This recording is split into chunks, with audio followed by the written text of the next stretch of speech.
Hello, hello.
We did it.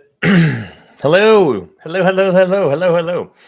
Hey, what's up, Kimberly? What's going on? Charlie, Henry, Quinn, what's up? Sorry about that. I was just writing a thought. It's mesmerizing. What's up? Do you need CPR? Oh man, do I? I am. Is he frozen? No, I am just writing things down. Some notes. Hello, peeps. What's up? Good morning. What or good evening, Angel? How you doing? How's South Africa treating you? Yogi, what's up? Angela, dude, I have your order. It's right over there, and it's the only one that's not packaged because the people messed up the order that I placed, and so now I'm waiting on your hoodie. I have the larger one. That one's already done, and I have the tote. That one's already done. But since they sent me something wrong, I have to redo it. No, no worries. Well, thank you. Thank you for being patient. Hopefully, it's okay. Um, please tell us the thoughts. So serious. Uh, I will tell you the thoughts. We'll get to that. It's actually really, it's really, it's rather a deep kind of thought, and so I feel like the buildup will need to be given in order for for us to appreciate what it is. And so, obviously, it's just my idea, my opinion, and It's rather dynamic. It's difficult because we're looking through a glass here, like dimly, and we're trying to figure it out. Like we're trying to like look through a keyhole on these things, and so I'm doing the best that I can, and it's tough, but yeah, I'll tell you about it. The buildup was there. We've been waiting and watching. Well, that's good. Yeah, no, we'll talk about it when we get here. We're actually going to talk about it tonight. So, no worries. Thank you. Yeah, we'll talk about it. We're talking about it tonight after the review. We'll definitely talk about it. Okay, and all that. What was it? It was just basically the difference on the saints, the Old Testament saints, the tribulation saints, you and I, if you're a born again believer, and them, all of those saints, in contrast to the millennial saints. And so it's really fascinating. Manners, what's up, brother? How you doing? Hopefully you're doing well, man. I was praying for you. It's really interesting. If you guys made an order, when I was making your shirts or hoodies or your crew neck or your totes or whatever, I was praying for you guys. And so I like whoever it was for, I was specifically praying for you. And so was praying for you tonight, Manners. So hopefully you're doing well. What is going on, Sandy? It is good to see you. Kimberly, hello. Legit, too legit to quit. Good to see you, Christina. Hopefully you're doing well. What's up, Henry? How's Ireland doing? Hopefully everything's doing okay over there. So glad you're live. I know. Sorry, I should get mine in a few days. That's awesome, man. That's super cool. Shy Stone. Yeah, thank you for supporting in any kind of way that you can.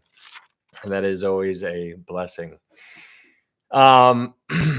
Always appreciate when you're on. Very cool, Linda. Thank you for being here, and thank you for your support, Linda. You're from Canada, so that is something that you're able to do still because your country allows it. Oh man, yeah. Hey, Christina, thank you so much. Yeah, if you guys haven't followed me on YouTube, you guys should totally do that. We're live on YouTube. We're live on TikTok. So I wanted to go live yesterday, but my body would not allow me. I've been a mess lately, so it is good to be here now. Hey, thank you, Rachel. Thank you for that gift. That is very kind. Thank you for the butterfly. What is that? Butterfly roses or something like that. Thank you so much. I so needed a Bible study. This week was draining. Good to see you, Bridget. Hopefully you're doing well. Good to see you, Falana. Hello. Hopefully you are doing well too. Thanks for being here, guys. We have a lot of stuff to talk about tonight, and so we can pretty much dive into this. But if you guys are new here, thanks for being here. My name is Ryan. We're going to be talking about the book of Revelation, and this book, we're coming down to it. We only probably after tonight, we probably only have 2 more studies.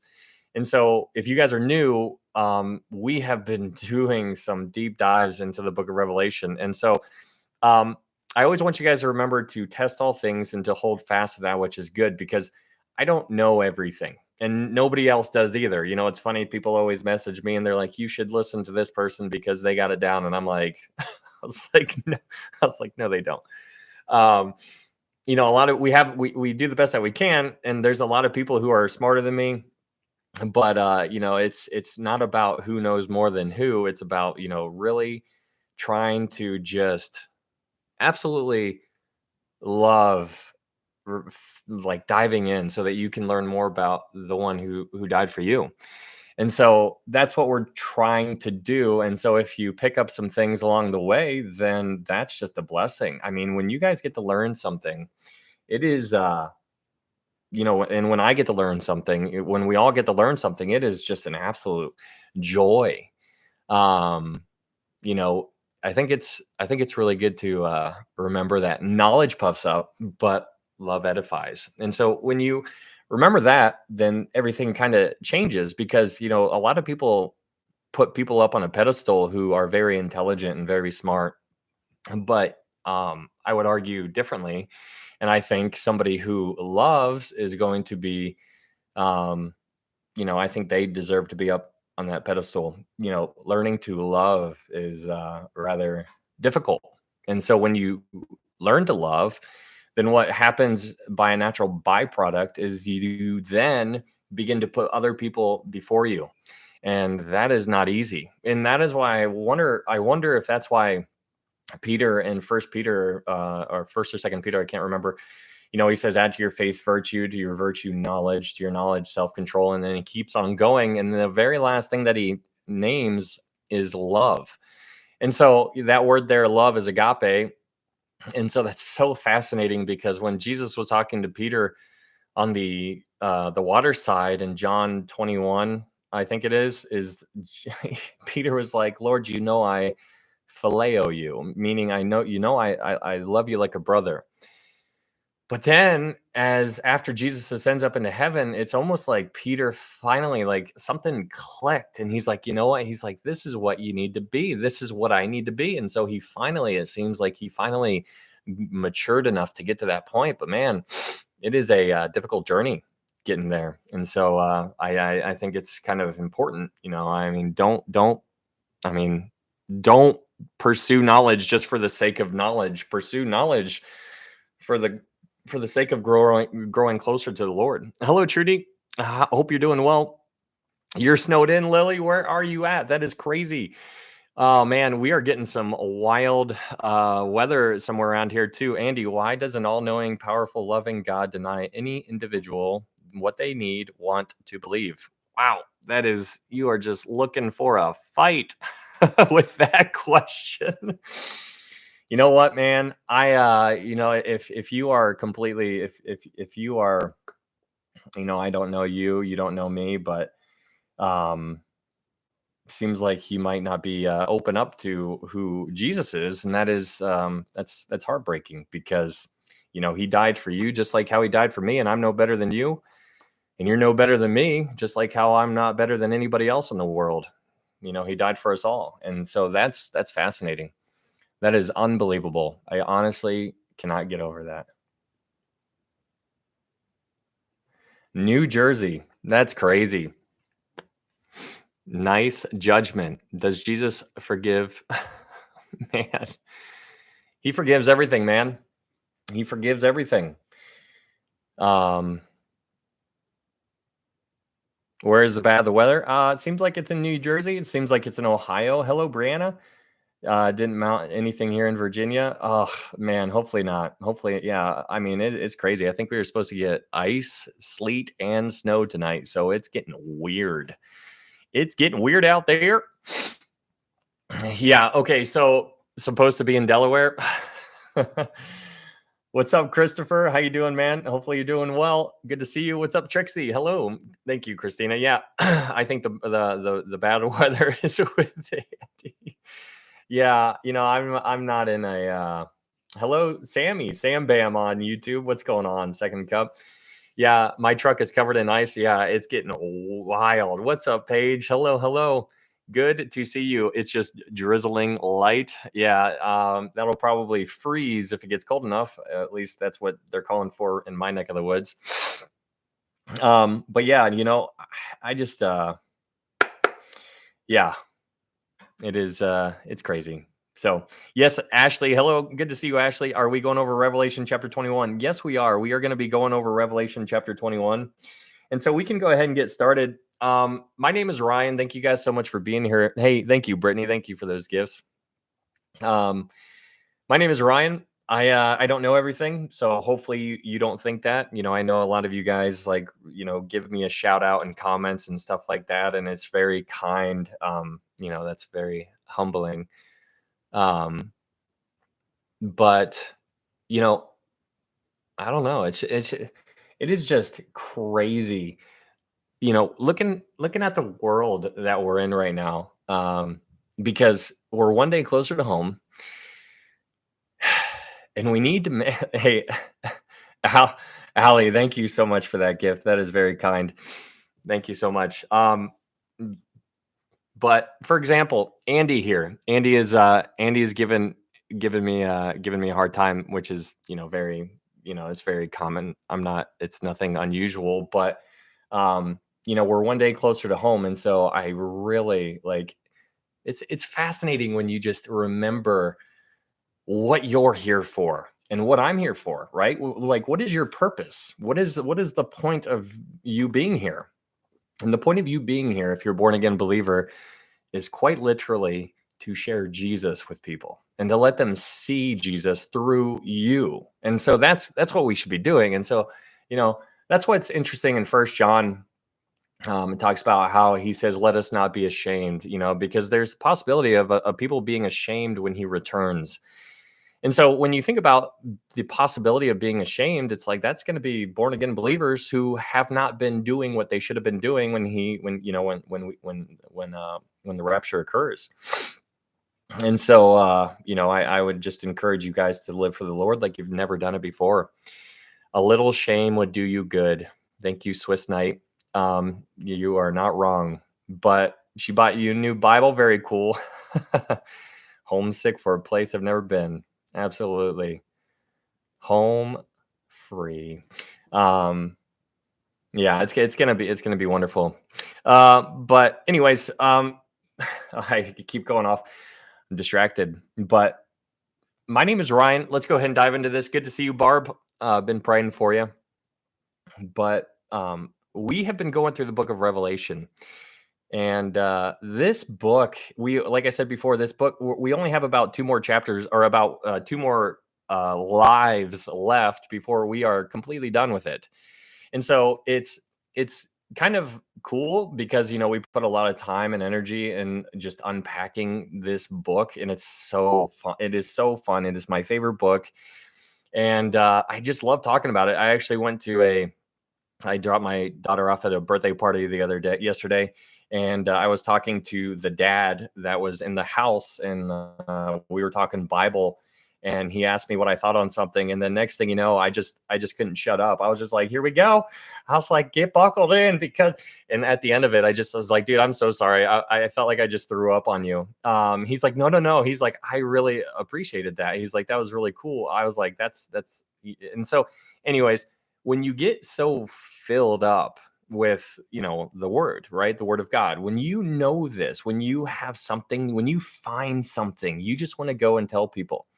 And so that's what I would encourage you to do, because everything here, everything in this book, everything from Genesis 1 to Revelation 22 just screams Jesus, and it's unbelievable. It is unreal to see this.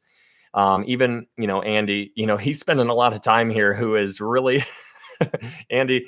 It's funny, man, is that if I've said this before, but if I was talking about how there is I don't know, like unicorns on Mars, you would have just kept on scrolling. You would have been like, okay, whatever, not a big deal. But right when you find somebody who is trying to tell people about Jesus, you stop what you're doing, you end up in their live, and then you just make comments, and you try to basically go against their belief. And so it's just interesting that you're spending a lot of energy on something that you clearly are not here for. But you know what? Just so you know, Jesus died for you as well, and hopefully I can say something that'll help you out. But let's go ahead and dive into the book of Revelation. Before we do that, my name is Ryan. And the one thing is to always remember to test all things and hold fast to that which is good. I don't know everything, and I can't wait to get to heaven to find out how much I've got wrong. Because I understand there's a lot that I probably get wrong. And so this is when you recognize that there's a lot that you can get wrong, then you focus on the one thing that you do know. And the one thing that I do know is that Jesus died on the cross. He was buried. He rose again on the 3rd day according to the scriptures. That's in 1 Corinthians 15. And how to get to heaven, we need to understand that how to get to heaven is the most important thing. How do you get to heaven? Well, you need to first recognize the bad news before you can really appreciate the good news. The bad news is that you're a sinner. For all have sinned and fall short of the glory of God. That's what it says in Romans 3:23. Romans 6:23, Paul gives you more bad news. He says, for the wages of sin is death. So now we are, hey, thank you, Julie. Thank you so much for that gift. That is very kind. Julie, your order is going to be shipped, or it's already packaged up. It's ready to go. So thank you for that. And so the wages of sin is death, but the gift of God is eternal life through Jesus Christ our Lord. That's unbelievable. For the wages of sin is death, but the gift of God is eternal life through Jesus Christ our Lord.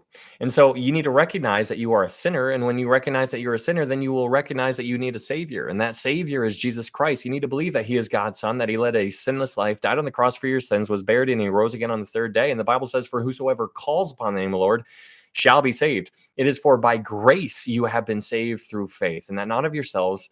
It is the gift of God, not of works, lest any man should boast.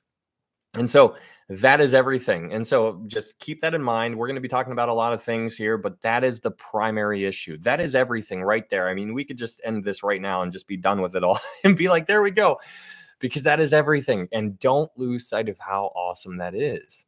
Because, a lot of people and Christians, it's funny, you start scrolling on TikTok and you see a whole bunch of different people and you see some of the things that they want to debate on. And I'm just like, man, so try not to get sucked into that kind of environment. Try not to lose sight of what you should be doing in your day-to-day life, and try not to be discouraged because we are one day closer to home. Revelation chapter 1, we're going to dive into the review. Just so you guys, if you are unaware, we're going to be diving into Revelation chapter 1. We're going to do a review of all the things that we've talked about before. So we're going to fly by. The main thing is always the main thing. Absolutely right. That is so true. The main thing is always the main thing, and that is the gospel. Thank you for that, Brianna. But we're going to be doing a review of Revelation chapter 1 through 20, but we're going to be focusing on chapter 21 tonight. So in Revelation chapter 1, what's up, JJ Minks? Reminds me of Jar Jar Binks. I don't know if that was meant to be, but that's what your name reminds me of. Diving into the book of Revelation, we need to remember who the author is. And the author is a guy named John. He is the Apostle John. So John is on the island of Patmos, and he has this encounter with Jesus. And so what you see here in Revelation chapter 1 is that John sees Jesus, and he sees Jesus in his priestly garments. That's what Jesus is doing for you and I right now. He is in his priestly role. That's what you see in Revelation chapter 1. Revelation chapter 1 gives you an outline that you need to understand to really be able to categorize the book of Revelation as you dive into it. How's my throat? We're okay right now. Ask me here in 3 hours.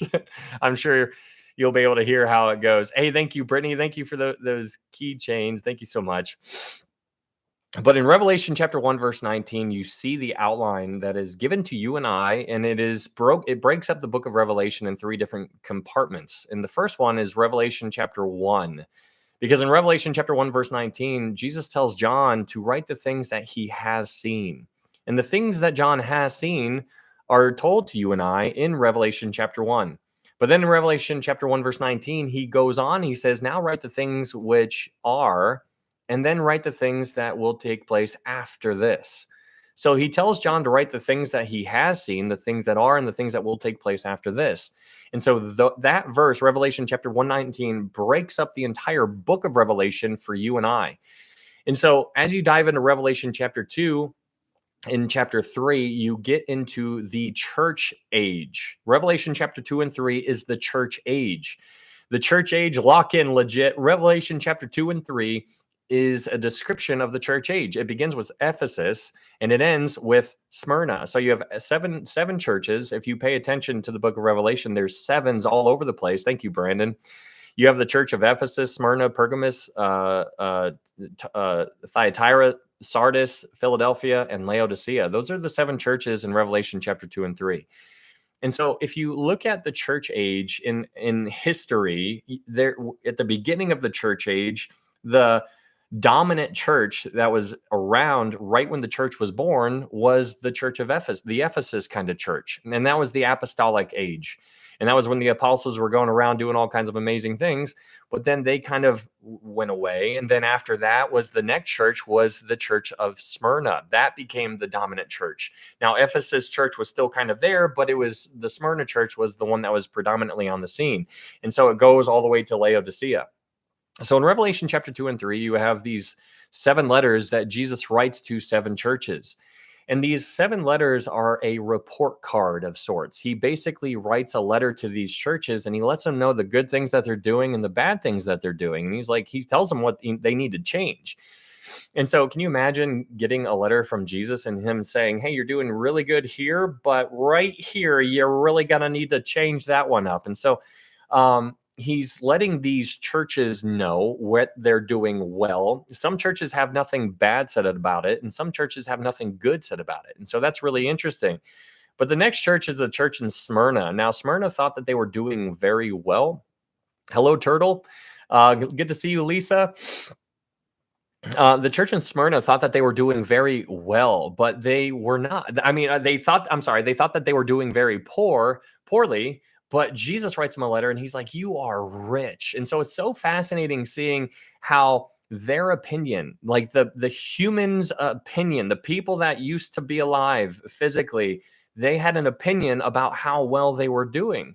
And so these people thought that they were a mess. And so Jesus writes them a letter and he's like, "No, no, no, no, no, no, no, no. You're doing well." And so that's what you see in the church in Smyrna. They were heavily persecuted. And then Jesus writes them a letter to encourage them.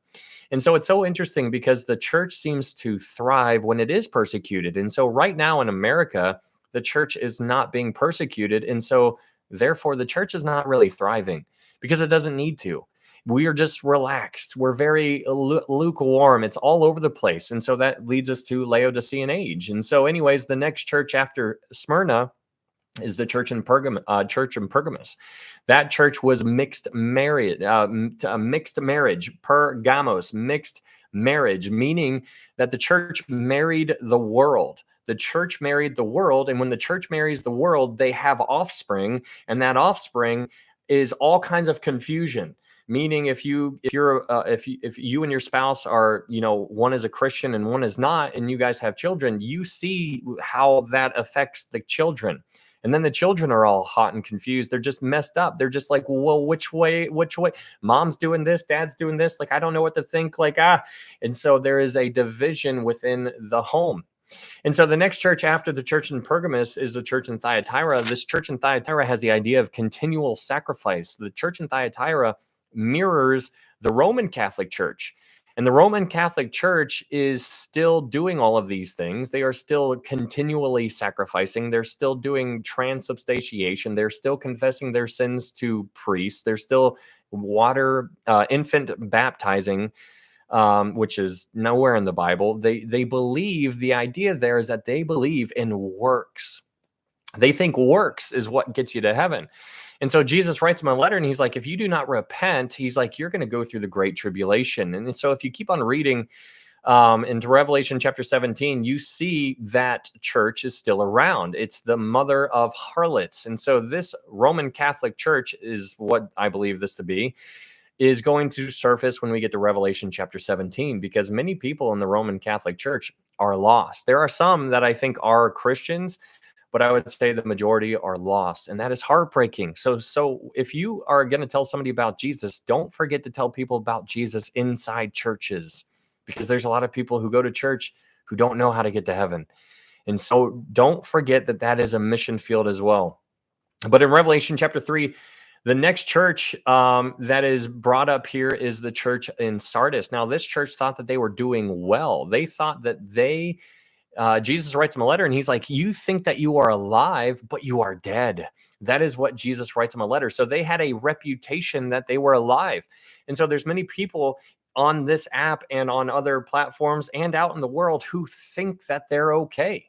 And that is terrifying, because there's no worse place to be than where you think you're safe. If you think you're safe and you're not, that is terrifying. And so Jesus writes him a letter. He's like, hey, you think you are alive, but you are dead.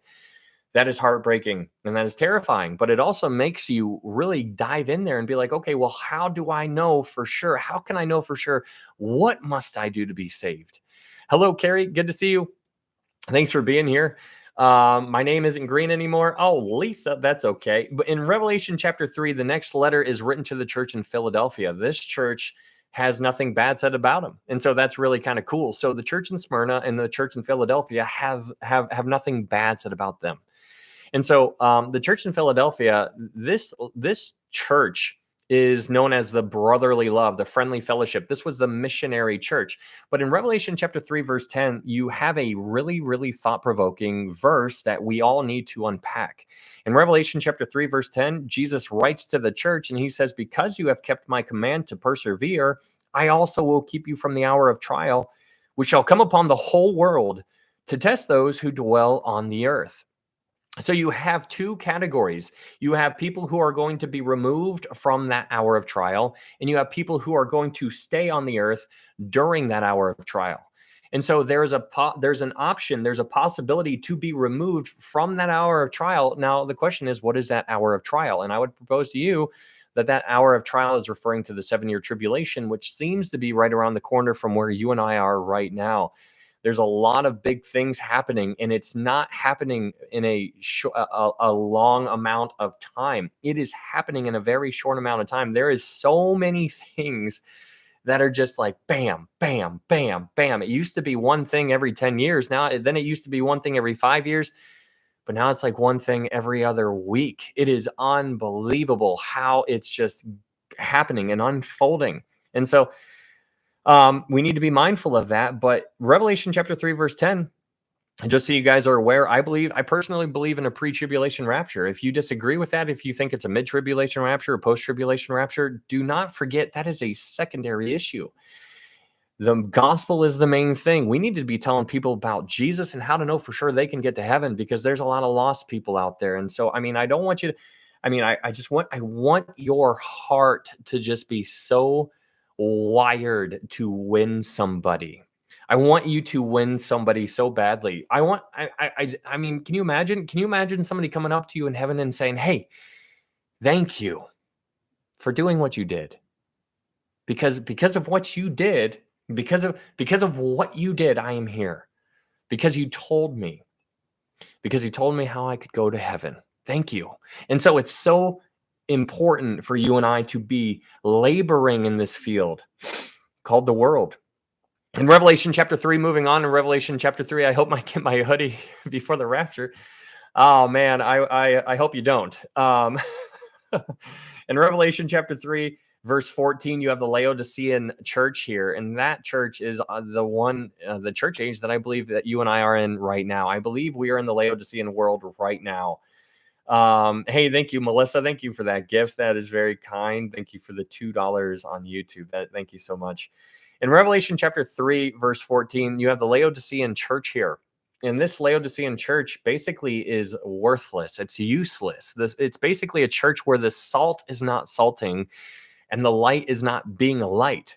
And so if you look out into the world, there's a lot of Christians. Like, I think there are a lot of born again Christians. I think that the majority of them are just, I think the majority of Christians nowadays are just very, very spiritually immature. And like, not to, that's not to be condescending. That's heartbreaking, because I don't like you and I, if you're a born again believer, you and I are on the same team. You and I are on the same team. And so if you're strong, then that's only going to strengthen me. And if I'm strong, then I'm going to be able to strengthen you. But there's not too many people who really know what they're talking about in the world right now. And I'm not saying anybody about that in here. I know there's a lot of really, really intelligent, knowledgeable Christians in here. And so I'm thankful for you guys. I'm just saying, in the overall general sense of the world, there's a lot of people who just don't know much at all. Thank you, Melissa. Thank you so much. Hey, Lisa, thank you for subscribing on YouTube. That is super kind. And thank you, Melissa, for the $10. That is awesome. Thank you so much. That is super awesome. Thank you so much. And so this Laodicean world here, this Laodicean world is a church age where the church is not doing its purpose. It's not fulfilling. It's like, you're not hot, you're not cold. What am I going to do with this? What am I going to do with this? And so it's just really provocative thinking about that, because you and I don't know when the rapture is going to occur, but we can know what season we are in. And so I personally believe what we are seeing unfold in our world right now, I think we're seeing some very, very major biblical events unfolding in front of our eyes. And I want you guys to be sensitive to that, because if you are sensitive to that, then you are going to start living differently, and you're going to stop prioritizing that, and you're going to start prioritizing this. And when you start prioritizing the Bible, which is what I'm pointing at, then you're going to start living differently, and you're going to start loving differently, and you're going to start serving, and you're going to be like, what can I do? Because we look most like Jesus when we serve. And so if I can do something so that somebody else can see Jesus, then I want that to be a priority. And so I would encourage you to start thinking that way as well, because if you do believe that there's a lot of things happening right now, then I would encourage you to start living like it. And so if you are, then amen. That is awesome. Thank you for doing that. Keep on going on. Yes, absolutely. Yeah, Melissa, thank you. Yeah. I agree completely. Yeah, man. Hey, good to see you, Jill. Good to see you. Hey, hello, Danette. Thank you so much for being here. Amber, gifted 5. Thank you for those gifted memberships. Thank you so much for that, Amber. That is very kind. Thank you, guys. You guys, Leah. Hello, Leah. In the lurking in the shadows. Milo. Hello, Jennifer, and this journey called life. What's going on, guys? Thanks for being here. All right, so that's Revelation chapter 1 through 3, but now we get into the next section. In Revelation chapter 4 and 5, we dive into this after. Revelation chapter 4 to the end is John is writing the things that take place after this. And so the question is, what is John writing as far as what takes place after this? And the thing that John is writing that takes after the church age are the future events that are going to happen sometime in the future from where we are right now. And so that's really provocative. So in Revelation chapter 4 and 5, John goes up into the throne room. So he sees God. This is unbelievable. He sees God in this vision, and he sees God the Father sitting on the throne in Revelation chapter 5, and he sees he starts weeping because he starts sobbing uncontrollably, and an elder goes up to John, and he's like, John, why are you crying? Why are you crying? And so John tells him, he's like, I'm crying because there is nobody in heaven, on earth, or under the earth who is worthy to take the scroll. And so when you start diving into Revelation chapter 5, you understand that John recognizes that there is a dire need for somebody to be worthy enough to go take that scroll. And that scroll in Revelation chapter 5 is a picture of the title deed to the earth. You know, like when you buy a car and you're paying it off, and you're paying it off, and you're paying it off, and then you finally pay it off completely, you get the deed, the title. Well, that's what Jesus did. He paid it in full. And so when he shows up in Revelation chapter 5, John sees Jesus going up, and he takes the scroll from God the Father because he is worthy and he paid it all. It's unbelievable. And after Jesus took that scroll, all of the 24 elders fall down and they tell you who they are. And I want you guys to really appreciate who the 24 elders are. The 24 elders, in my opinion, are the church. The church, because they're the 24 elders. The reason why I believe they're the church is because of how they identify themselves. They identify themselves to be kings and priests. When you dive into who are kings and priests, you only find 3 bodies. The first body is Melchizedek. You find him in Genesis 14. He is a king and a priest.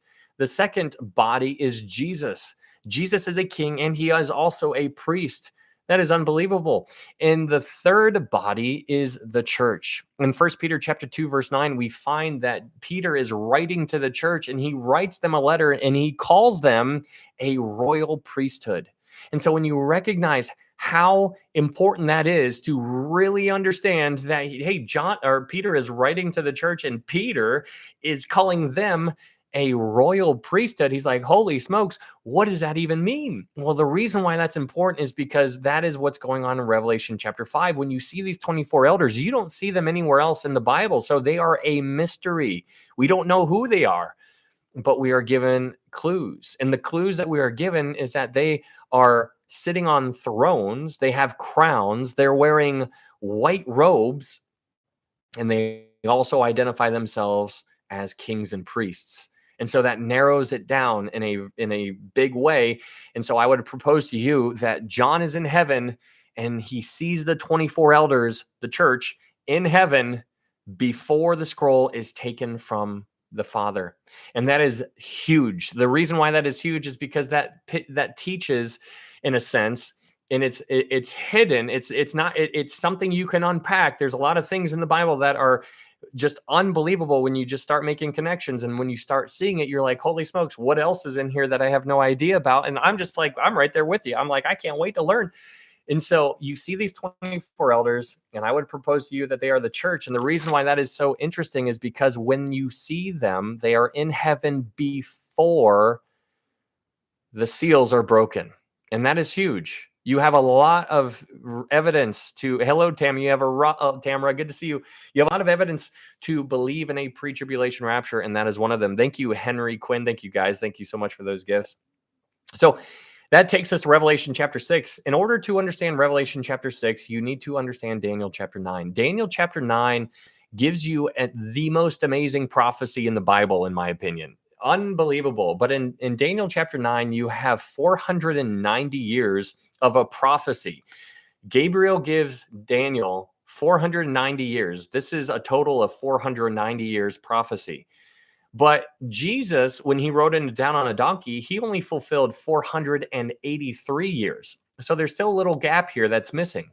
And so there's 7 years of prophecy that need to be fulfilled. And so that is where we come up with a Daniel 9:27, which is referred to as Daniel's 70th week. And thank you, Philana. Thank you so much for that gift. Thank you so much, guys. You guys are very kind. But you have Daniel's 70th week, which is given to us in Daniel 9:27.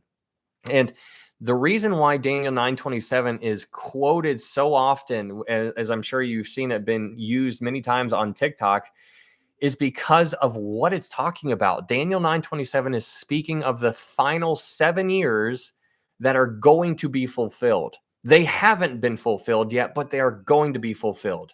Just like in Isaiah chapter 60, I think it is, when Jesus in Luke chapter 4, Jesus is talking, he gets up in the synagogue, he opens up the book of Isaiah, he starts reading the book of Isaiah, and then he closes the book of Isaiah and puts it down, and then he sits back down. Well, if you pay attention to where Jesus stopped reading in Isaiah, I think it's Isaiah 60, Jesus stopped reading at a comma. And the reason why that's so interesting is because Jesus stopped reading at a comma.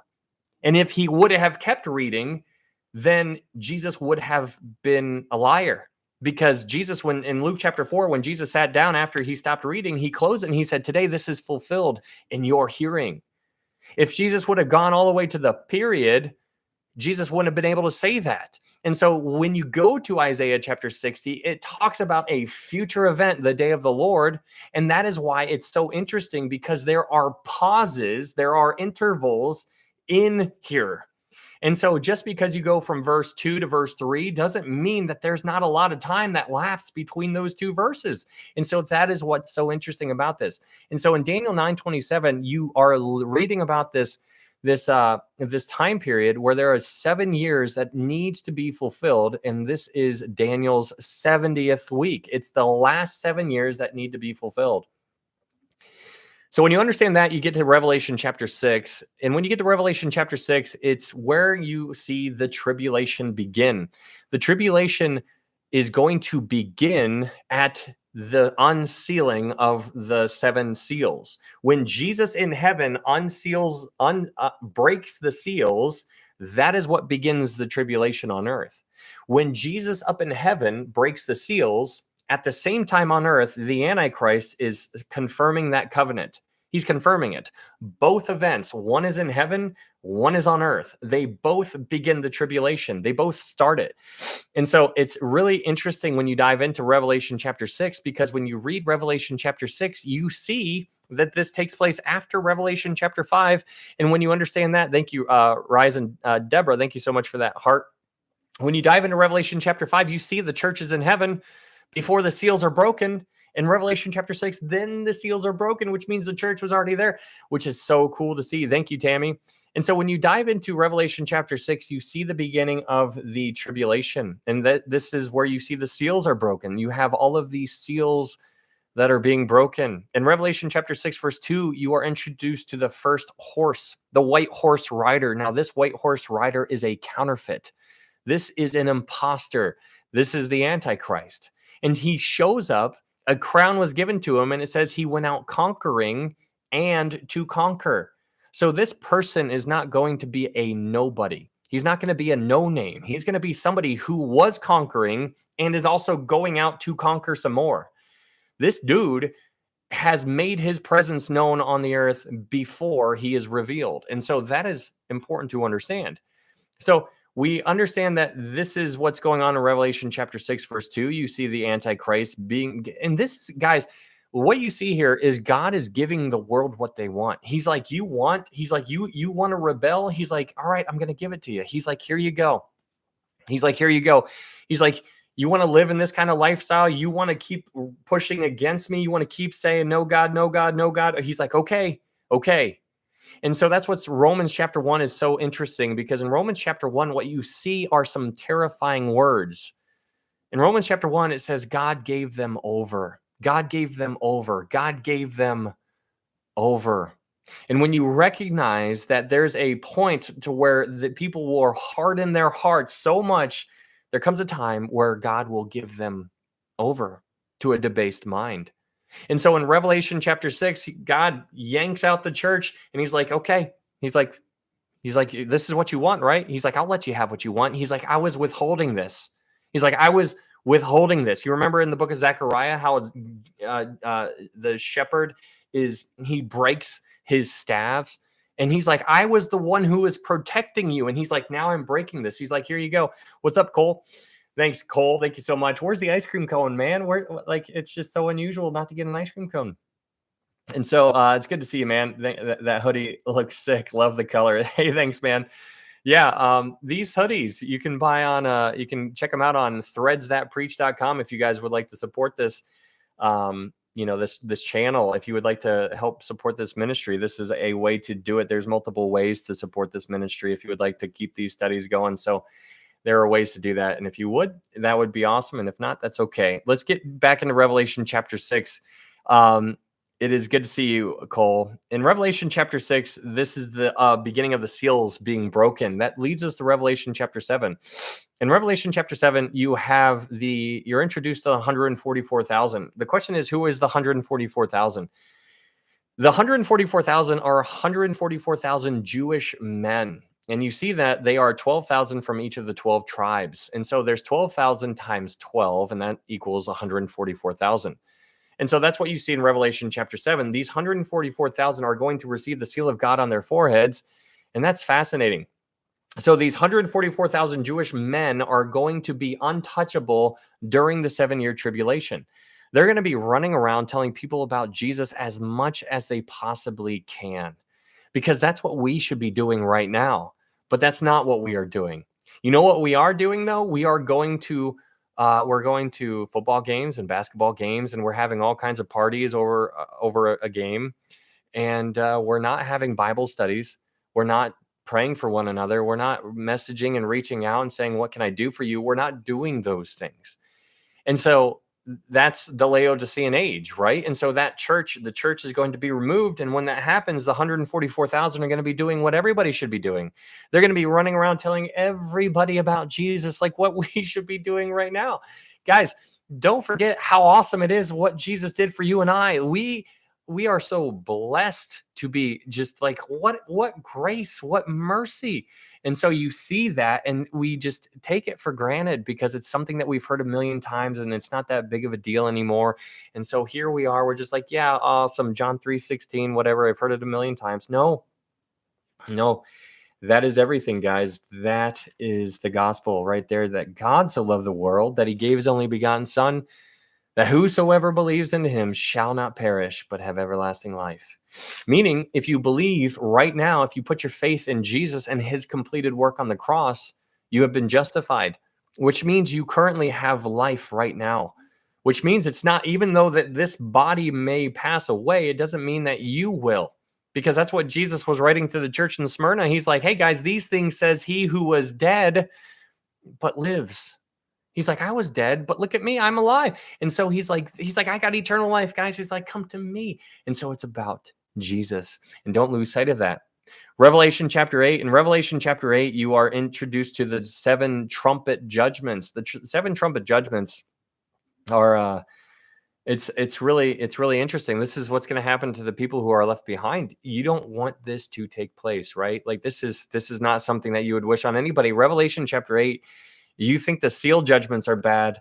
The seal judgments was just mankind. It was just mankind doing mankind things. But in Revelation chapter 8 and the rest of the trumpet judgments and the bowl judgments, that's supernatural stuff getting involved. Thank you, Allie. In Revelation chapter 8, you have the 4 trumpet judgments, and these first 4 trumpet judgments are they're no joke. They're terrible things, but these are a judgment of the thirds. It's a third of these things that are going to be judged. A third of the water, a third of the ships, a third of the things living in the water are going to be ended. But in Revelation chapter 8, at the end of chapter 8, what you find is that these trumpet judgments, as bad as they seem, really aren't that bad compared to what's coming. Because in Revelation chapter 8, at the end of chapter 8, an angel comes out of heaven and he says, woe, woe, woe to the inhabitants of the world because of the remaining 3 blasts that are about to sound. And so this angel is basically sounding the alarm, letting everybody know that it's about to get a lot worse. And so that's what you see in Revelation chapter 9. In Revelation chapter 9, an angel is given a key to the bottomless pit. This angel opens the key or the bottomless pit, and out of the bottomless pit come out these things that John describes as locusts. Now, these are not locusts. These things are demons. This is a demonic invasion that is being released onto the world during the first 3.5 years of the tribulation, which don't make no mistake. The first 3.5 years, people say when they say peace and safety, people believe that the first 3.5 years are going to be peaceful and safety. And that's how they rationalize Ezekiel 38, because they say there's going to be Israel living in unwalled villages. And I'm like letting you guys know. Thank you, Jill. Thank you so much for that gift. In Ezekiel chapter 38, they say the Israel is going to be living in unwalled villages. And they think that that's going to take place during the first 3.5 years. And I'm like, there is no shot that Israel is ever going to lay down their weapons and have literal unwalled villages. That is not going to take place until Jesus is reigning out as king, which is going to take place during the millennial kingdom. So here in Revelation chapter 9, my point here is to recognize that the first 3.5 years are going to be terrible, but the last 3.5 years are going to be so much worse. That's important. That's my opinion. As per usual, test all things and hold fast to that which is good. In Revelation chapter 9, you see this demonic invasion that has been unleashed onto the world, and it is terrifying. It is absolutely terrifying. John does his best to describe it. It is terrifying. But this is just one of the trumpet judgments. In Revelation chapter 9, verse 13 and 14, you see this another demonic invasion, because these 4 angels that are bound at the great river Euphrates, they are released. And they go and they get a 200 million man army, which I personally believe is another demonic invasion. And they are going to have power over mankind to end 1/3 of mankind. 1/3 of mankind. During this time, 1/3, guys, 1/3 of mankind is going to be ended with this blast of the trumpet.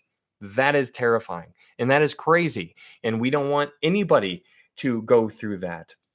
And so this is why I would encourage you guys to pray for boldness when it comes to sharing the gospel with people, because I know a lot of you guys know it, and I know a lot of you guys are afraid to tell somebody about Jesus because you might be asked a question that you don't know.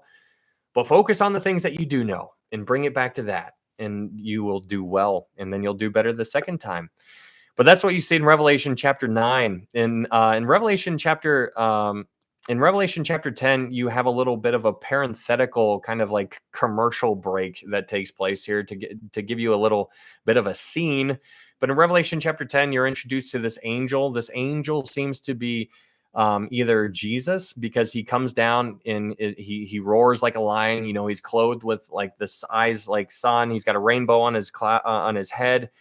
His face was like the sun. His feet like pillars of fire. And he puts his foot in the water and on the earth. And so that's a picture of dominion, and meaning this is basically mine now. So some people think that this is Jesus, and other people think that this is just a mighty angel because of the word another that is used in Revelation chapter 10, verse 1, because the word there is allos, which means another angel of the same kind that they've been seeing up until that point, which is very provocative to say the least. But in Revelation chapter 11, this chapter is something that we all need to be very sensitive to, because when it comes to understanding end times, just so you guys, if you guys are new here, we just happen to be in the book of Revelation. We're going to be done with this probably next week. But we're going through the Bible book by book, chapter by chapter, verse by verse. And all of these studies are uploaded to YouTube. If you guys haven't followed me on YouTube, I would encourage you guys to do that, because if they get rid of TikTok, we are going to continue these Bible studies. I'm live streaming on YouTube and on TikTok at the same time. And so if you wanted to follow me over there, you could do that, just so we can stay in touch, just in case they get rid of me or if TikTok goes away. But in Revelation chapter 11, we need to recognize that there is a right answer. There is a correct order of operations. There's a correct order of operations when it comes to the end times. There's a lot of people who have different opinions out there, but we all need to recognize that there is a right answer. Some people believe that the rapture happens at the end. Some people think it happens in the middle, and some people think it happens at the beginning. I personally believe in a pre-tribulation rapture. If you believe in something different, that's completely okay. It does not matter. It is a secondary issue. We need to be telling people about Jesus as much as we possibly can. Guys, that is the gospel. That is the good news. The good news is that God became a man and he died on the cross for me and for you. I mean, how amazing. Like, it's unbelievable how many people want to start paying attention to all of these Nephilim and these giants, and they get a lot of views when they do that kind of stuff. But you know what's interesting is that a lot of people don't get many views or likes when somebody starts telling people about Jesus. Jesus just isn't very fancy, guys. Jesus is not very shiny. He's not sparkly like all the Marvel movie characters that are out there. Jesus can't compete with Captain America. He can't compete with the Hulk. He can't compete with any of the Marvel people out there, right? He can't do it, because Jesus was lowly. He was meek. He was humble. He showed up as a servant. But you see Hawk, and he's breaking down skyscrapers and he can't be killed. You see all of these things and people are like, yeah, Hawk, woo. All these things. But it is so fascinating how in Revelation chapter 11, you have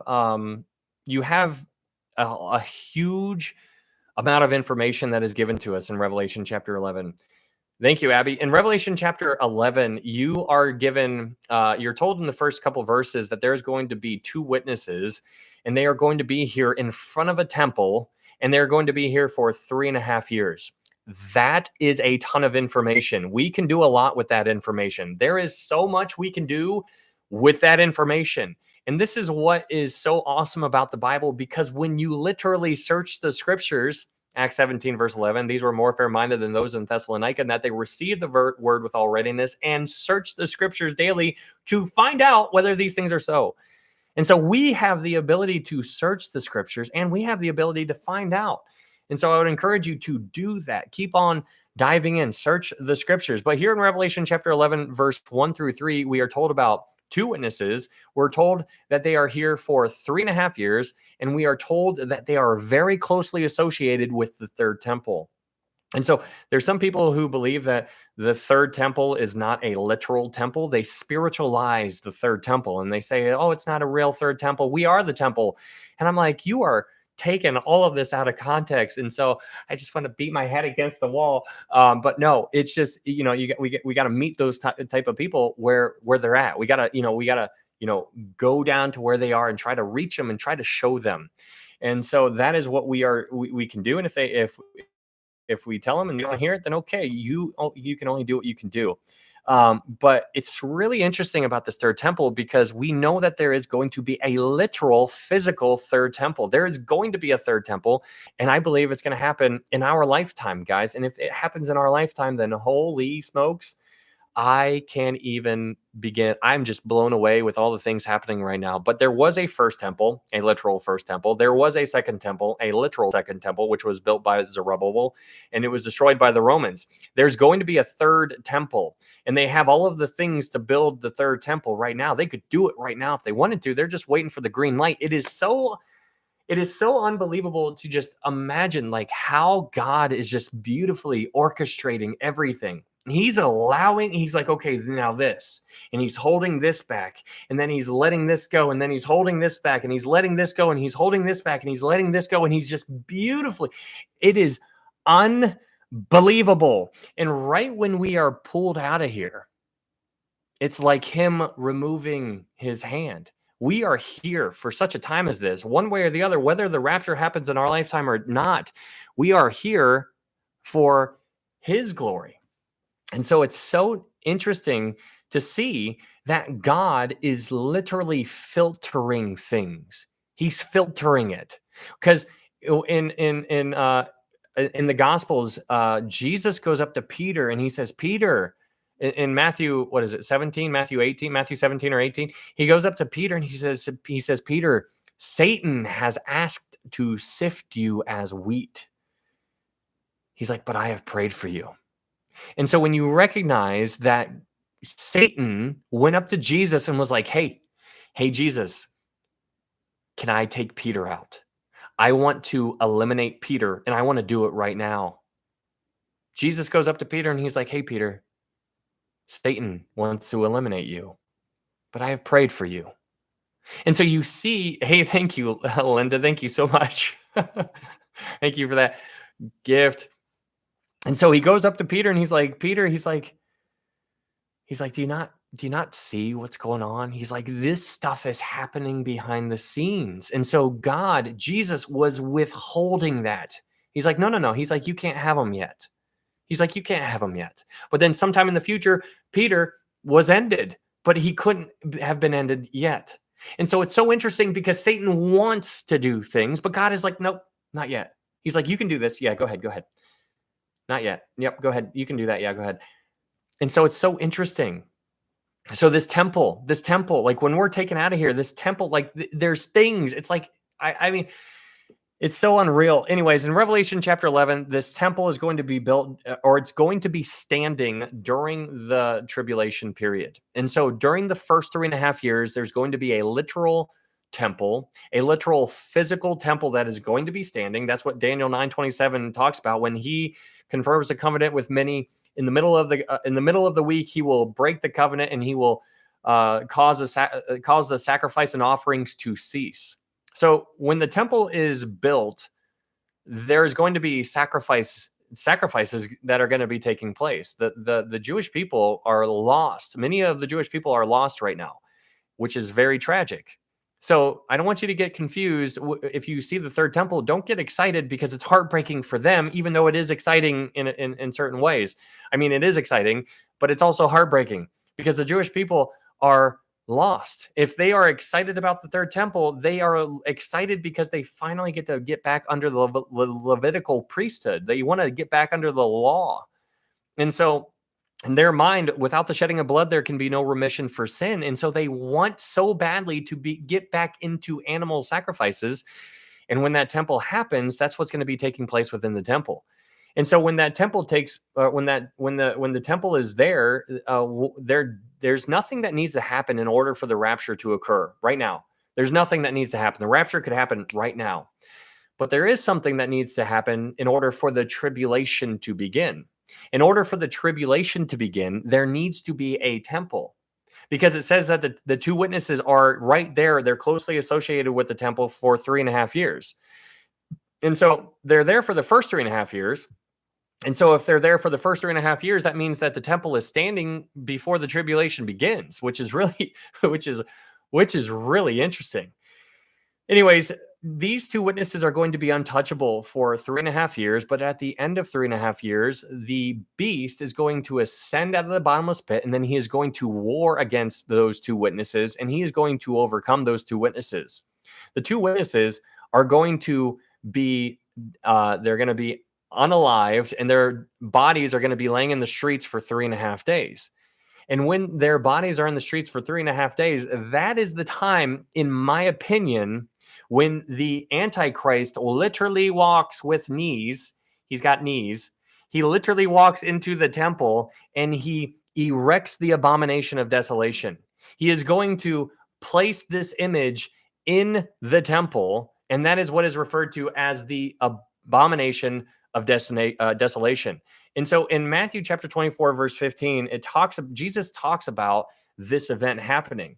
In Matthew 24, verse 15, Jesus says to his apostles, and he's like, hey guys, when you see the abomination of desolation spoken of by Daniel the prophet standing in the holy place, let him who reads understand, then let those who are in Judea flee to the mountains. And that's just my opinion, but that is what I believe is going to take place. So after the two witnesses are standing guard in front of the temple, they're basically untouchable for 3.5 years. And then at the end of the 3.5 years, the beast is going to ascend. He's going to make war with the two witnesses. The two witnesses are going to be dead in the streets for 3.5 days. That's when the Antichrist is going to enter the temple. He's going to be revealed at that time, which is at the Great Tribulation. And that is when the mark of the beast is basically unleashed onto the world. It is unbelievable. It's a physical statue. Yeah, legit. It's going to be something that is going to be able to be taken down because we know that it's going to be removed. This abomination of desolation is something that is physical because it's going to be able to be taken down. We understand that in Revelation, in Daniel chapter 12, the last two or three verses in Daniel chapter 12 tell us about that. The abomination of desolation is going to allow, it's going to be remaining, it's going to allow to be standing 30 days after the end of the tribulation, which is so interesting. I mean, you just like, well, why in the world is it allowed to stay up 30 days after the tribulation ends? That's interesting. Fraud. Hello, fraud, fire, fraud, fire. Oh, fraud. Oh man. So in Revelation chapter 11, you have a lot of interesting stuff going on here. But this, the two witnesses are going to be. Hey, thank you, Ali. Thank you so much for that gift. Thank you so much. You have the two witnesses. They are ended for after the 3.5 years. Then after their bodies are laying in the streets for 3.5 days, they are going to stand up. They're going to be resurrected. It's going to be absolutely unbelievable. And it says that their enemies see them. And the two witnesses are going to ascend up into heaven so that everybody is going to see it. And so it's so fascinating thinking about this. These people, the Jewish people in that area, Jerusalem, are going to see this. They're going to be watching this take place. It's going to be similar to how when Jesus ascended up into heaven. In Acts chapter 1, you see Jesus ascending up into heaven, and everybody saw it. And that's similar to what it's going to be like for the two witnesses to ascend up into heaven as well. And so that is very, very provocative. Revelation chapter 12 is another amazing chapter. In Revelation chapter 12, you have the whole story, not the whole story, but you have the story of Israel. And it's really cool because in Revelation 12, you have the three players that are on the board. You have the woman, you have the child, and you have the dragon. The woman is Israel. Now, what's interesting about the book of Revelation is that things you really need to dive into the context of what things are, because this is a woman in Revelation 12, but this is a different woman than the woman in Revelation chapter 17. Two very different women. The woman in Revelation chapter 12 is Israel. The one in Revelation 17 is the mother of harlots. Two different women. So here in Revelation chapter 12, you have the woman, Israel, you have the child, Jesus, and you have the dragon, Satan. And you have a lot of unbelievable things happening in Revelation chapter 12. For example, in verse 7, it says, and war broke out in heaven. Michael and his angels fought with the dragon, and the dragon and his angels fought. This is so interesting because this war that is taking place up in the heaven, which has not taken place yet. This has yet to be fulfilled, by the way. Right now, as we are speaking, Satan has access to and fro. He can go just like how he was going and accusing Job in Job chapter 1. He has access back and forth, back and forth, back and forth, back and forth. And he's constantly accusing the brethren. He's constantly accusing you. He's constantly accusing me. And he says, you're not worth it. And he says, Ryan is a liar. Ryan did this. Ryan did this. Ryan did this. Ryan did this. And you know what's interesting about all that? Is that he's probably not wrong on all of the things he's saying about me. But praise God that Jesus died on the cross for my sins. He died on the cross for the sins that I did yesterday, the sins that I am doing right now, whatever it is. I'm sinning unintentionally, I'm sure, and in the future. It's really interesting, and that is unbelievable. But here in Revelation chapter 12, we see that he, in some time in the future, he's going to be cast out of heaven, and he is not going to be allowed to go back. He's going to be done. And so in Revelation chapter 12, what you see is that Satan falls to the earth, and he starts wreaking havoc on the woman. He doesn't go after America. He doesn't go after Russia. He doesn't go after Africa, Australia, Antarctica. He doesn't know. He doesn't do that. He spends his short time, his 3.5 years that he has remaining. He spends that time going after Israel. And the question is, why? If I said you had 1 day left to live, you would spend that time doing, surrounded by your friends and family. You'd be like, okay, guys, okay. Like that's what you would want to do because you're like, okay, I don't have much time left. Satan, when he gets cast out of heaven during this time, he understands that his time is short. And so he's going to use the best amount of time that he has to try to do what he's been trying to do forever. And the thing that he's been trying to do forever since the beginning is to end the Jewish people, to take out Israel, because that is where Jesus came from. He tried to eliminate them. He tried to get in there and he tried to mix everything up. He had 400 years to lay landmines all over the place. And Jesus meticulously wove all the way through. His royal line survived all the way throughout that. And he showed up regardless of what Satan was trying to do. All the booby traps that Satan set up along the way didn't matter. And so Jesus did end up showing up. He ended up doing everything perfectly, and he ended up dying on the cross and rising again on the third day. And it is for by grace you have been saved through faith, and that not of yourselves, it is the gift of God, not of works, lest any man should boast. And so here in Revelation chapter 12, you see this, Satan gets cast to the earth. And when he gets cast to the earth, he knows that he has a short amount of time. And so you need to understand the principles that are there. The question is, why does he go after Israel? So Satan knows the Bible. He knows the Bible just like how you and I know the Bible, except he probably knows it better than us. He's been around a lot more than you and I have. He knows you and I. He's like, we're not very complicated. Like, I mean, look at Adam and Eve. He's like, okay, I got that down. He's like, that didn't take much. But in Revelation chapter 12, you see him going after Israel.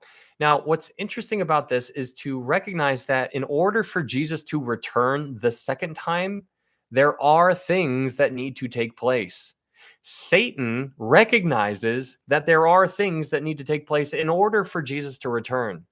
For example, one of the things that needs to take place in order for Jesus to return, because he can't return to the ground right now. He can't do it. There's things that need to take place. One of the things that needs to take place is for the Jewish people to acknowledge their offense.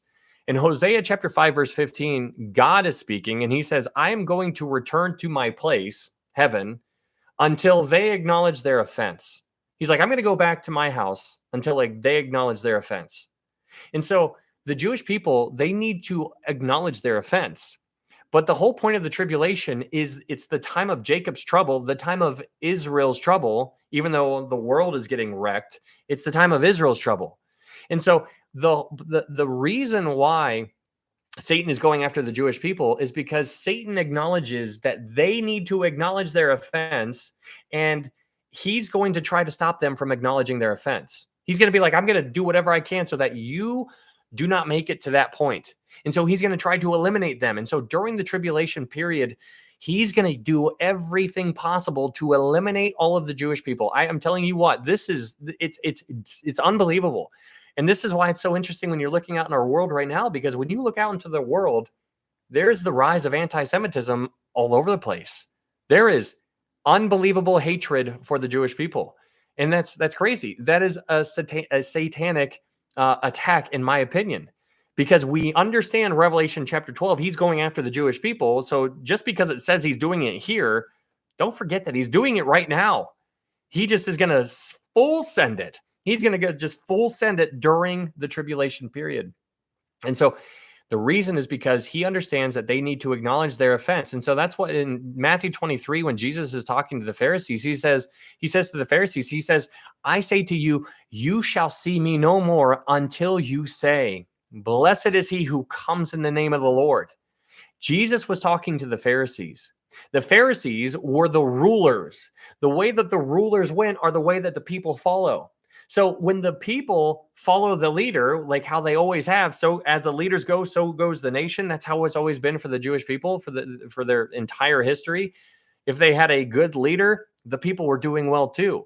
But if they had a poor leader, then the people did the same thing that they would do. And so they're a mess. And so they're either doing what they should be doing, or they're not doing what they should be doing.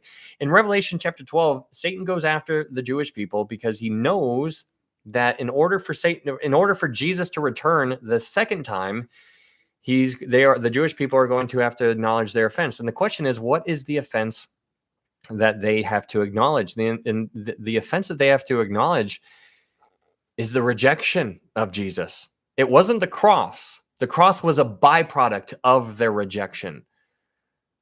Their offense was rejecting Jesus. Jesus showed up in Matthew chapter 8, 9, 10, and 11, and 12. Jesus showed up and he was offering them the kingdom. He's like, here's the kingdom. He's like, take it. He's like, I'm the king. He's like, here's the kingdom. And they said, no. And so then Jesus withdrew that offer. He put it to the side. And then that is what we dive into when we unpack the millennial kingdom. That's when Jesus is going to be back on the earth. So in Revelation chapter 13, you dive into this next unbelievable chapter. In Revelation chapter 13, you have this really interesting two verses. In chapter 13, verse 1, it says, "Then I stood on the sand of the sea, and I saw a beast rising up out of the sea, having 7 heads and 10 horns, and on his horns 10 crowns, and on his heads a blasphemous name. Now the beast which I saw was like a leopard, his feet like the feet of a bear, and his mouth like the mouth of a lion. The dragon gave him his power, his throne, and great authority." What's interesting about these verses here is that it points you and I back to Daniel chapter 7. In Daniel chapter 7, Daniel has a very similar vision, but Daniel sees it in the reverse order. In Daniel's vision, he sees the lion first, then the bear, then the leopard. Here in Revelation chapter 13, verse 2, John sees it in reverse. John sees the leopard, the bear, and then the lion. So it's almost like from Daniel's point of view, when Daniel was looking in the future, Daniel's looking in the future and he sees it in chronological order. But from John's point of view, since he was looking at it as a, like past tense kind of situation, he sees it in the reverse order. So it's really interesting how this is. But my point here in bringing this up at all is to get you to understand that the lion, the bear, and the leopard represent empires. In Daniel chapter 7, the lion was representative of Babylon. In Daniel chapter 7, the bear is representative of Persia. And the leopard was represented of Alexander the Great, or the Greek Empire. And so what's interesting about them is that when you see Revelation chapter 13, when John is talking about this beast, he says that this future beast is going to have the characteristics of all of the other beasts. He's like, all of the other beasts. He's like, all of those beasts that were before. He's like, this future beast is going to be like all of them put together. And so it's going to be one beast, but it's going to have like 7 heads all over the place. And so it's like if you put all of the empires, all of, Egypt, Assyria, Babylon, Medo-Persian Empire, the Greek Empire, the Roman Empire, and the upcoming empire, it's going to be all of them, and it's going to be embodied in this beast. And so this beast is going to have leopard-like characteristics, Alexander the Great characteristics, going out rapidly all over the place, conquering and to conquer. That is similar to what Alexander the Great did. And then when you look at the bear characteristics, that's speaking of the Persian Empire, and the Persians were absolutely ruthless. It's kind of like when you see a bear messing something up, it's just like bam, and you just see this, whatever it's getting hit by that bear, it just got absolutely rick-rolled, and you're just like, holy smokes, that thing just got mauled. And so that's basically what this beast is also going to be like. But then you also have the lion characteristics, which is very regal, very kingly. And so that is going to be this future system that is going to appear onto the earth, and it's going to be unbelievable. In Revelation chapter 13, we are told that this in Revelation chapter 13, you see that this Antichrist is going to have he's going to have authority. He's going to be given authority. Thank you, Amy. He's going to be given authority for yeah, some people say continents, and I don't understand. I actually don't understand why people think that they're continents. I haven't been able to really understand that when I tried looking at that. So maybe I'm just looking at it wrong. I don't see how people see that. That's not my opinion, but as per usual, test all things. These are secondary issues. But in Revelation 13, you see the Antichrist. He's given authority for 42 months. Now that's very interesting because you see that the two witnesses have authority for 3.5 years. And the beast, when he arises, he is also given authority for 3.5 years. Three, and this is a half. 3.5 and 3 and so 7. So my point here is that the two witnesses, they're going to be untouchable. They're closely associated with the temple for 3.5 years. And the beast, the Antichrist, is going to have authority for 3.5 years as well. The beast cannot have authority while the two witnesses are there because the beast wants to go into the temple. And so that's why after the two witnesses go away, that is when he is given his authority, because then he's going to be able to do whatever he wants to do. So that is very interesting. But in Revelation chapter 13, you see that this beast is coupled by another person. There is two beasts in Revelation 13. There's a duet. There's a duality that is given here. And this is where we're introduced to the false prophet. The false prophet is the false prophet is going to be following the Antichrist around, and he's going to be able to do all kinds of wonderful things. He's going to be able to mesmerize the masses and just deceive people. And so it's really interesting to see what is going on here. But this false prophet is going to be doing signs and wonders, and people are going to be so just consumed with how wonderful these miracles actually are. And so when you recognize what's being done here is that these people on the earth during the tribulation period, they're going to be looking for a leader. Don't forget what has happened up until this point. Remember the seal judgments, remember the bowl judgments. There was a demonic invasion. There was all kinds of death. There's all kinds of death, chaos, anarchy, famine. There's all kinds of terrible things happening all over the world. The people on the earth during this time are freaking out. They are looking for a person to follow. And so when this person shows up, they're going to be welcoming him with open arms. And it's at this point when he puts an image in the temple, and this is the abomination of desolation, which gets you to recognize Antiochus Epiphanes IV, because what you have in Antiochus Epiphanes IV, he basically did the same thing that the Antichrist is going to do in the future. Antiochus Epiphanes, back in the past, he built a statue a statue of Zeus inside the Holy of Holies. That's what he did. And then he sacrificed a pig inside the Holy of Holies. This is terrible stuff. Like this is the desecrating. I mean, the abomination of desolation, right? And so when you think about what the Antiochus Epiphanes did back then, that is exactly what the Antichrist is going to do in the future. And so you see this image. This image is going to be on the scene. And when this image shows up, this is the same time when the mark of the beast is going to be released onto the world. The mark of the beast is not here yet. It may be in development, which you can make a strong argument for that. But the mark of the beast is not something that people have developed or are going to develop in one day. It's not just going to appear out of thin air. People are going to be working on it. They're working, all while they're getting the world desensitized to certain ideas. Remember before, like how like long ago, people thought the internet was like the worst thing ever, and like, oh, and now it's just a way of life. And then, credit cards and debit cards came out and people were like, no. And now like people are like smartwatches and like, but now we're like used to like chipping pets and putting chips in pets. And there's chips in people over in, I forget what country, maybe it was Sweden or something like that. But they're like literal people have chips inside themselves.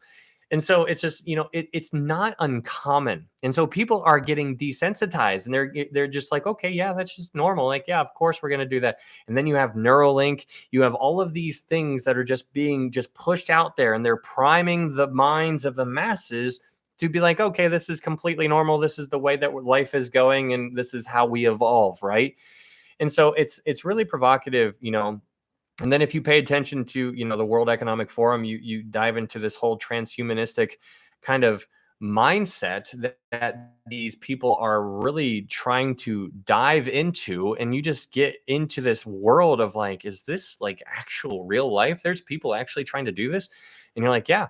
And so it's very, very strange, but it's also not strange when you start paying attention to it. There's a lot of stuff going on in the world, and just because we may be aware of it or we may not be aware of it doesn't mean that it's not going to happen. This stuff is going to take place one way or the other.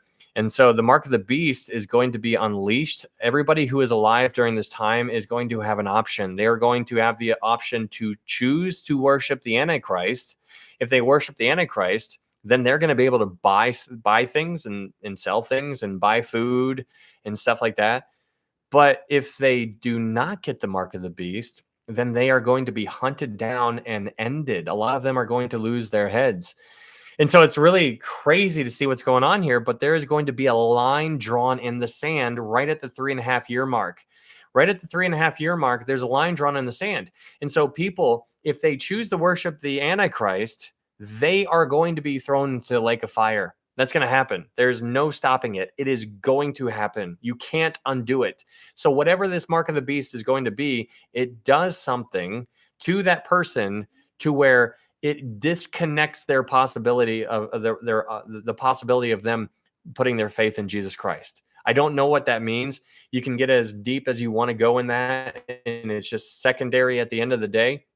But the bottom line is that it is no, do not pass go, do not collect $200 if this actually is done. And so my mom, she's been witnessing and being a witness and witnessing to my aunt, and for my entire life. And so she got to the point where, my aunt is just like, I don't want to hear it anymore. And so my mom just ended it and was like, okay, she's like, just like, can you promise me not to take the mark of the beast if you see it? And she told her about it, and she's like, okay, I promise I won't take it. And so that's where she ended it. And so it's really tough. There's some people who are just like, I don't want to hear it anymore. And so it's heartbreaking, but that seed is now in my aunt's mind. And so you never know. The people that we're talking to right now, they might go through the tribulation, which is what we don't want them to. But I do believe that many people, obviously, there's going to be a great multitude that comes out of the tribulation who is saved. And I think it's a lot of that is because of people like you guys, like who are telling people about Jesus right now. And so that's why we need to keep on doing that, because he is long suffering. He's not willing that any should perish. He just knows what's going to happen. And so it's just so interesting. In Revelation chapter 14, diving into Revelation chapter 14, you have this angel that comes out of heaven, and he preaches the gospel to the world. And so these people on the earth are going to have a decision to make. They're going to see it very clearly. It's going to be a very clear decision, because there's going to be the Antichrist and the false prophet doing all kinds of cool, shiny stuff. But then there's going to be an angel that everybody is going to see and hear. I want you to think about the deception that's going to be around during that time period, because there's going to be an angel, and this angel is going to be seen and heard, and people are still not going to believe. Can you just think about that? The deception is going to be unbelievable. It is going to be unbelievable. People are going to see that angel and be like, you know what? No, thank you. And then they're going to go over here and join that guy. And it's just crazy. It is crazy. It is unbelievable. Also, guys, understand that whoever the Antichrist is, whoever he is, he's going to be a friend of Israel initially. He's going to be a friend, because he's going to be a peacemaker. He's going to try to make peace, peace, peace, peace. And he's going to do a great job. He will go out conquering and to conquer, meaning he has already been conquering. So when you recognize that this guy, whoever he is, he's not going to come out swinging. He's going to come out with, like roses and stuff like that. He's going to be like, hey, let's be friends. And what can I do for you? And it is very interesting, like who is this person going to be? I do not know, but I do know that we are one day closer to home. And I can't wait. But that's Revelation chapter 14. In Revelation chapter 14, you see the angel. That takes us to Revelation chapter 15. What's up, Trisha? In Revelation chapter 15, this is another little bit of a commercial break in Revelation chapter 15. It basically gives you like a heavenly scene, something that's taking place up in heaven. And so in Revelation chapter 15, you see these 7 angels go into the temple in heaven, and God is in the temple in heaven. And so these 7 angels go into the temple of heaven, and they pick up these 7 bowls, and then they leave, and then they go out. They all pick up a bowl, and then they go out. And then that gives you to Revelation chapter 16. In Revelation chapter 16, this is when God gives those 7 angels the green light to pour out their bowls onto the earth. And so that is crazy. God is saying, yep, go ahead. Pour them out. And so the first bowl that is poured out, unlike the trumpet judgments was a judgment of the thirds. It was a third of the sea, a third of the water, a third of the ships, a third of the grass, a third of the trees, whatever. It was a third. But in contrast, the bowl judgments are a judgment of the wholes. It's 100%. Whatever the bowl is being poured out on, it is 100% affecting whatever is there. And so in Revelation 16, this first bowl is poured out on those who receive the mark of the beast. We need to understand that in Revelation 16, that the bowl judgments, the first one is poured out on the mark of those who chose to receive the mark of the beast. That's a big deal. And then when you go to verse 8, you see that the angel poured out his bowl on the sun, and power was given him to scorch man with fire. That is crazy. And so the mark of the people who choose the mark of the beast have a bowl that is reserved just for them. And it's going to be terrible. Their bodies are going to be covered with loathsome sores. And then after that, then they're going to get scorched, and they do not die. They don't. This is not them dying. They don't do that because they are going to appear before the sheep and goat judgments. That is what's going to happen. They're going to walk their little itty bitty feet over, and they're going to stand before Jesus, who sits on the throne, and that is going to take place at the sheep and goat judgment. Let me ask you a question. After these people have the mark of the beast, and after they are covered in loathsome sores, and after they have been scorched with the sun, do you think it's going to be hard to determine which one are the sheep and the goats? Because the sheep are going to be over here, and the goats are going to be over here, and they'll be like, oh, that's definitely a goat. Mom, look at that guy. Like, what the heck happened? But like, that's what's going to take place. And the people who receive the mark of the beast are going to be ended at the sheep and goat judgments, which is crazy. Hey, thank you so much for that gift. Thank you so much. And so that's Revelation chapter 16. There's so much in Revelation 16. We spent a lot of time there. You could just stay there forever. One of the things that is interesting is in verse 12, it talks about the great river Euphrates drying up. That's one of the bowl judgments.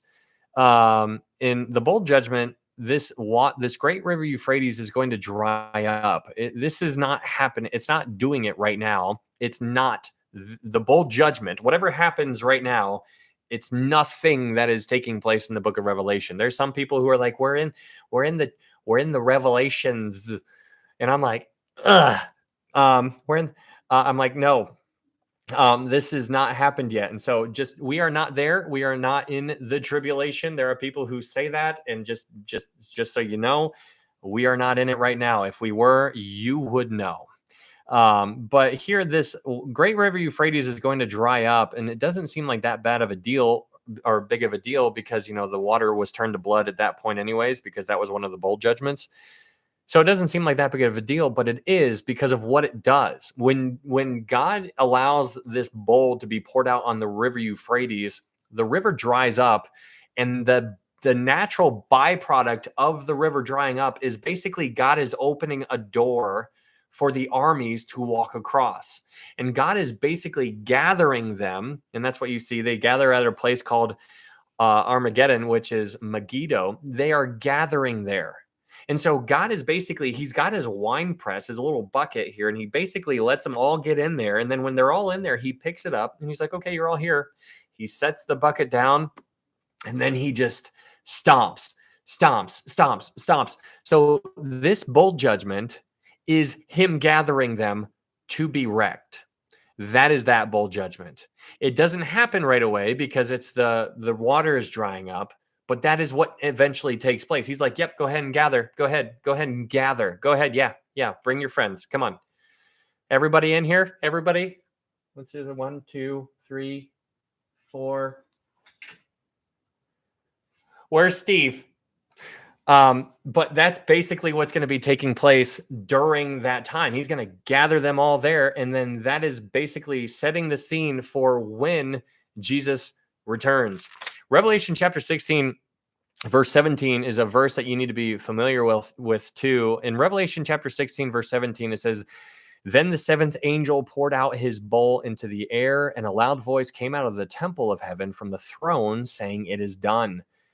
This is God, who the voice that's coming out of his temple. That's God's voice, because in Revelation 15, we see that God was in the temple alone. He was there by himself. The angels go in, they get the bowls, and then they leave, and then God is in there alone. It's like it's almost as if he just needs to be alone. He's like, I need to be alone. He's like this. It's almost, at least to me, and I'm, this is me postulating, but it almost seems that he wants to be alone because he's not happy about what's about to take place. And so that's just an idea, but I don't think he's not taking any pride and joy in doing what is going to be done to the earth during this time. Obviously he's not doing that. He's not taking any or getting any joy out of that, because that is heartbreaking, because people are living in active rebellion, and that's not something he wants to be done. But in Revelation chapter 16, verse 17, a voice comes out of the temple, and the voice says, "It is done." Now, when God says it is done, he's referring to the time of Jacob's trouble. Jacob's trouble is done. Jacob's trouble is done. Israel's trouble is done. Like, hey, he's like, because their trouble was for a period of 7 years. And so that's important to recognize. But if you read that and you don't understand what God is talking about there, then you're like, well, what does he mean it's done? Because when you keep reading, there's like earthquakes, there's all kinds of stuff that's happening. So what is done? The thing that is done is the time of Jacob's trouble. The time of Israel's trouble has come to an end. So that sets the scene for Revelation chapter 17 and 18. Revelation chapter 17 and 18 basically are chapters about Babylon. In chapter 17, you have a beast and a woman. The beast is a representation of the political system that is going to be around during the 7 years. For the first 3.5 years of the tribulation, there is going to be a political system that is going to be enacted and enforced. They're going to be in control for the first 3.5 years. Now, the reason why the 10 kings are in control for the first 3.5 years is because the Antichrist has not yet been revealed. So for the first 3.5 years, you have the 10 kings. Then for the second 3.5 years, the 10 kings go down to 7, because in Daniel chapter 7, it talks about how the Antichrist, the little horn, is going to pluck up 3 of the kings. He's going to throw them away. He's like, you go over there. And he is going to be the 8th. He is going to reign at that time, and he's going to subdue 3 of the kings. And so for the first 3.5 years, you have the beast, which is 10 kings, the political system, but then you have a woman who is riding the beast. And the woman is representing the false church, the false Christendom. There is false Christendom all over the place right now, and there's going to be false Christendom during the tribulation period as well. That's what Revelation chapter 17 is talking about. So you have a beast and the woman. The woman rides the beast. Wherever the beast goes, the woman goes. But then the woman gets devoured by the 10 kings. The woman goes away, and when the woman is destroyed, that is when the Antichrist rises up, and that doesn't take place until the 3.5 year mark. So it's really interesting. But that's Revelation 17. Revelation chapter 18. And in Revelation chapter 18, you have the basically the structure in a sense of Babylon. Babylon is a system. And so many people have the question of what is Babylon? And, I asked the same question. Nobody knows for sure. Many people believe that it's America. Many people think that it's New York. Whatever your opinion is, one way or the other, it's all going to come crashing down. And so this system, this Babylonian system, is going to fall. And we talked a lot about this. And so it's a very it's a very provocative kind of conversation because of how it begins. In Genesis chapter 10, you are told about a guy named Nimrod. Nimrod is what he had the first kingdom. That's what you see. He Cush begot Nimrod. Nimrod was a great warrior. He was a mighty warrior. And so, hey, thank you. Be blessed. Thank you so much for that gift. So Nimrod was a mighty warrior, and his first kingdom was Babylon or Babel. And so it's so interesting to see because that's Genesis 10. Now we're all the way in Revelation 17 and 18, and we're still reading about Babylon. And so I proposed to you when we went through Revelation 18, I said the whole world is probably all Babylon. All of the things that we have in our system in America, in Russia, and Canada, and Africa, it's all connected. And so it just seems like all of those things, all of the cities are going to fall. In Revelation chapter 16, it says in Revelation chapter 16, verse 19. In Revelation 16, verse 19, it says, after God says it is done, in Revelation chapter 16, verse 19, it says, now the great city, Jerusalem, was divided into three parts.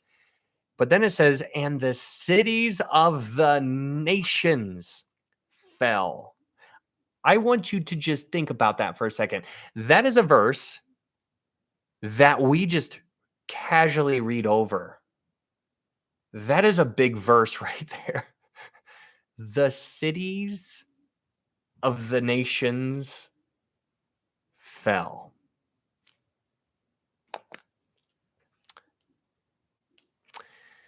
That's wild. The cities of the nations fell. Now, when you read the word nations in the Bible, it's speaking of Gentiles, right? The cities of the Gentiles fell. I am a Gentile. I live in a Gentile world. You probably are too. So wherever your city is, that city is going to fall. That's fascinating. And so when you think about that, the cities of the nations fell, and you're like, well, wait a second, that's talking about Babylon. It's because the very next verse it says, and great Babylon was remembered before God.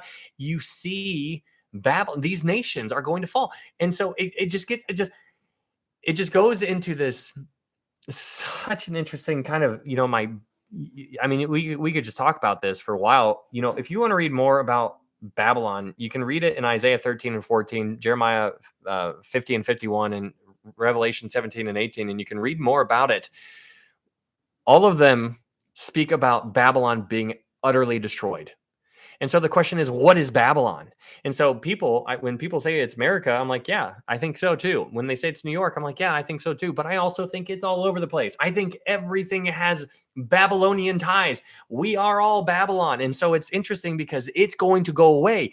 And it goes back to Genesis 10 when you see Babylon, its kingdom, Nimrod, and his kingdom. That was the first kingdom, right? Nimrod and his kingdom.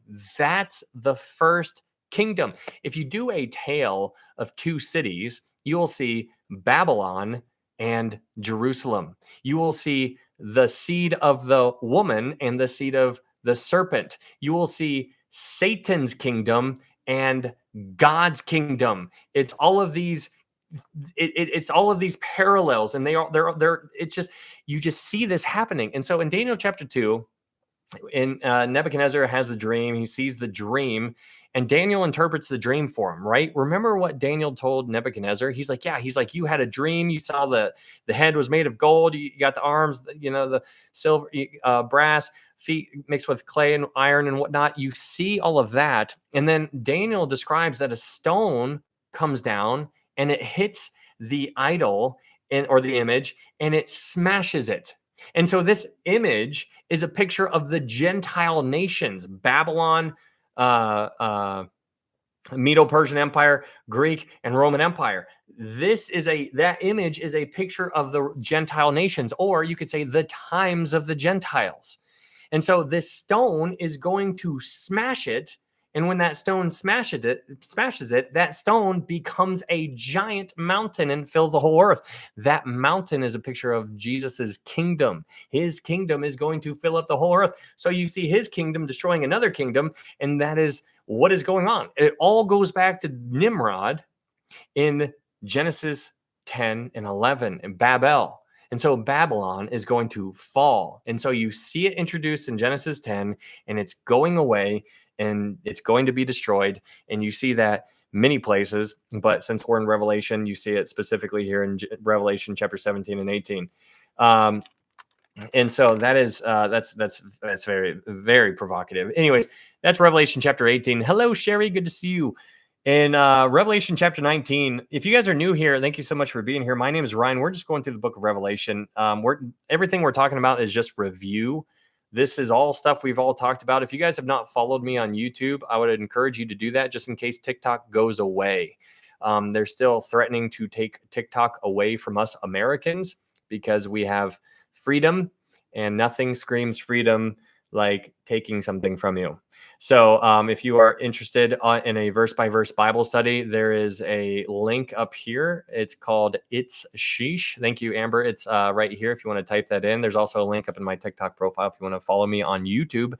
We've done like 25 books, verse by verse, chapter by chapter, book by book. We started with Revelation, and 25 books later, we are back at Revelation. So it's a good one. Is pretending your last resort? Yes. I do enjoy pretending. But when you get back into Revelation chapter 19, completing this review, in Revelation chapter 19, you get into this whole conversation about the difference between the marriage and the marriage supper. In Revelation chapter 19, verse 7, you see the marriage. In Revelation chapter 19, verse 9, you have the marriage supper. And so it's so interesting to really understand that there's a difference between the two. There's a difference between the marriage, like how when if you're married, you had a marriage and then you went to the reception after. So that's the same thing that's going on here. There is the marriage, the wedding, and then the wedding supper. So that is what you see in Revelation chapter 19, which is very interesting because in Revelation chapter 19, verse 9, it says, "Then he said to me, write, blessed are those who are called to the marriage supper of the Lamb. And he said to me, these are the true sayings of God." So there are people who are called to the marriage supper. The question is, who are they who are called? You and I, if you are a born again believer right now, you and I are the bride. So we are not called there. We are just going to be there. There are people who are going to be called, invited, if you will. And this is why it's so interesting, because when you see John the Baptist, he's like, I am not the, what's he say? He says, I'm not I'm not the groom. I'm not the bride. I'm not the bride or the groom. He's like, I'm the friend of the bridegroom, or something like that. John identifies himself to be the friend of the bridegroom. And so you and I are the bride. John the Baptist is the friend, and you and I, Jesus is the groom. So you have different players that are there. And so it's really interesting to understand, like when you start to see this kind of stuff, you're like, wait a second, there's different players. There's people that are here. They're all saints, but they all seem to have like a different role to play. And it is the Old Testament saints are the friends of the groom, which is interesting. You know, you and I, the New Testament, the church, you and I here are the bride. And that's pretty cool because during this marriage supper, there's going to be Jesus, the groom, the bride, you and I, and then the friends, which are the Old Testament saints and the tribulation saints, which is very interesting. Anyways, that's Revelation chapter 19. Revelation chapter 19. Do you have a scripture for John saying he is a friend? Well, I forget your name. Egg. Aggie.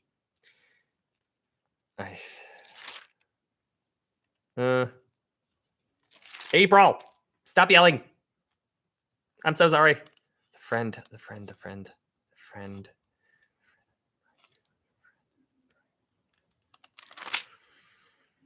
Oh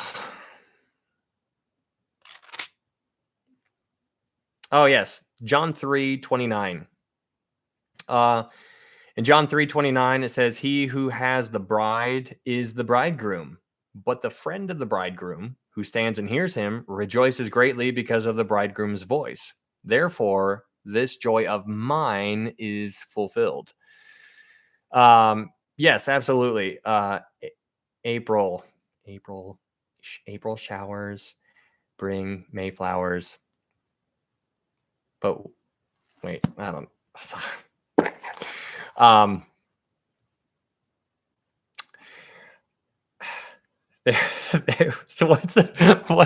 what is Pilgrim? Dang it, Eric, blocked. I forget it. I ruined it. To get to the other side. I don't. You know what? I can't even think of how that joke goes.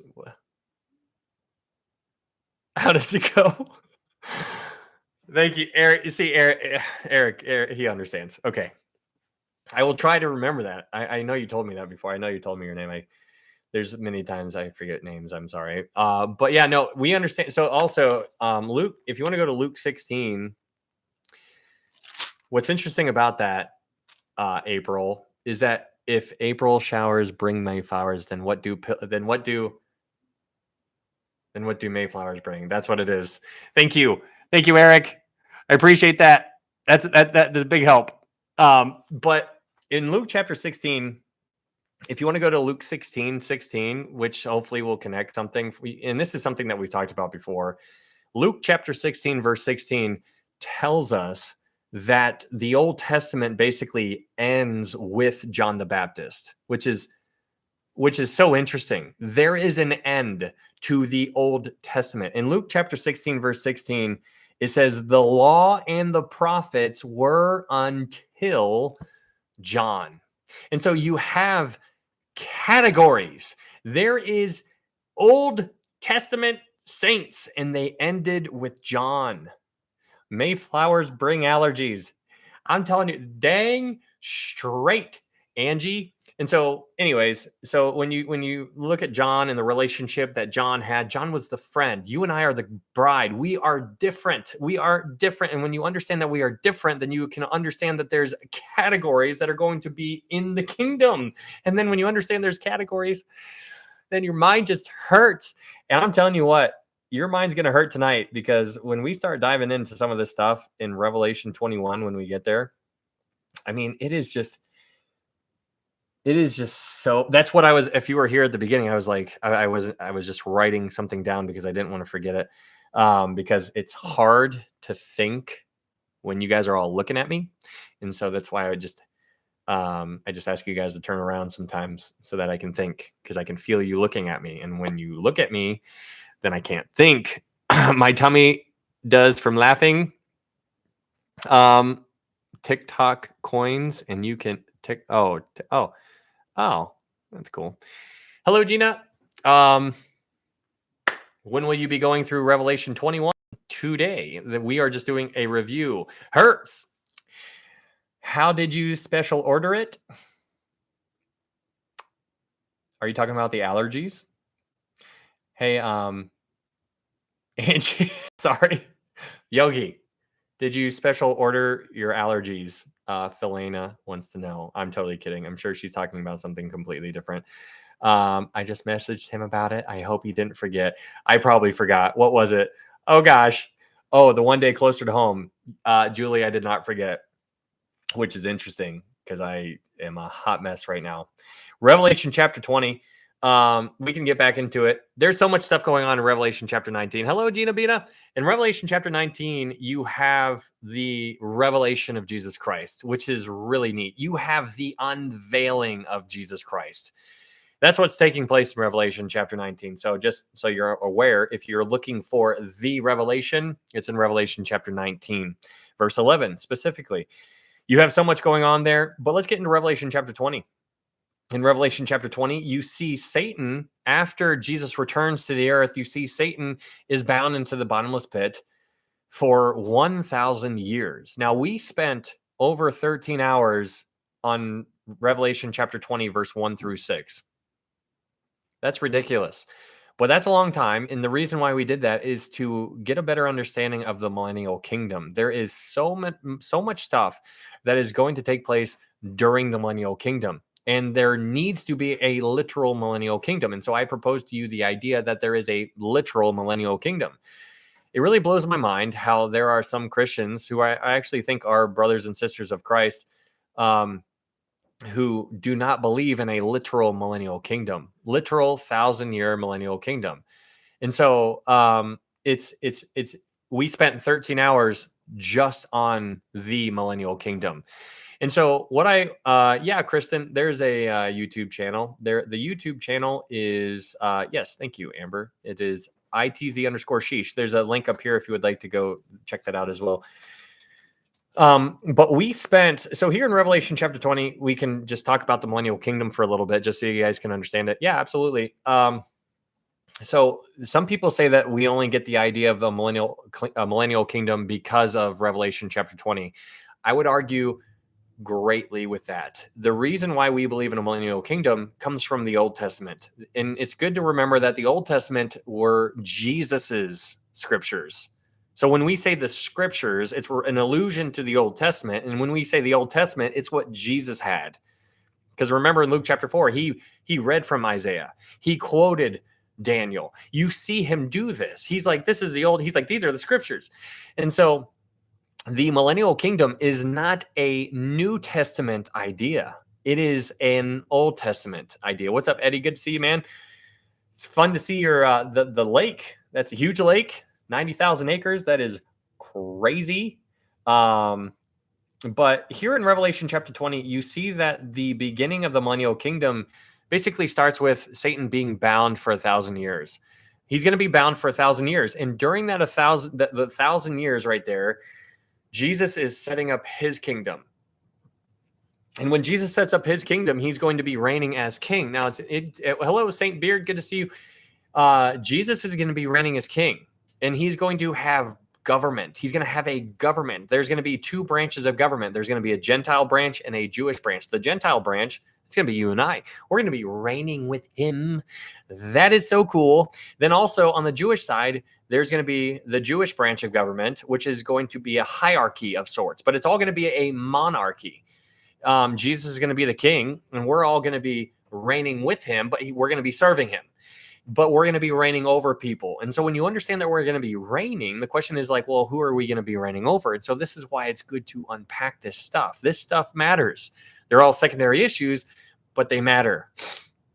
So I propose to you the idea. So on the Jewish branch, there's going to be King David. He's going to be back. He's going to be king over Israel under Jesus. He's going to be king over Israel. We looked up those passages. Then also under King David, there's going to be the 12 apostles sitting on 12 thrones. Those 12 apostles sitting on 12 thrones are going to be ruling over the 12 tribes of Israel. And then there's princes and counselors and whatnot. So you see this hierarchy. Thank you, sweets and treats. Dude, I love candy. I had some high chews today, and I had some nerd clusters. So there's that. I don't know why I said that. Oh, yes, sweets and treats. Oh, hello. Thank you. That's an interesting name. The devil. Oh, squirrel. Yes. But the millennial kingdom. Thank you so much for those gifts. I love need clusters. Me too. I love Ryan's ADD. Yeah, it's weird. But anyways, so the millennial kingdom, 1,000 years, Jesus is going to be reigning. He's going to have a government. We're going to be a part of that. Focus, Ryan. But there's going to be a government, a hierarchy. And so it's good to recognize that this how do I say this in like a minute? So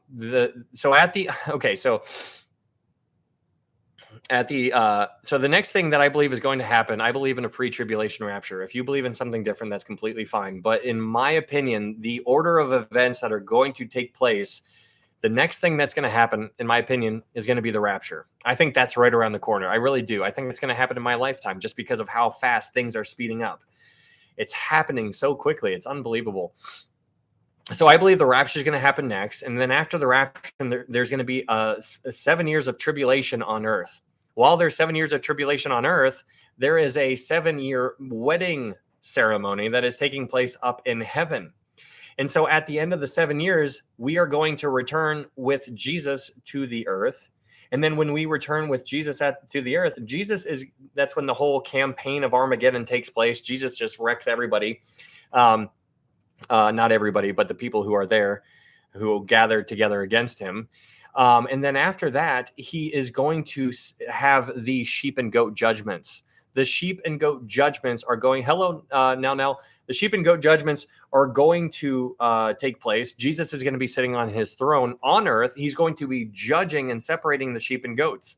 The goats are going to be thrown into everlasting fire. The sheep are literally allowed to walk into the millennial kingdom. That's how it's going to happen. The sheep are the Gentiles who got saved during the tribulation. There are people who are going to get born again during the tribulation. Those are called tribulation saints. And so those people, hello, Monica, those people who walk into the millennial kingdom are humans. They still have on this body. You and I at that time are going to have on our glorified body. We are not going to be able to sin anymore. So you and I are in our glorified body are going to be reigning over the humans who still have their normal body on, but they're saved. They still have their sinful nature. You and I do not. We cannot sin anymore, but they can, even though they're born again. And so right when the clock starts for the millennial kingdom to begin, Satan is locked up. Jesus' kingdom, his kingdom begins with everybody in there who is a Christian. But then as time goes on, as centuries go on, children are being born. And those children grow up, and then they have children and children and children and children and children, and the earth is getting populated. But while that's taking place, people are seeing Jesus. They're seeing you and I. They're seeing how cool we look. We're like, hey, look at how cool I am. I'm super shiny, kind of like Moses and Elijah in Matthew chapter 17 on the Mount of Transfiguration. Woo! And so they're going to see us. They're going to see Jesus, and they're going to be like, you know what? I put my faith in Jesus. I believe he is God. But then there's going to be other people who are going to be like, you know what? I disagree, and I don't like Jesus. And so they're going to rebel. They're going to be born in the millennial kingdom, and they are going to rebel against Jesus. And so when they rebel against Jesus, that's what basically Ezekiel chapter 38 is talking about, because that's when Israel is going to be living in unwalled villages. And when they live in unwalled villages, that's when Satan gets released after the 1,000 years. He runs to Gog. He tells Gog, he's like, hey, let's go do this thing against Israel. And so Gog gets his whole army together, and they gather and they surround the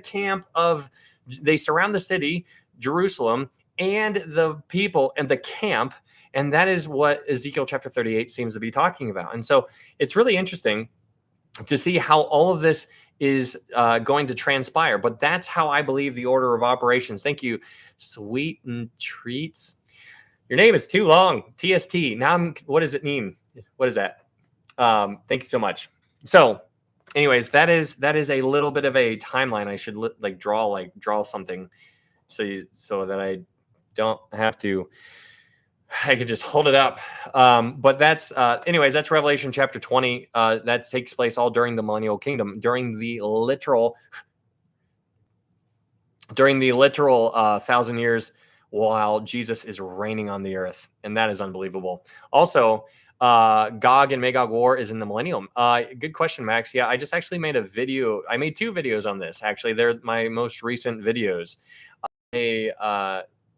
I disagree with a lot of big names out there as far as the people who see it differently, just so you know. So just test all things. But I do believe that what I say is true. Some people believe that the Gog and Magog war is going to happen. Some people believe it could happen before the rapture, and some people believe that it's going to happen during the tribulation. I disagree with all of that. Thank you, Blessed. I believe that the first Gog and Magog war is described in Ezekiel chapter 39. That Ezekiel 39 is talking about what the war that takes place at the Battle of Armageddon. I think that's what that is describing. The second one is going to take place at the end of the millennial kingdom. When Satan gets released, he goes to Gog, he gathers Gog and all of Gog's army, and then Gog goes against Israel. And then that's when fire comes out of heaven and devours them without even a fight. There's no fight. They all gather. They're like, we're going to do it. Yeah, we're going to do it. And then fire comes out and they're like, oh, snap. So that's Revelation chapter 20. Because in Revelation chapter 20, verse 7, it says, now when the 1,000 years have expired, Satan will be released from his prison and will go out to deceive the nations which are in the four corners of the earth, Gog and Magog, to gather them together to battle, whose number is as the sand of the sea.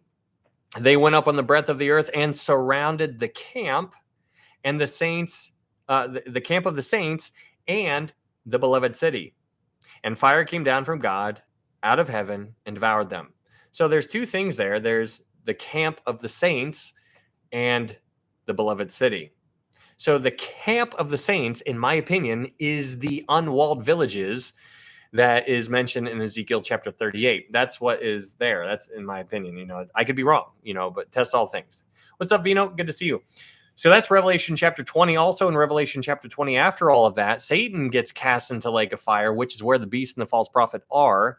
It's good. We talked about that. There's nobody currently in the lake of fire at the moment. There is nobody there. It is completely empty. And it's always good to remember that the lake of fire was created for the devil and his angels. But, people who live in active rebellion and live in rebellion for their entire life and die that way, that's where they're going to go. He's like, you don't want to be with me. That's okay. That's your decision. So that's Revelation chapter 20. We talked about the great white throne judgment. That's a good conversation to have. You do not want to go to the great white throne judgment. This is where the books are going to be open. We talk about the books. We talked about the works. There are different degrees of punishment that are going to be enacted or inflicted on people during this time. There's going to be people who lived a relatively good life, from our opinion, but their punishment or their condemnation is going to be not as great. But we understand from Matthew, I think it's Matthew 23, when Jesus is talking to the Pharisees, he says, woe to you, scribes and Pharisees, hypocrites. And then he goes on and says, you shall receive a greater condemnation. And so if you can receive a greater condemnation, then that implies that you can receive a lesser condemnation. And so also when Jesus was going around, he was talking to Chorazin and Bethsaida. He says, woe to you, Chorazin, woe to you, Bethsaida, for if the things that were done in you were done in Sidon and Tyre, they would have repented long ago. And so he says, it's going to be more tolerable for you in that day than it's going to be more tolerable for Sodom and Gomorrah than for you in that day.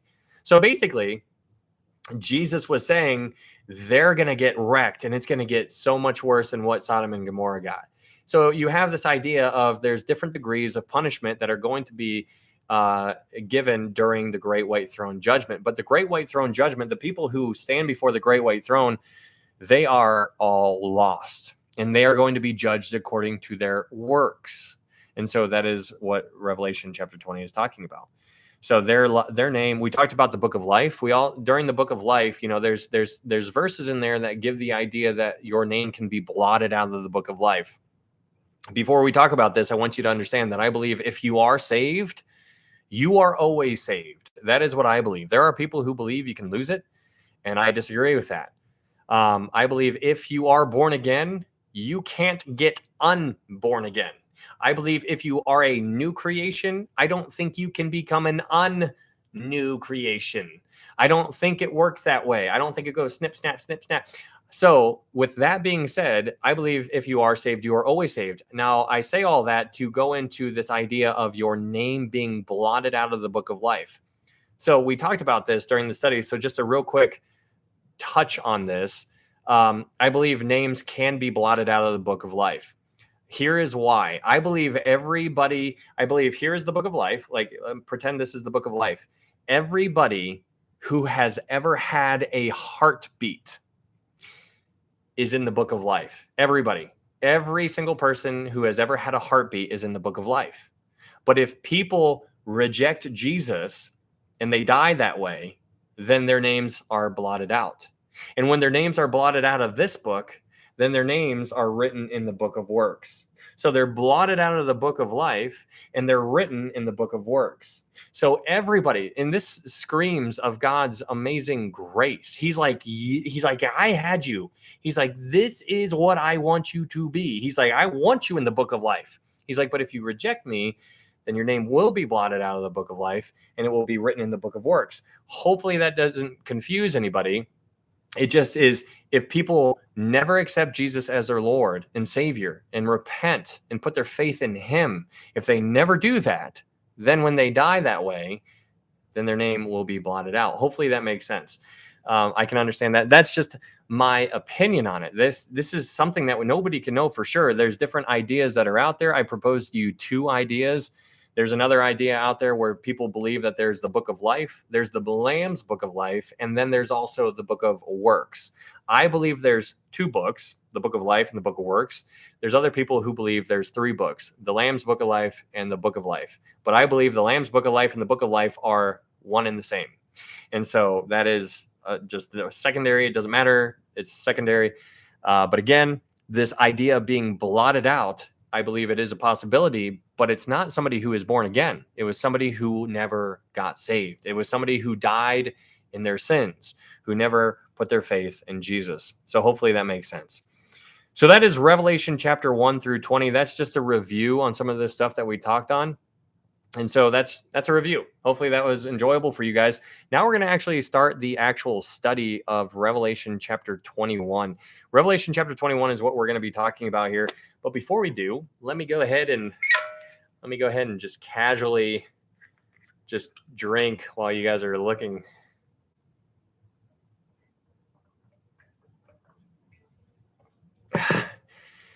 Dunce cap of books. What? You got to go. I have an early service in the morning. I'll watch the video when you post it. Okay, Jill, thank you so much for being here. Water. I know, it's crazy.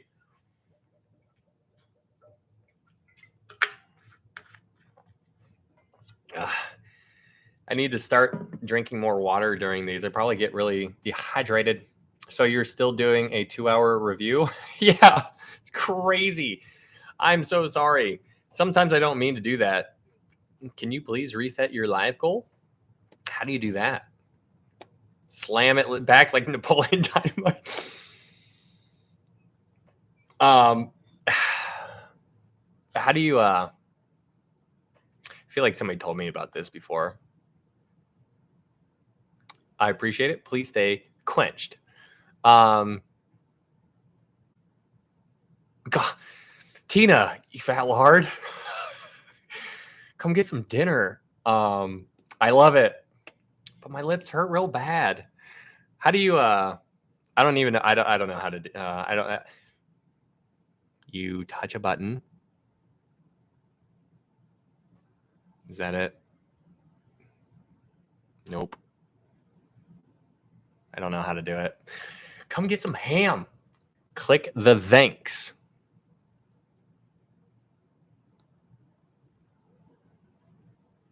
Are you messing with me right now? Can you bring me my chapstick? I don't know how to do it. I also don't know what it does to do that. Top right.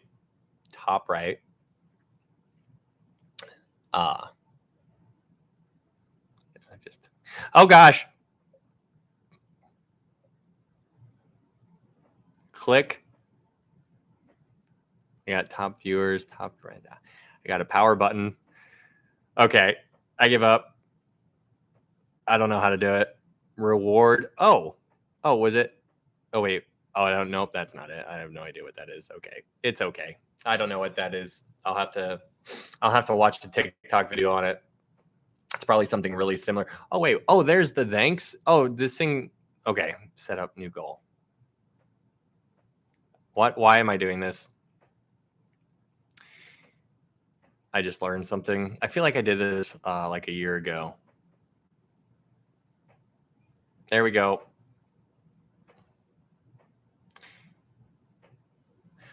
Brochure. Okay. Can you please? Okay.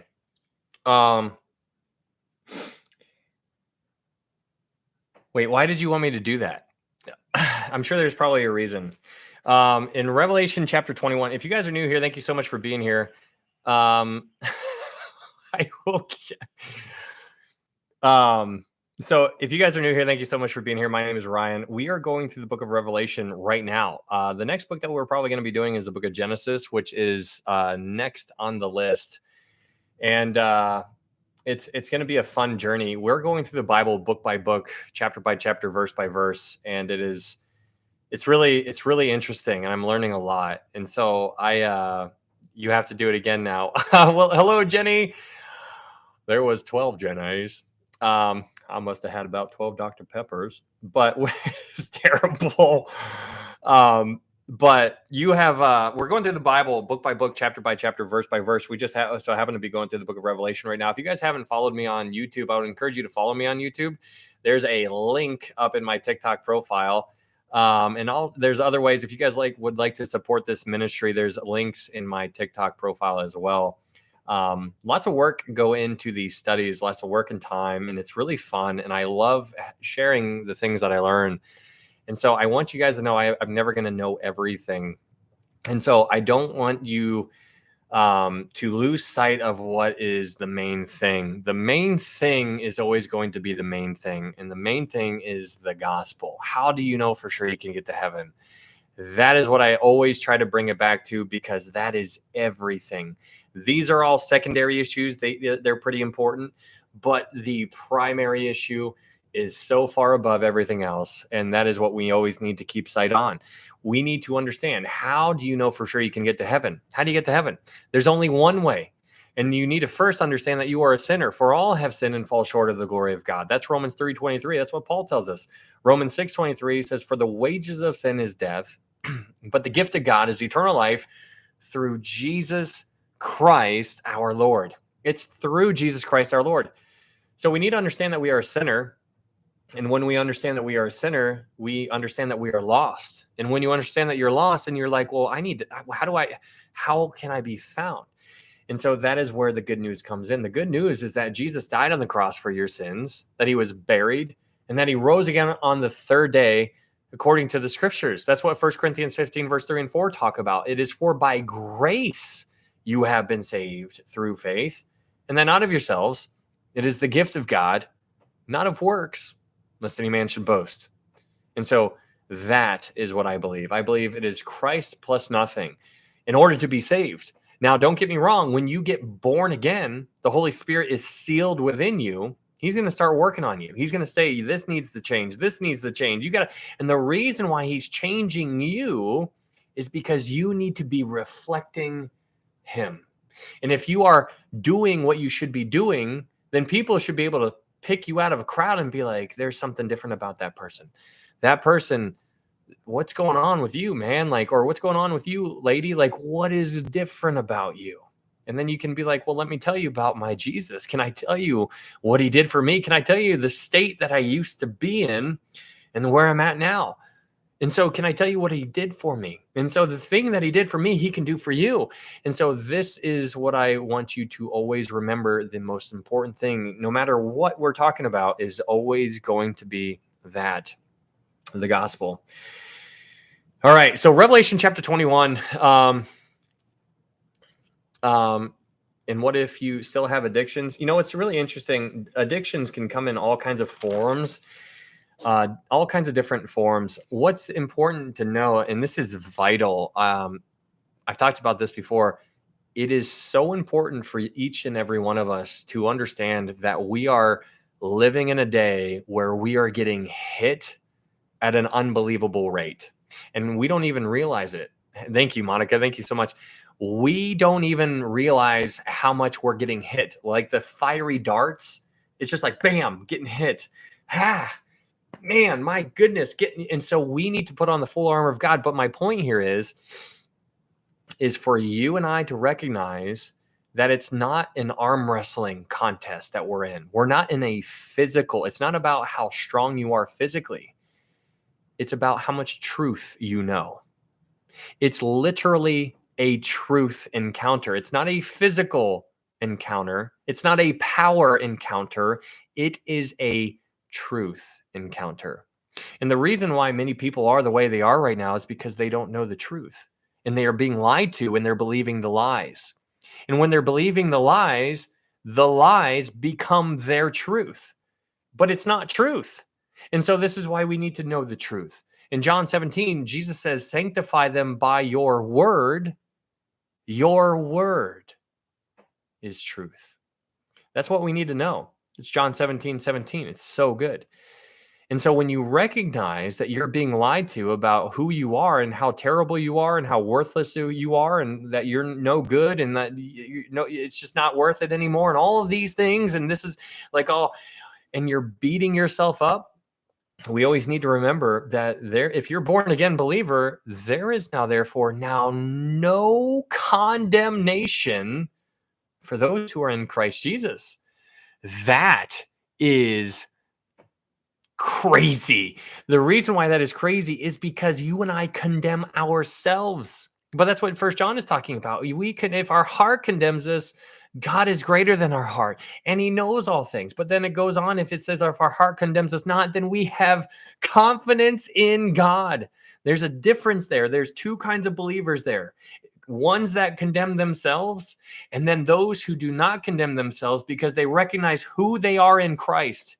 But the majority of people, the majority of Christians are down here condemning themselves, saying that I'm not worth it and I'm terrible and oh man, I'm the worst, forgetting that there is no condemnation for those who are in Christ Jesus. So when you're condemning yourself, it's lies. And that goes back to the truth. And so we need to know the truth. And when you know the truth shall set you free. So that's good to know. That's really important. Okay, so let's go ahead and get on into the actual study. Revelation chapter 21. So we're gonna be talking about the millennial, what takes place after the millennial kingdom. And much of the first 20 chapters of the book of Revelation, much of those details can be found in the Old Testament. Revelation chapter 1 through 20, a lot of the details there can be found in the Old Testament. But chapter 21 and chapter 22 of the book of Revelation, you don't find that anywhere else. That's unique to Revelation chapter 21 and 22. Because Revelation chapter 21 and 22 speak of the eternal order, the eternity. The millennial kingdom is not eternity. It's a little blip on a scale. It's going to be forgotten. It's crazy. It's 1,000 years that is going to be gone. And then after it's done, eternity. And so this is what we're going to be talking about. So what's good to know is that the millennial kingdom is 1,000 years. But we are told that his kingdom has no end. If you guys remember in Isaiah, if you guys want to go to Isaiah chapter 9, verse 6 real fast, we look this up. In Isaiah chapter 9, verse 6, we see that his kingdom has no end. In Isaiah chapter 9, verse 6 and 7, it says, for unto us a child is born, unto us a son is given, and the government will be upon his shoulder, and his name will be called Wonderful, Counselor, Mighty God, Everlasting Father, Prince of Peace. Of the increase of his government and peace, there will be no end. Upon the throne of David and over his kingdom, to order it and establish it with judgment and justice from that time forward, even forever. So you see that his kingdom is going to have no end.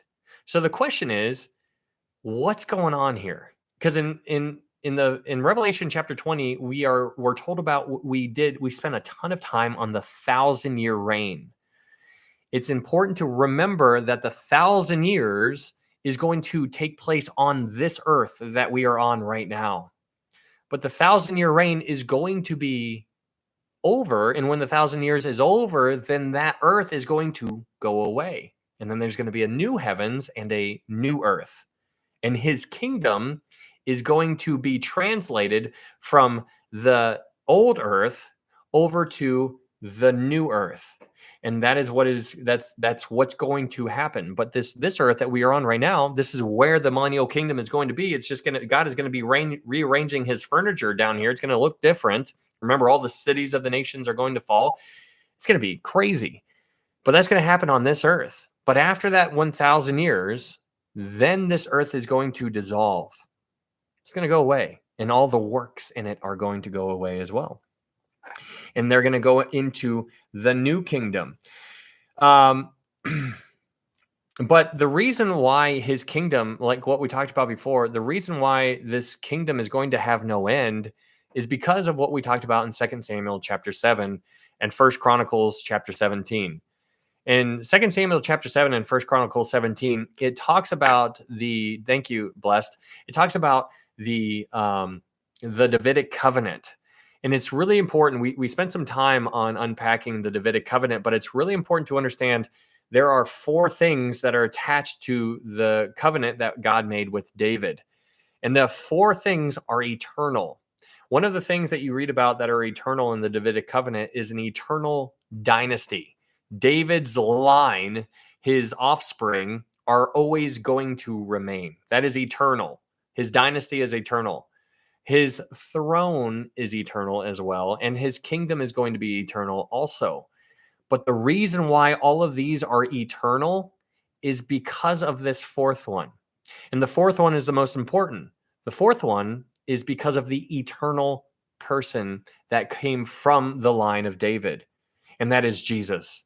The reason why there is an eternal dynasty, the reason why there is an eternal throne, the reason why there is going to be an eternal kingdom is because of the eternal person who is Jesus.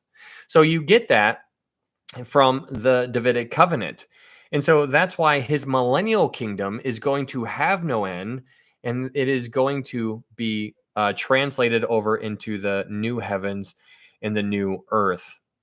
And all that we know about this new eternal order, this new eternal heavens and new eternal new earth, is going to be found in Revelation chapter 21 and through Revelation chapter 22, verse 5.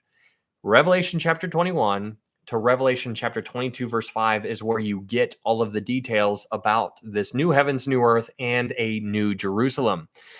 Love your hoodie. Hey, thank you. Thank you, Mary. You can go check out the things that are up on Threads That Preach if you would like to. But to replace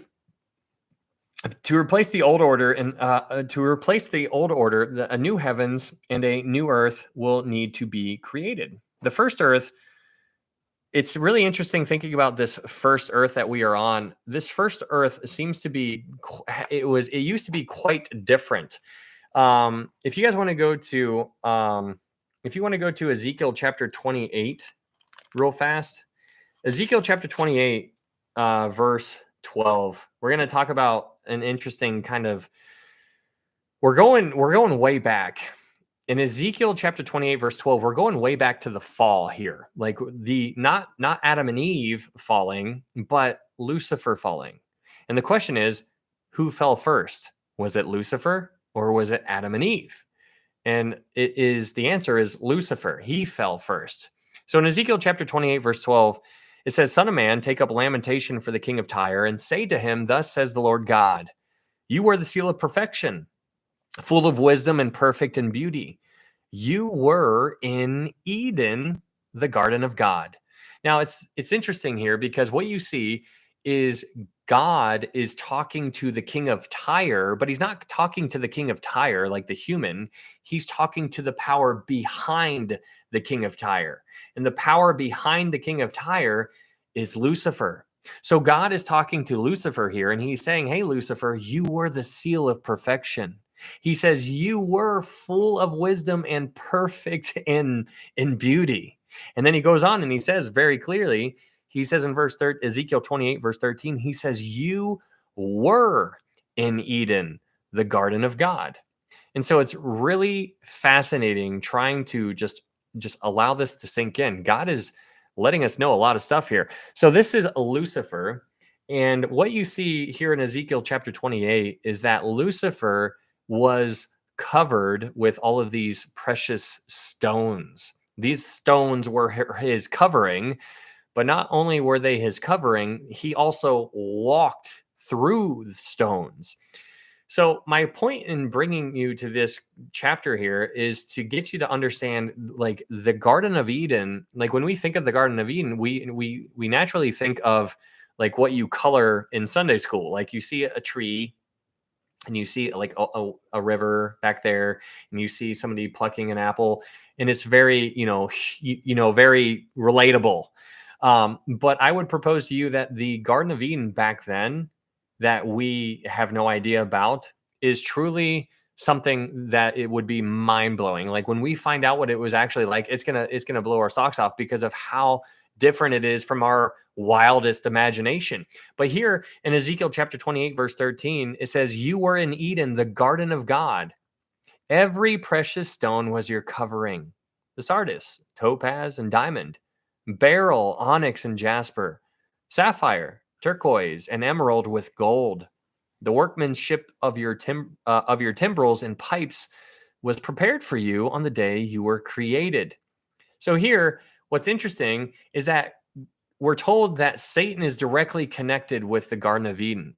And there's some studies out there that are really fascinating, because it seems, what we learn here in verse 14, Ezekiel 28, verse 14, it says, "You were the anointed cherub who covers." So Lucifer was a top tier angel. He was the one who was overseeing things. Now, when you think about him overseeing things, what was he overseeing? There is hierarchies in the heavenlies. That's crazy. There are different angels that have different roles and responsibilities, and there are angels over other angels. That's that's crazy. But this angel, Lucifer, he was the one who was he was the overseer. He was the one who covers.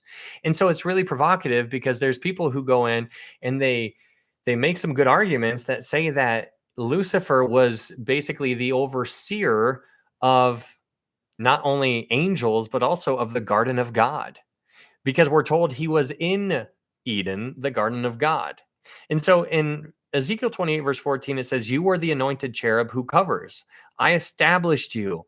You were on the holy mountain of God.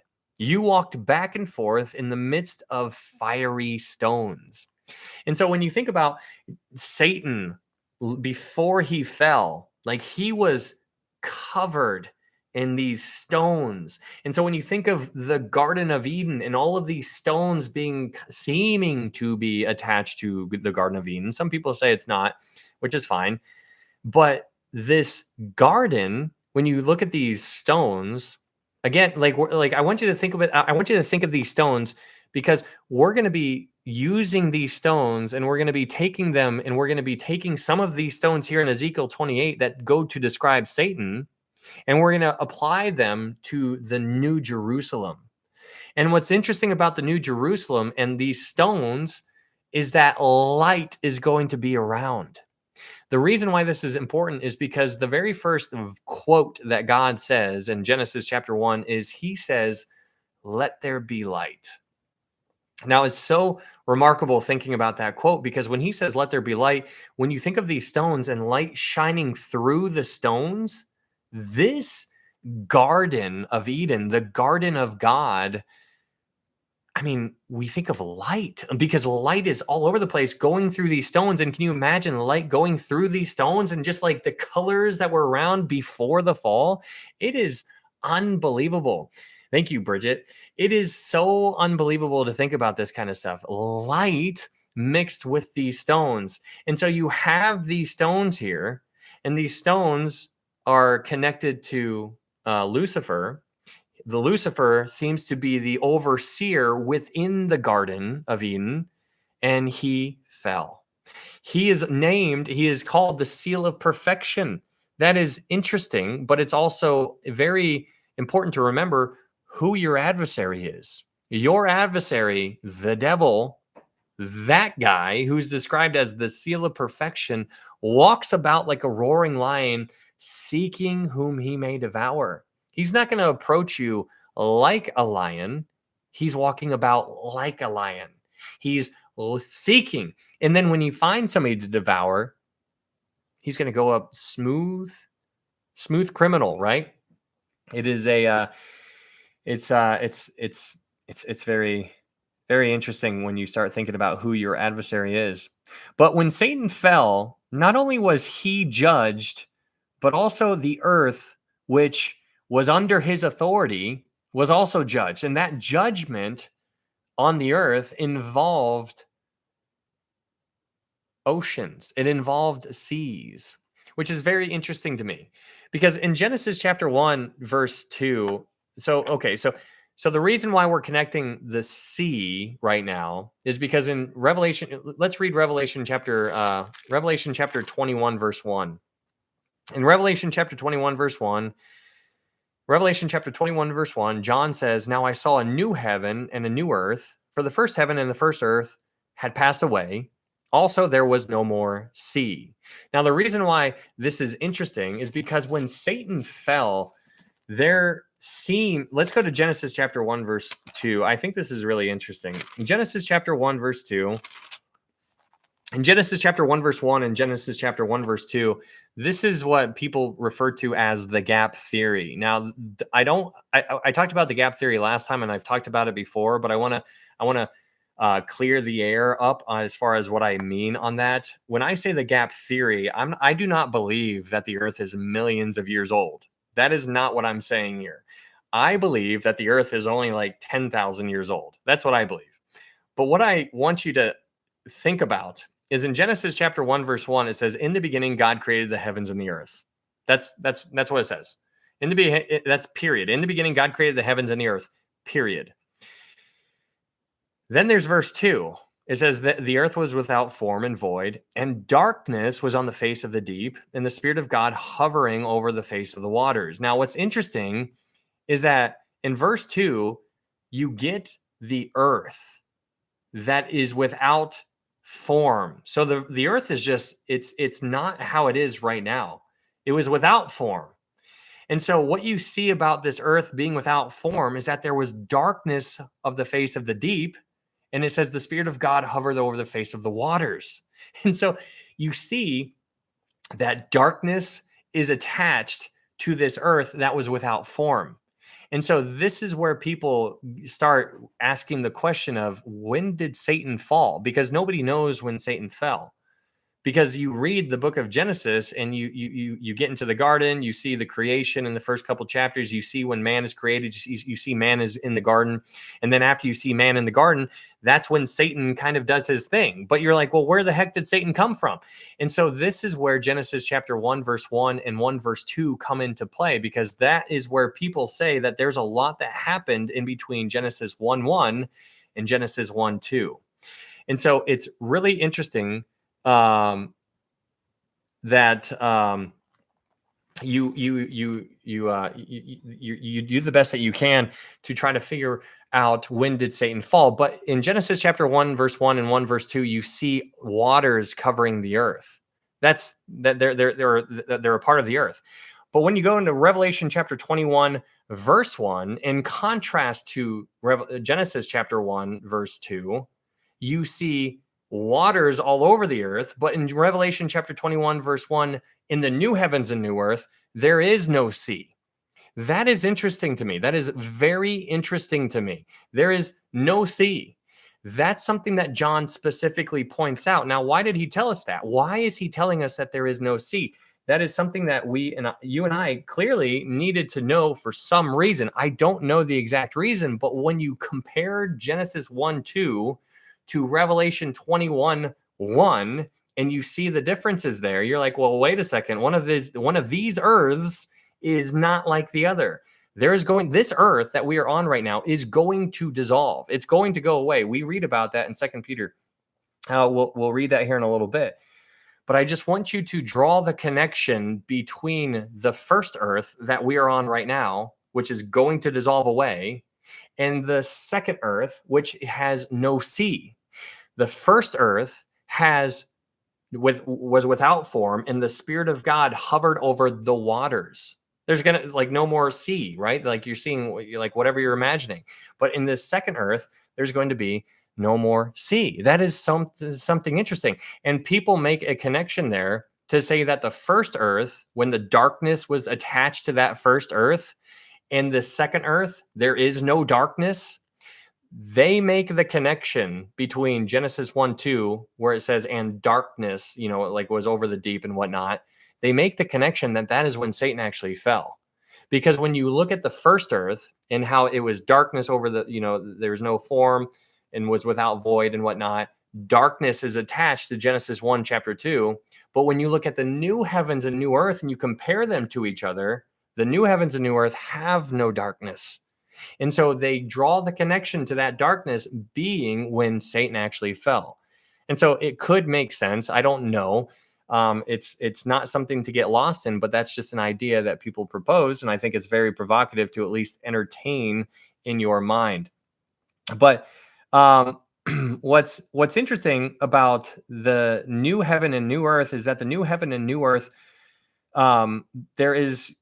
they are going to be needed to be created. They are going to be created. They're not here yet, but the New Jerusalem is already.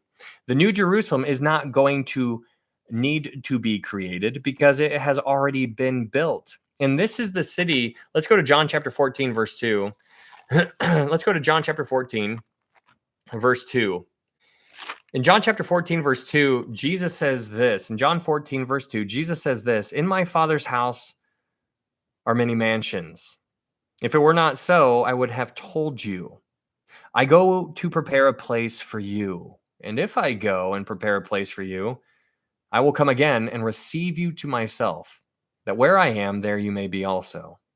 Now, what you're reading about here in John chapter 14, verse 2 and 3 seems to be the New Jerusalem. This seems to be what this is talking about. It's speaking about the New Jerusalem, because when the New Jerusalem comes down, what you see is John sees a picture of the New Jerusalem descending from heaven, meaning it was already created. It's already been built. But John sees a new earth and a new heavens. So he sees that. He just says like, poof, new heavens, new earth. And then he sees a new heaven or a New Jerusalem descending out of heaven. And so John chapter 14, verse 2 and 3, this seems to be what Jesus is talking about, where he says, he's like, I'm going to go and prepare a place for you. That seems to be what the New Jerusalem is all about, which is really, really kind of cool. Paul wrote of this city as being free in Galatians chapter 4. Let's go to Galatians chapter 4. We looked this up last time, but in Galatians chapter 4, Galatians chapter 4, verse 26. In Galatians chapter 4, verse 26, Paul is basically comparing the differences here. In Galatians chapter 4, verse 19 through 27 or so, you basically see a comparison of the old with the new. The old covenant being represented by Hagar and the new covenant being represented by Sarah. The old covenant was under bondage. Thank you, Lauren. The new covenant is free. And so you have Israel as being the promise, and you have Ishmael being the son of the flesh. But here in Galatians chapter 4, you see two different, you see a lot of comparisons here. But in Galatians chapter 4, verse 26, it says, but the Jerusalem above is free, which is the mother of us all. So the Jerusalem above, that Jerusalem above is the one that is free. Now, the reason why it's free is because Paul is drawing a distinction between the Jerusalem that was around during Paul's time, which was under bondage. And he's like, that's under bondage, but the Jerusalem above is free. And so that is the New Jerusalem that Paul is speaking of. And this is the same city that Abraham waited for when he was boots on the ground. Let's go to Hebrews chapter 11, verse 9. Hebrews chapter 11, verse 9, you see this is the hall of faith in Hebrews chapter 11. This is the hall of faith where you get to learn about all of the sinners who have their part in the hall of faith. All of these people made huge mistakes for the most part, or not all of them, but some of them really made some serious mistakes. But here in Hebrews chapter 11, verse 8, in Hebrews chapter 11, verse 8, it says, by faith, Abraham obeyed when he was called to go out to the place which he would receive as an inheritance. And he went out, not knowing where he was going. And by faith, he dwelt in the land of a promise, as in a foreign country, dwelling in tents with Isaac and Jacob, the heirs with him of the same promise. For he waited for the city which has foundations, whose builder and maker is God. So what you have here in Hebrews chapter 11, verse 8 through 10, is you see Abraham, he was specifically waiting for a city that was constructed by God himself.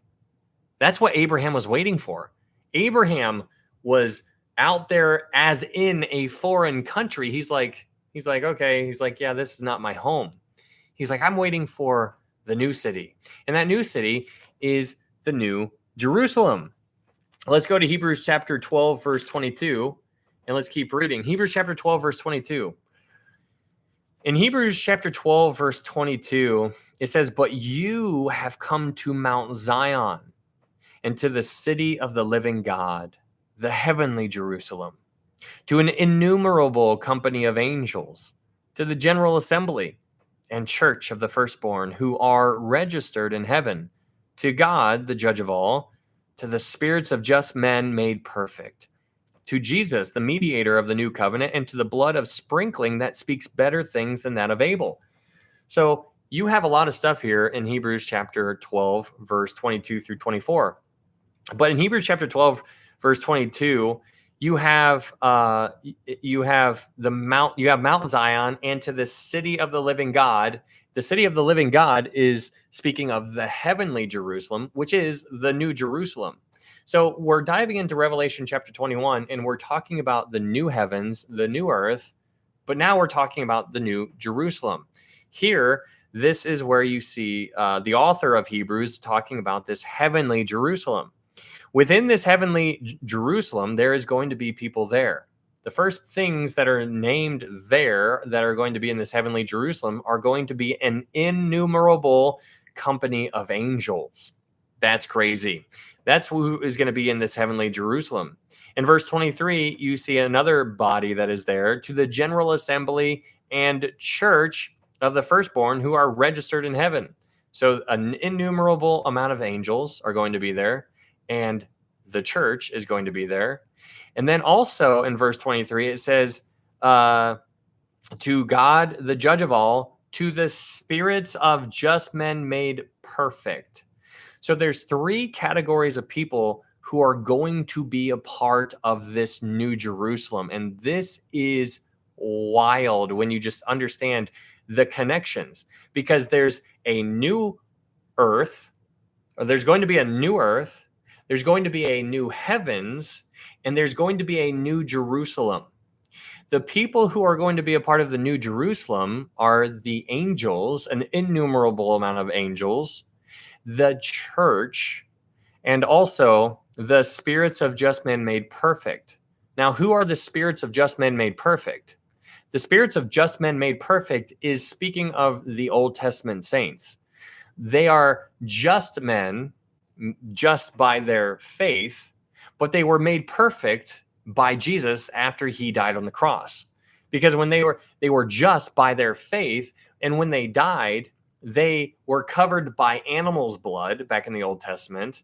The animals' blood was something that they did by faith. The animals' blood was not something good enough to get them to heaven. It was something that they did by faith that was good enough to keep them out of Hades. And so it was good enough to keep them out of Hades, but not good enough to get them to heaven, which is why Jesus's blood is so much different than animals' blood. Jesus's blood not only covers, but it also cleanses. And so that's why it's talking about the spirits of just men made perfect. They were just by their faith, but they were made perfect by Jesus's blood. They weren't made perfect until after Jesus died on the cross. And so that's what's so interesting about that. Anyways, my point here in Hebrews chapter 12 is to get you to see the people who are a part of the New Jerusalem. The people who are the groups of bodies that are going to be there in the New Jerusalem, an innumerable number of angels, the church, and the spirits of just men made perfect, which is the Old Testament saints. That's Abraham, Isaac, Jacob, David, Daniel, Zechariah, Jeremiah, Ezekiel. You have all of those dudes are going to be there as well.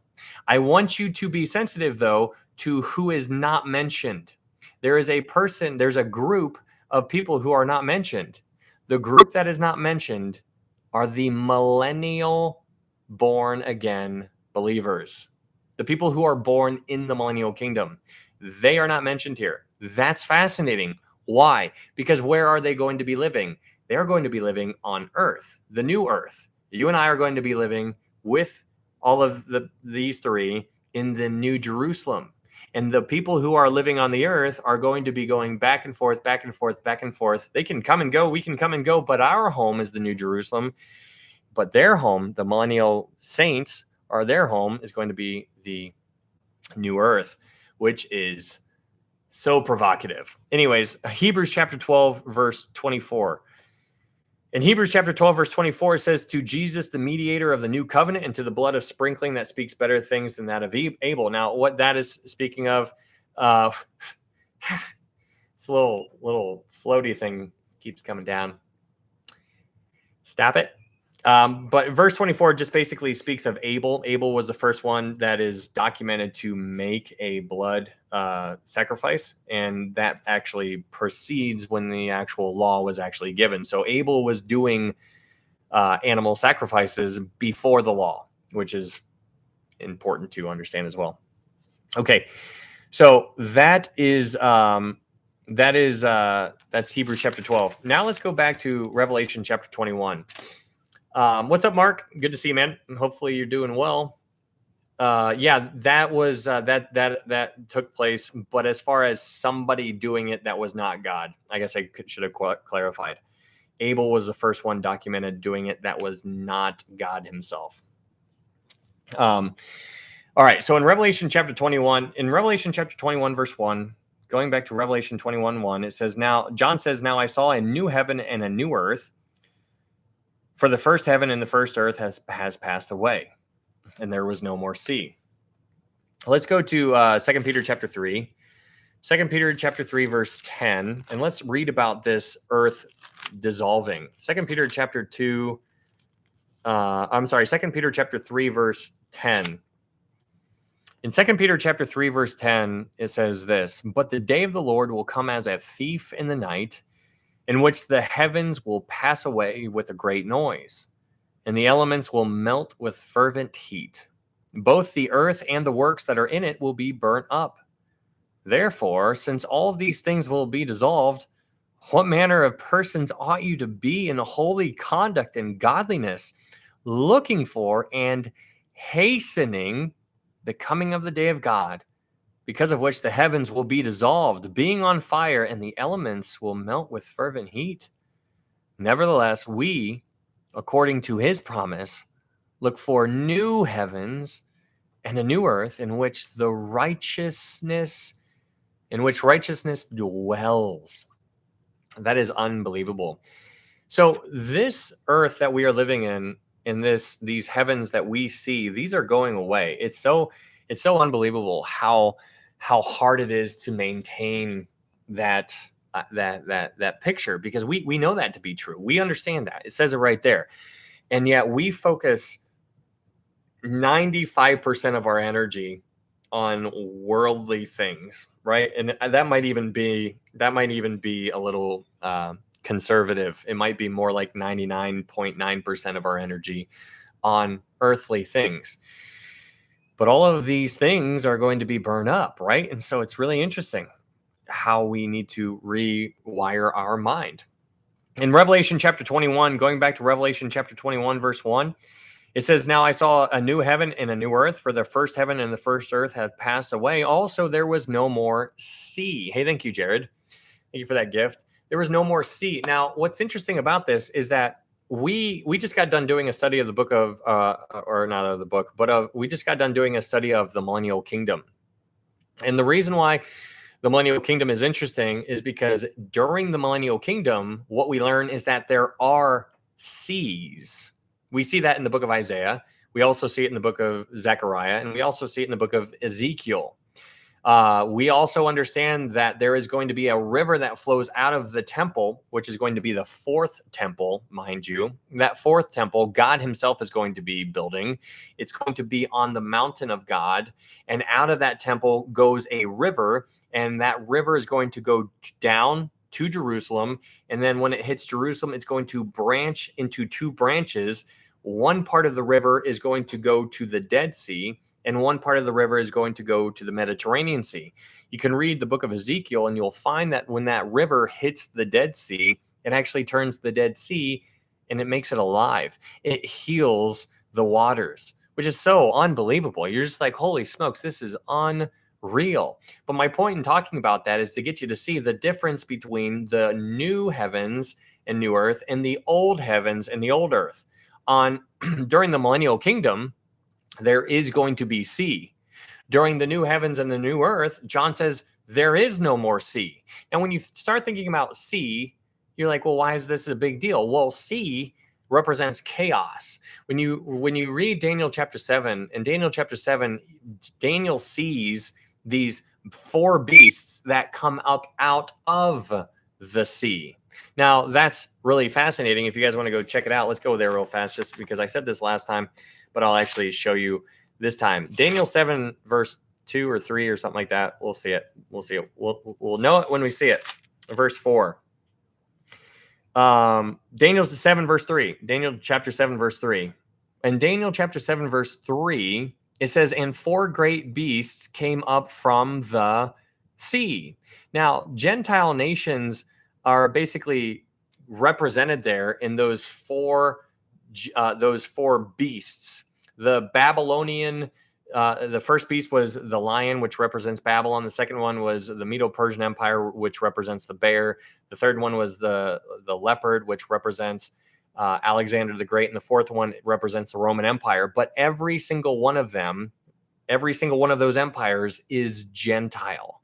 And so Gentile, it's rising up out of the sea. Gentile, chaos, which divides. So if you picture like sea, even in Revelation chapter 13, John sees a beast rising up out of the sea. It's like a sea of faces. It's like a sea of chaos. But there's going to be no more sea on this new heavens and new earth, which I think is really interesting that we're told this. Like, we're not told much, but we're told that there's no more sea. Sea divides, and it's kind of like it kind of separates people from one another, but there's not going to be any sea on this new earth. Anyways, we understand that there's going to be sea in the millennial kingdom, but there's not going to be sea on the new earth. In Revelation chapter 21, verse 2, it says, then I, John, saw the holy city, New Jerusalem, coming down out of heaven from God, prepared as a bride adorned for her husband. This is interesting. When you get into verse 2, you see this New Jerusalem, which is coming down. It's coming down. This is what Jesus was talking about in John chapter 14 when he says, I'm going to prepare a place for you. This is that place that he prepared. This is that place. The New Jerusalem is that, what Jesus was talking about in John 14. This is that. This is what he was preparing. He was preparing this. And so John is there. He sees this New Jerusalem coming down out of heaven. And he says that this New Jerusalem was prepared like a bride adorned for her husband. That's interesting. This city was prepared like a bride adorned for her husband. Now, it's interesting that we see here in Revelation chapter 21 the word bride being introduced into the conversation, because back in Revelation chapter 19, we are told that we are we're referred to as the wife, right? It switches from the bride to the wife. And you see that kind of language being used there. And so the question is, like, why are we talking about a bride here again? What's going on here? Well, it's kind of like if you are a dude and you're married to your wife, then even though you're married to your wife, you still refer to your wife as the bride. Like you're still, that's what you do, right? Like that's my bride. That's my bride. Yep, that's my bride right there. Oh, we got married 20 years ago, but that right there is my bride. Same concept, right? So here he sees this city being coming down out of heaven, adorned like a bride. And so some people think that Jesus actually marries a city, and I would propose to you something completely different. I would propose to you that you and I, as the bride, live in the city. You and I live in the city. We live in the city, and that is where we are. The bride is in the city. And so you and I, the bride, live in the city. And so here, John sees the New Jerusalem and he sees it prepared as a bride adorned for her husband. In verse 3, Revelation chapter 21, verse 3, it says, "And I heard a loud voice from heaven saying, Behold, the tabernacle of God is with men, and he will dwell with them, and they shall be his people. God himself will be with them and be their God."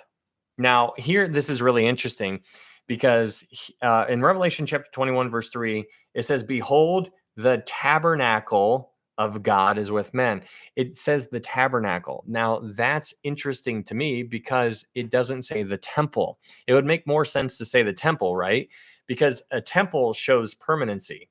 But a tabernacle shows that it's very portable. Like you can, like the tabernacle back in the Old Testament, they could tear it down and they'd pack it up and then carry it around and then set it up and, put it wherever they wanted to put it. But here, it's not referred to as a temple, it's referred to as a tabernacle. And so the idea is that God is going to be all over the place. He's going to be everywhere, which is why I need you to appreciate the light statement that God says in Genesis chapter 1, verse 3 or something. The very first thing that God says in Genesis 1, the very first quote that he ever has given to us is, "Let there be light." When you think of light, light is everywhere. In the eternal order, light is everywhere.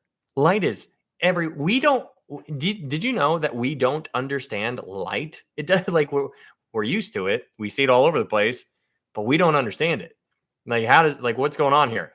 And so when you think about God saying, "Let there be light," and you see how it's in Genesis chapter 1, and then when you look and read about Revelation chapter 21 and you see how there that God that there is no darkness, meaning that there's light everywhere. It's so crazy to think about this. But you see this tabernacle, it says tabernacle of God is with men. This is a portable situation, and this is different than the millennial kingdom. Here's another distinction than the millennial kingdom. The millennial kingdom has a fourth temple. That fourth temple has gone away. And here, when we continue reading Revelation 21, we're going to see that there is no temple. So there is going to be a total of 4 temples in all of history. The first temple was built by Solomon. It was destroyed by Nebuchadnezzar. The second temple was built by Zerubbabel. It was destroyed by the Romans. The third temple is going to be built sometime in the very near future. That one is also going to get destroyed. The fourth temple is going to be built by God. You can read about that in Zechariah if you would like to. God himself is going to build that one. But then that temple is also going to go away with the old heavens and the old earth. And so then when we get translated over to the new heavens and the new earth, there's not going to be any temple. But here we say the tabernacle of God is with men, which I think is so interesting. So here in verse 3, what's interesting about this verse is that God dwelling with them, which is the idea of tabernacle, God tabernacling with them is similar to how God dwelt with them in the tabernacle in the wilderness. Remember the Shekinah glory.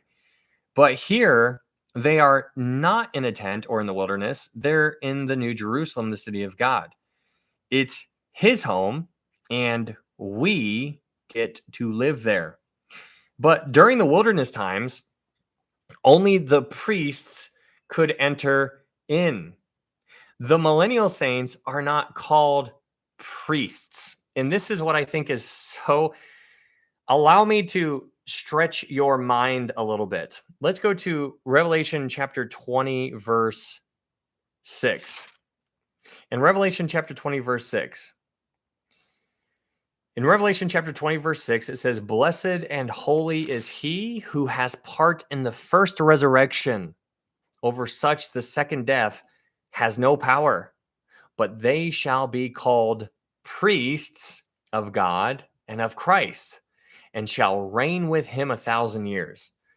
Now, the reason why I want you to pay attention to Revelation 20, verse 6 is because there are three people who seem to be a part of that verse. The people who take part of the first resurrection. The first resurrection is going to include the church, the Old Testament saints, and the tribulation saints that die. Those are the people who take part of the first resurrection. The reason why that is so interesting is because these are the three people who get the title of priests.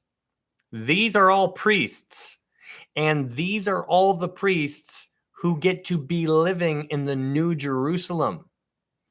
But what it doesn't mention here in Revelation chapter 20, verse 6, it does not mention the millennial born-again believers. The millennial born-again believers are not referred to as priests. And that is mind-blowing, because we're told that they are different. They're all born again, but they're different. The first resurrection, it says, "Blessed is he who takes part in the first resurrection." The people who take part in the first resurrection, the church, the Old Testament saints, and the tribulation saints, the people who die during the tribulation because of their faith. All three of these people, all three of these groups are referred to as priests. And because they are referred to as priests, they live in the New Jerusalem. But the millennial saints, the people who survive the millennial kingdom, because there's no mention of any millennial saint ever dying and rising again. So they just live. They live forever. They literally, the sheep, it goes all the way back to the sheep and goat judgments. If you remember the sheep and goat judgments, the human beings who survive the 7-year tribulation, that give their life to Jesus during that time, who put their faith in Jesus, who are born again during the tribulation, they are going to appear at they're going to appear at the sheep and goat judgment. They're going to stand before the sheep and goat judgment. Jesus is going to see them. He's going to say, "Enter into the kingdom prepared for you from the foundation of the world." They're going to walk their little feet into the kingdom, and they are never going to die. They are going to have on their human, sinful bodies for 1,000 years. They are not going to die for that 1,000 years. They are going to have great age. And so you see that in Zechariah chapter 8. They have great age. You see these pictures of these old people who are like literally 1,000 years old, just there, just leaning on their staffs. And they're just there. They're just loving every minute of it. Even though there's other people who rebel during the millennial kingdom, there's going to be people who live for 1,000 years. And then at the end of 1,000 years, which is what I want you to think about, this is weird. At the end of 1,000 years, you have the great white throne judgment and the earth goes away. But what I want you to think about is that at the end of the 1,000 years, Jesus is going to translate everybody who is born again to the new earth, the new heavens, or the new Jerusalem. And that's where it gets really weird. Let's go to what is it?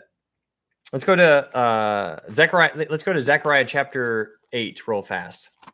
Zechariah chapter 8. Here is where it gets rather interesting. Here's where it gets rather interesting. Do y'all validate my part? Yes, we do, Lazi. In Zechariah chapter 8, verse 4 and 5. Here's where I told you your mind is going to hurt. In Zechariah chapter 8, verse 4, it says, "Thus says the Lord of hosts, old men and old women shall again sit in the streets of Jerusalem, each one with his staff in his hand, because of great age. The streets of the city shall be full of boys and girls playing in its streets. Now, here is where I want you to just stop and think, because this is, like we're all trying to do the best that we can here. We're just trying to get a picture of what this new heavens and new earth is going to be like. And we're essentially we're putting pieces together. If they're in the correct spot, who knows? Again, this is secondary. But in Zechariah chapter 8, verse 4, you have a picture of old men and women. Those are the ones who are living for the entire 1,000 years. Those are the ones who never die. There's no mention of any millennial saints that are resurrected. And so since they're never resurrected, they are not taking part of the first resurrection. And so since they're not taking part of the first resurrection, they are not referred to as priests. So they are set apart from you and I. Remember the three groups. You have the church, the Old Testament saints, and the tribulation saints, who are referred to as priests. You and I are kings and priests, but the Old Testament saints and the tribulation saints will get the title of priests. So you and I and those other two will be priests, but the millennial saints, they're not referred to as priests. They're different. We're all born again, but we're different. And so here is what I want you to think about, because what I'm about to say is something that you can work with, or at least build off of, or add to, or take away from, for the idea of what eternity is going to be like. Eternity. The question is, are people going to be able to have children during eternity? And so there's two different ideas out there. There's the idea that no, people are not going to be able to have children during eternity. But then there's the other idea that yes, people are going to be able to have children during eternity, but because it's going to be like the Garden of Eden, like how Adam and Eve. Just imagine what Adam and Eve would have been like if they never sinned. And so here's what I want you to. So please, which group is the church? Which group is the church? Oh, in Revelation chapter 20. In Revelation chapter 20, verse 4, in Revelation chapter 20, verse 4, it says, "And I saw thrones, and they sat on them."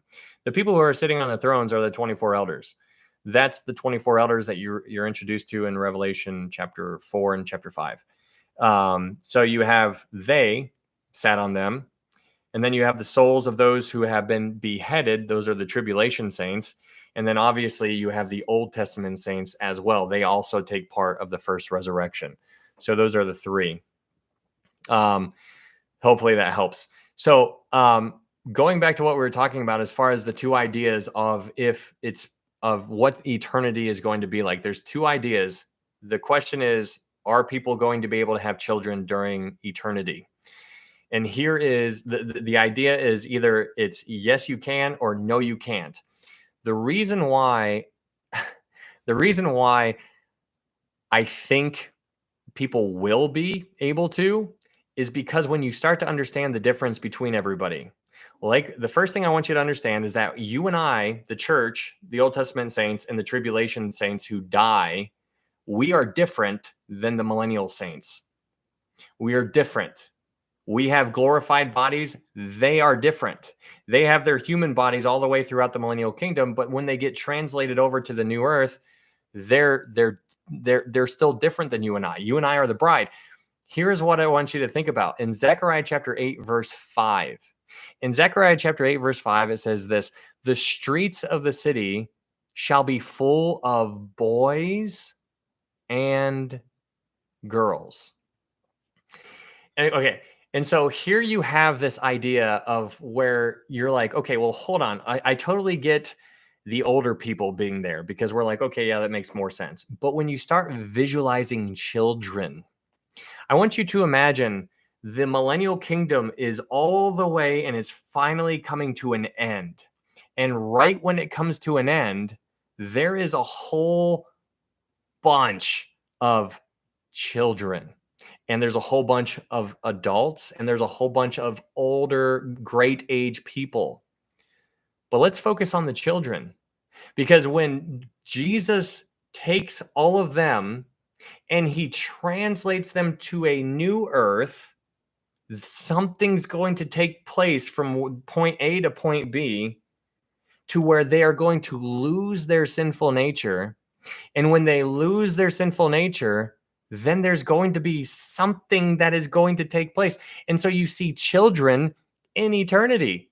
That's crazy because there's boys and girls in the millennial kingdom. And when they get translated over, unless they all get translated over and they all turn to the beautiful age of 36 years old, because that's how old I am, because this is the best age until I'm 37. And then that's going to be the best age until I'm 38. And then that's going to be but my point here is it's a secondary issue at the end of the day. I don't know what the answer is, but if you use your imagination as far as think about Adam and Eve. If Adam and Eve never sinned, they would have naturally had children. God was not going to just be like, okay, I created all this, Adam and Eve, I'm done. And then they never populate or anything like that, right? Like, it would have just been Adam and Eve just been like hanging out like that's not, no. And so it's really interesting thinking about like how God was talking to him. And he's like, after he put a curse on them, after they sinned, he said, you're going to have pain in conception. But what's interesting about the new heavens and new earth is that there will be no more pain. And so it's not going to be a painful thing. So it's really, I don't know. I have no idea. That's all this to say, I don't know. But it's interesting trying to figure it out. And at the end of the day, it's a complete secondary issue. This is not anything that people I've never heard anybody getting arguments about this stuff. If you want to hear people getting arguments about stuff, try talking about the rapture and people just like, I will fight you. It's crazy how that secondary issue is. And then this secondary issue is not even an issue for many people. It's just hilarious. Thanks, Gail. But anyways, I think it's so interesting because there's a difference. And I need you to understand that there is a difference between the church, the Old Testament saints, the tribulation saints who die, and the millennial saints. There's a difference. There is a difference. These three will be living up in the New Jerusalem. The millennial saints will be living on the new earth. Now, that is my opinion. As per usual, test all things and hold fast to that which is good. But I just think it's just so crazy. I just think it's absolutely so crazy. So let's go back to Revelation chapter 21, verse. So that's what I was writing down at the beginning. If you were, I forget who was here, but for the first 2 minutes of this live, when things were warming up, I was writing something down. That's what I was writing down because I didn't want to forget about the connection between the priests, and I didn't want to forget about the boys and girls, because I was thinking about the boys and girls running in the streets, and I'm like, there's boys and girls, like little boys and girls.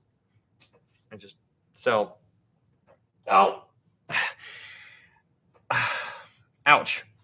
So in Revelation 21, let's get on. If you guys are new here, thanks for being here. My name is Ryan. We're just going through the Bible book by book, chapter by chapter, verse by verse. We're going through the book of Revelation right now. We've done 25 other books. If you're looking for a Bible study in this kind of manner, I would encourage you to follow us on YouTube. There's a YouTube link up here in my TikTok profile. If you want to go check it out, you can go follow over there. I would encourage you to follow me over there anyways, just in case we get lost here on TikTok, because they're threatening to take TikTok away from us.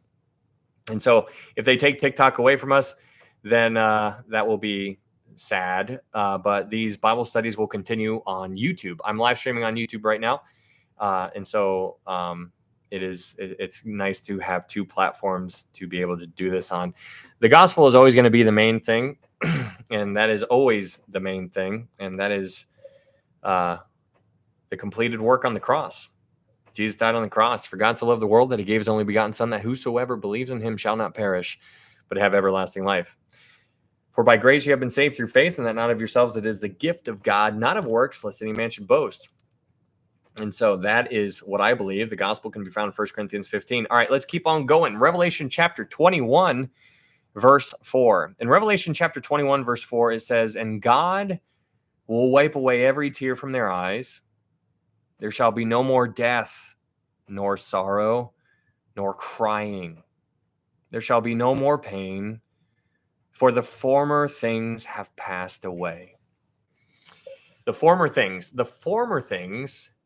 a new saying for me, the main thing is always the main thing. That's right.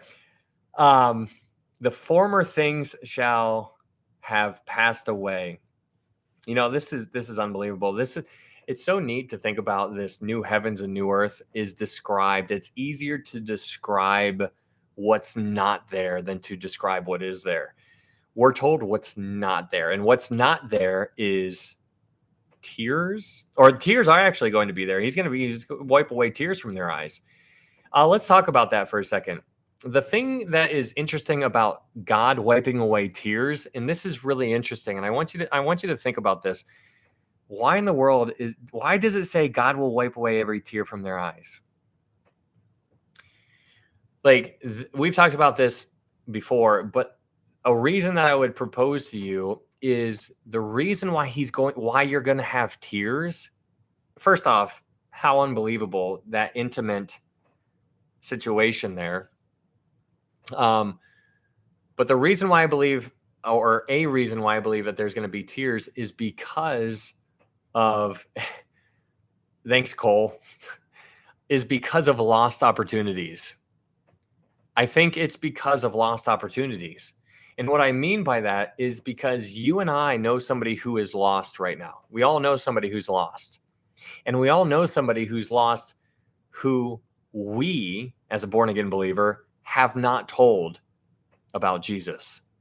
And so if you think about those people who you have not told about Jesus and the good news, then that could come to mind. And because that comes to mind, then all of a sudden you're like, I was afraid of what? You're there. And when you're there, you're like, I was afraid of what? Because everything is starting to make sense. You're there, you're in a glorified body, and then God comes up and he's gonna wipe away every tear. And the reason it's like, why am I crying? And the reason why, or a thought at least, is because of the lost opportunities. And so that is that's something that could really work on you a little bit. You could be like sitting there and being like, man, lost opportunities. And so something to consider at least. But it says in verse 4, Revelation 21 verse 4, it says, and God will wipe away every tear from their eyes. But then he goes on to say that the tears are not related to anything painful. It says, there shall be no more death, nor sorrow, nor crying. There shall be no more pain, for the former things have passed away. Now, the former things that have passed away are the things that began back in Genesis. All of the things that naturally was a natural byproduct of the Adamic curse. When they fell, you see all kinds of pain being introduced in the picture. You see the ground being thorny. You see all of that kind of stuff happening. And all of those things are going away. The former things have gone away, and now new things. This is the eternal order. That is what is being introduced. So you have two orders.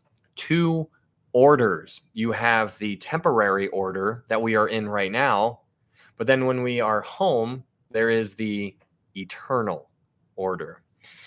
So it is really really interesting thinking about that. And I know that there's a lot of people here who are in pain. And that is, I know we're all looking forward to that one, because that's a big one right there. I cannot wait for that one. No more sorrow either. I mean, it's just you could just melt there for a little bit and just be like, I'm just gonna live here.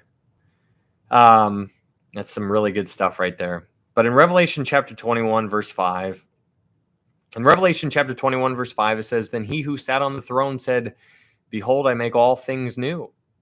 And he said to me, write, for these words are true and faithful. What's so awesome about this is that this is God talking to John. God is talking to John, and he's telling John, he's like, John, write, for these things are true and faithful. Now, what we find back in Revelation chapter 19, verse 11, is back in Revelation just chapter 19, just 2 chapters ago, we see Jesus returning on a white horse. And he who sat on that white horse was called faithful and true. So the person who is saying the person that is faithful and true is now writing or telling John to write that these things are true and faithful. And he's just like saying, he's like, everything I say is absolutely wonderful. That's what God is saying. He's like, everything I say is true and faithful. And that is my favorite title of Jesus, because he is faithful and true. And that is unbelievable. I mean, I don't know why it hits me so much, but I absolutely love that title. Anyways, Revelation chapter 21, verse 6. In Revelation chapter 21, verse 6, it says, "And he said to me, it is done." Now, this is interesting because this goes back to Revelation chapter 17, or I'm sorry, in Revelation 16, verse 17. This is another "it is done." But there's differences in "it is done." In Revelation chapter 16, verse 17, when he says "it is done," what he's talking about there is he's talking about the time of Jacob's trouble. The time of Jacob's trouble is done. But here in Revelation chapter 21, where he says "it is done again," is everything. This is when everything it's done. Now we can just enjoy. That's basically what he's saying. He's like, yeah, now we're here. This is it. And it's unbelievable that he allows us the opportunity to take part of this. And so if you are in here, I don't know there's 250 people or so, and it's just like, this is something that he's offering you, and it's something that he's offering me and everybody else. If you're not born again, I would encourage you to really, really think about that, because this is wonderful stuff. In Revelation chapter 21, it says, "And he said to me, it is done.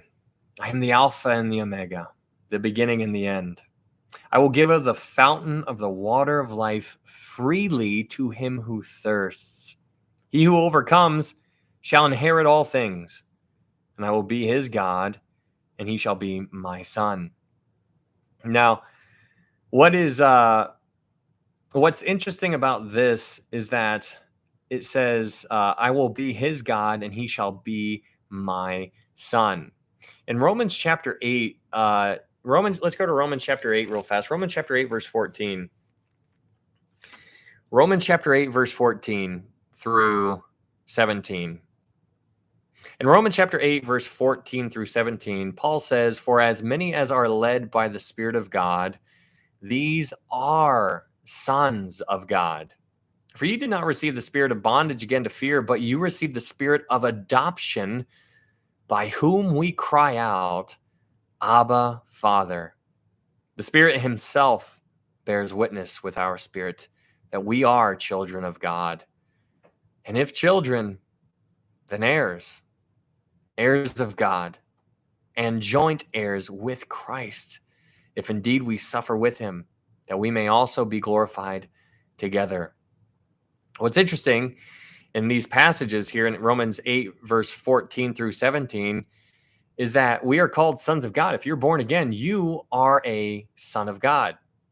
What's interesting in verse 15 is that you see the word adoption there. We talked about this last time, but you need to understand the idea of adoption back during Roman times, because when you were adopted back then, it was an understanding that adoption was undoable, meaning it could not be undone.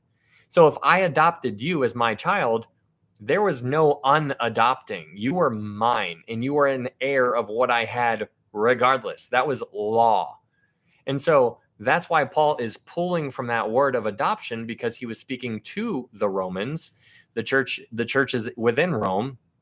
And so that is a huge eternal security picture right there. And so the sons of God, The Spirit himself bears witness with our spirit that we are children of God. Are you kidding me? The Spirit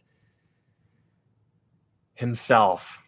That is so good. So when you go back to Revelation chapter 21, verse 7, in Revelation chapter 21, verse 7, it says, he who overcomes shall inherit all things.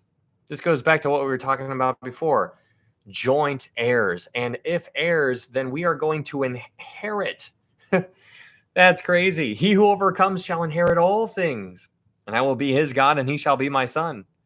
But the cowardly, unbelieving, abominable, murderers, sexually immoral, sorcerers, idolaters, and all liars shall have their part in the lake of fire, in the lake which burns with fire and brimstone, which is the second death.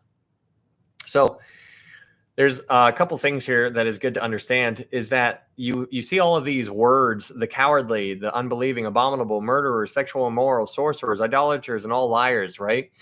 And all of those things are you, and all of those things are me.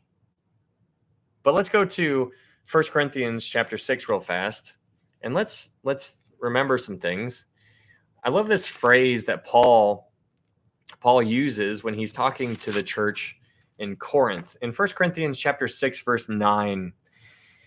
In 1 Corinthians chapter 6, verse 9, Paul is talking to the church in Corinth. And if you remember the church in Corinth, they were a mess. They were living in the mud puddle, if you remember. That's what we used a lot of. That's the idea. They were a church and they were a mess. But if you read 1 Corinthians chapter 1, Paul reassures them as who they are in Christ before he smacks them. He's like, I'm going to build you up and make you remember who you are in Christ before I just put the hammer down. But in 1 Corinthians chapter 6, verse 9, Paul says, do you not know that the unrighteous will not inherit the kingdom of God? Do not be deceived. Neither fornicators, nor idolaters, nor adulterers, nor homosexuals, nor sodomites, nor thieves, nor covetous, nor drunkards, nor revilers, nor extortioners will inherit the kingdom of God. So that's a long list right there. And you know what? Is that there's probably a word that kind of seems to stick out more than other words there because we like to focus on other things more than other things. But what Paul says in verse 11, he says, and such were some of you. But then he says, but you were washed, but you were sanctified, but you were justified in the name of the Lord Jesus and by the Spirit of our God. That's fascinating to me. That is fascinating. You know, we tend to look at other people and we tend to look at each other as like I'm better than you, right? But Paul's like, he's like, you forgot. He's like, and such were some of you. But you know, it's interesting because that list there in 1 Corinthians chapter 6, verse 9 and 10 is is very similar to what you read in Revelation chapter 21, verse 8. But there's a big difference between the two. And the people that are the reason that's different there are the people who have been washed. And that is the idea of being born again. Being born again. John chapter 3, Jesus is talking to Nicodemus. He's like, being born again. He's like, how does one become born again? Must I enter my mother's womb a second time? No. And so that's what leads you into the most famous verse in the entire book of the Bible, in my opinion, John 3:16. For God so loved the world. This is Jesus talking, by the way. Jesus is talking about God. For God the Father so loved the world that he gave his only begotten Son, me, that whosoever believes on him, me, shall not perish but have everlasting life. That's unbelievable. It is belief, your faith. This is why it's good to know, like in Luke, Jesus gives a parable, and there's a person, I think it was a Pharisee. He comes out of the synagogue, and he's looking up and he's praying loudly so everybody can hear, and he's like saying, "Look at how awesome I am, and I thank God that I'm not like all of these other sinners." And then there was another man who comes out of the synagogue, and he couldn't even look up to heaven, but he beat on his chest and he said, "God, be merciful to me, a sinner." And so it was the heart. And so God was looking at the heart. And so Jesus says about that man who couldn't even look up at heaven, he understood this man. He was right there with him and he understood. He's like, Jesus said, he's like, that man right there. He's like, that man. He's like, surely I say to you, that man went back to his house justified. And so what you see there is a repentant heart, and godly sorrow leads to salvation. So when somebody understands that they're lost, they understand that what they are doing is wrong because they recognize that God is right and just, then all of a sudden there's this understanding that I need to change. And so that godly sorrow leads to salvation. And so that's why when that man beat on his chest and he said, God, be merciful to me, a sinner, he acknowledged he was a sinner, and he acknowledged that God is who he says he was. And that was it. And Jesus said, that man went down to his house justified. That is awesome. That is unbelievable. It's unbelievable. And I want you to know that passage there, I want to say it's in like Luke chapter 18 or something like that, or 8 or 18. I don't know why an 8 is coming to mind, but that is the shortest sinner's prayer in the entire Bible. God, be merciful to me, a sinner. That's 7 words. 7 words. It's not a magical prayer like where people go to a concert and all this stuff. 7, it's your heart. The heart of the matter is always a matter of the heart. And so what is your heart posture towards the Lord? It's unbelievable. Remember me on the cross. That's all. That's actually a really good one too. Okay. And that, I don't know if that was actually a prayer. That was more like a conversation. No, touche. On guard. Most indubious. Okay, so that is just something to consider. Revelation. Let's get back to Revelation chapter 21. In Revelation chapter 21, verse 9. Revelation chapter 21, verse 9. You have this next verse that we can dive into. In Revelation chapter 21, verse 9, it says, Then one of the 7 angels who had the 7 bowls filled with the 7 last plagues came to me and talked with me, saying, Come, I will show you the bride, the Lamb's wife. Now, this, again, just to get the idea of the bride, we already talked about the wife. The marriage of the Lamb has come, right? So you see this connection to the bride all over again. And so I think it's more talking about just like how, like my wife, like I have a wife, but I would call her my bride. That's my bride, right?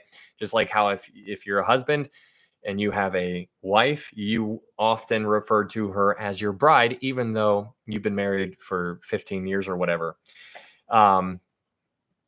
So in Revelation chapter 21, verse 9, the thing to pay attention to here is the person that is going to be talking. It's one of the 7 angels who had the 7 bowls filled with the 7 last plagues.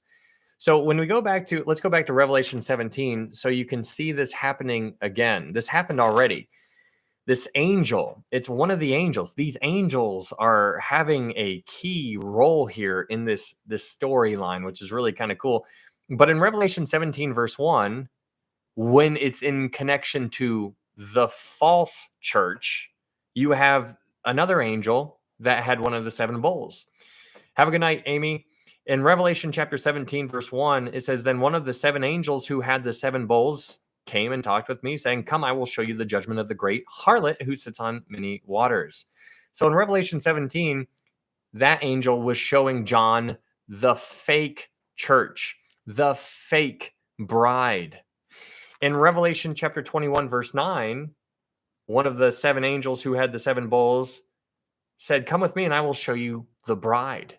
So in chapter 17, that angel is showing John the false bride, the fake bride. In Revelation chapter 21, verse 9, this angel is showing John the true bride. So he shows John the false one and he shows John the real one. Now, what's interesting about the fake the fake situation going on. Babylon, it's always Babylon in Jerusalem, the false bride and the true bride. But when you think of Babylon, Babylon was a great city, and it had a great company of people within the city. But that was the false city. Jerusalem is also a city, and it's also has a great company of people within it as well. Babylon is referenced as feminine. Come out of her, my people, right? Babylon is fallen, right? Come out of her, my people. This great harlot. You see, that's this feminine kind of situation. Jerusalem is also referenced as that kind of with that language as well. Jerusalem, or this what he's showing the bride, he's bringing the New Jerusalem, which is also a female kind of version here. He's connecting the bride to the New Jerusalem. And so just like how Babylon is referenced as female, this New Jerusalem is also connected to as female as well. So there's the parallels that are going there. But in Revelation chapter 21, verse 9, it says, "Come, I will show you the bride, the Lamb's wife." And then in verse 10, Revelation chapter 20, verse 10, it says, "He carried me away in the spirit to a great and high mountain and showed me the great city, the holy Jerusalem." So it says, the holy Jerusalem descending out of heaven from God. Now, I am going to propose to you that there are other people out, just so you know, there are other people out there who say that the bride is the city. And I would disagree with that. I would say the bride is the church. I would argue that the bride is in the city. So when John is up there on this mountain and he's looking out into the distance, he sees this city coming down from heaven, and John is looking into the city. And when he's looking into the city, he's seeing the bride, and they're walking around in the city. He sees them all over the place. So John is visually seeing them, and he sees them in the city. So the bride is not the city. The bride is in the city, is what I would propose to you. But you see this holy Jerusalem, this heavenly Jerusalem descending out of heaven, and this is not new. Let's go back to Revelation chapter 3 in the church of Philadelphia. Revelation chapter 3. In Revelation chapter 3, verse 12. Revelation chapter 3, verse 12. Revelation chapter 3, verse 12, it says, Jesus says this, "He who overcomes, I will make him a pillar in the temple of my God, and he shall go out no more. I will write on him the name of my God and the name of the city of my God, the New Jerusalem, which comes down out of heaven from my God. And I will write on him my new name." Interesting. So this New Jerusalem is not a descending from heaven is not a new concept. You know, we already unpacked what was going on in Hebrews chapter 11. Hebrews chapter 11, we see Abraham. He was in a land that was as foreign to him, but he was looking for a city whose builder and maker is God. And so that's what he was looking for. And so that is what this New Jerusalem is. And so in Revelation chapter 21, verse 11, when in reference to this New Jerusalem, Revelation chapter 21, verse 11, it says, "This New Jerusalem having the glory of God, her light was like a most precious stone, like a jasper stone, clear as crystal." This glory in verse 11, it says having the glory of God. This is the Shekinah glory. It's really interesting when we were talking about the millennial Jerusalem not too long ago and when we were going through Revelation chapter 20, and we spent a lot of time talking about the millennial Jerusalem because there's going to be a millennial Jerusalem. And basically the idea to understand is that during the millennial Jerusalem, there's going to be the Jewish people are going to be brought back into their land during the millennial kingdom, and they're going to be brought back into the land by Gentiles, not me, but the sheep and goat Gentiles. And so the sheep are going to bring the Jewish people back into their land during the millennial kingdom. And the Jewish people are finally going to possess all of their land. They have never possessed all of their land. That is going to be fulfilled during the millennial kingdom. But while the Jewish people are living in their land during the millennial kingdom, the Shekinah glory is going to be over every single one of their dwelling places. And that is unbelievable. So I want you to imagine like a million Jewish people just all over the place in the Middle East, because in all of that land, Lebanon, Syria, Jordan, Egypt, all of that land is going to be theirs. And so just imagine like a million Jewish people just scattered all over the place, some out, living together, some people living out in the wilderness and the woods and all this kind of stuff. And no matter where they are, there's going to be, wherever they're dwelling, there's going to be the Shekinah glory over them. And so that is going to attract the Gentiles. Gentiles from all over the world are going to see that light, and they are going to be attracted to it, kind of like a moth to a light bulb. They're just going to try to get as close to. And so the Gentiles are going to see that light, and then they're going to go back out into the world and tell other Gentiles about what they saw to bring everybody else to see that light. And so all of the nations are going to funnel to Zion, because that is where God is going to be dwelling at during that millennial time. But the Shekinah glory is going to be around. It's going to be on Israel. It's unbelievable. But here in Revelation chapter 21, verse 10 and 11, we see that this New Jerusalem has the glory of God.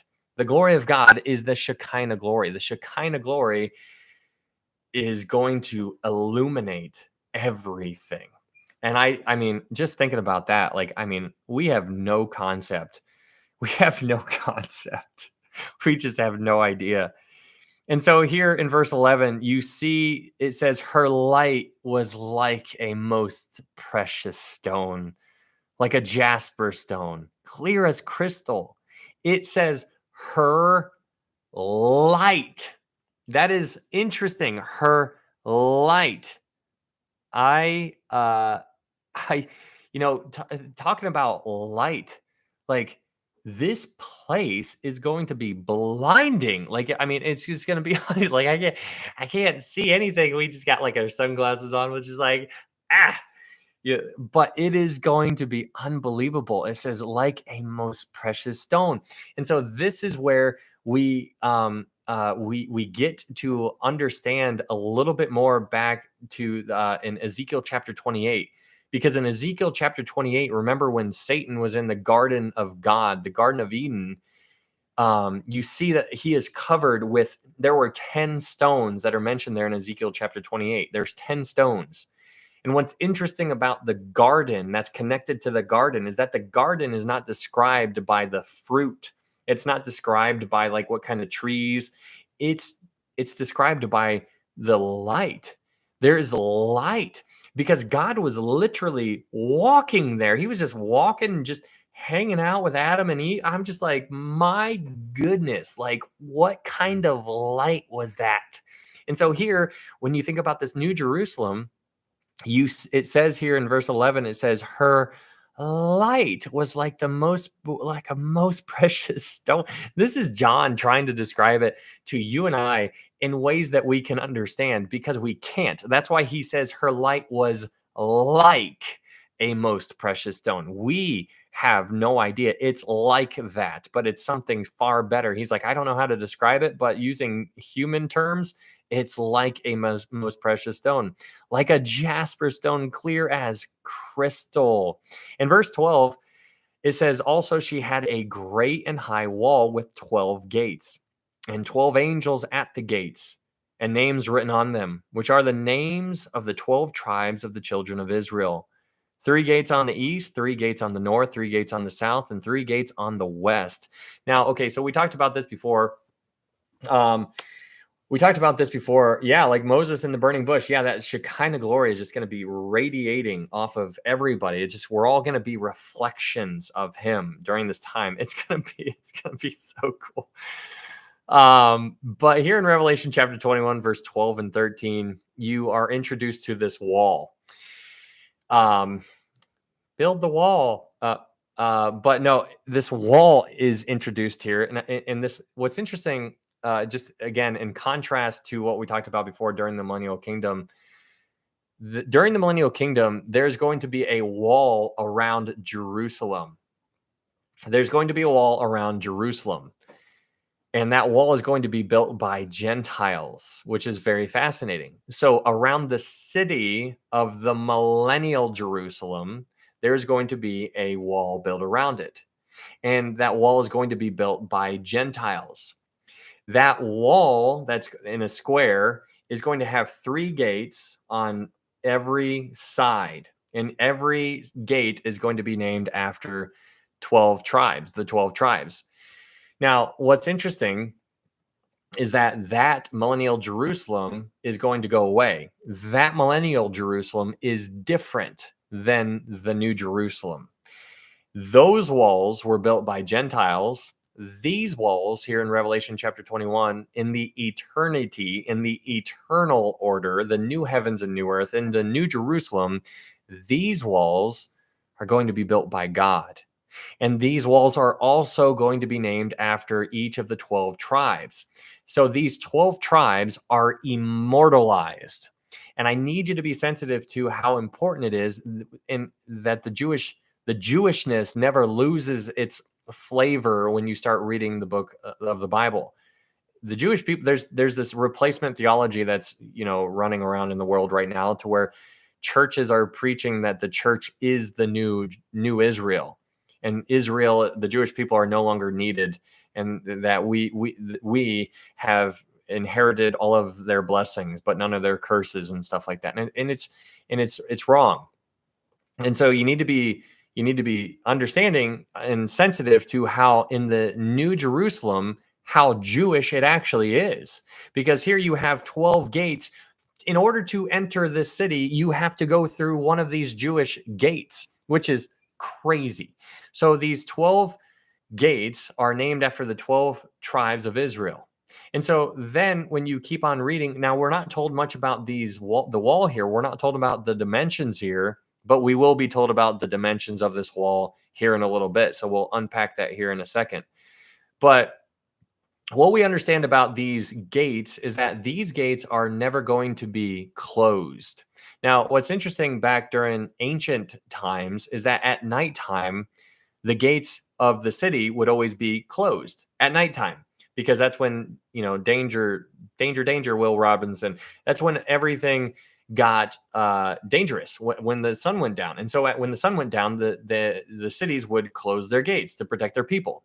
But here, their gates are never going to be closed. In Revelation chapter 21, verse 25, in Revelation chapter 21, verse 25, it says, its gates shall not be shut at all by day.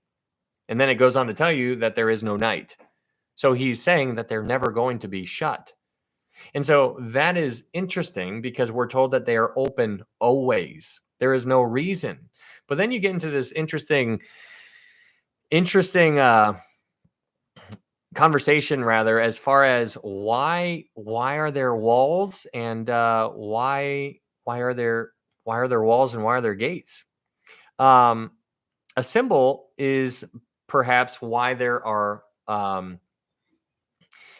so these walls and gates is one of those I'm trying to remember where it's at. It's in Matthew somewhere.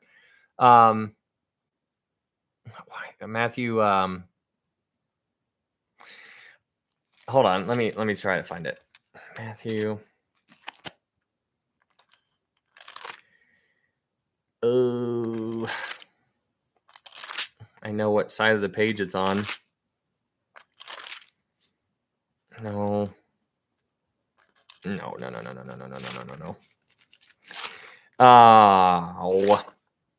Yes. Okay. Matthew chapter 8. Go to Matthew chapter 8 real fast. In Matthew chapter 8, verse 12. In Matthew chapter 8, verse 12, it says, but the sons of the kingdom will be cast out into outer darkness.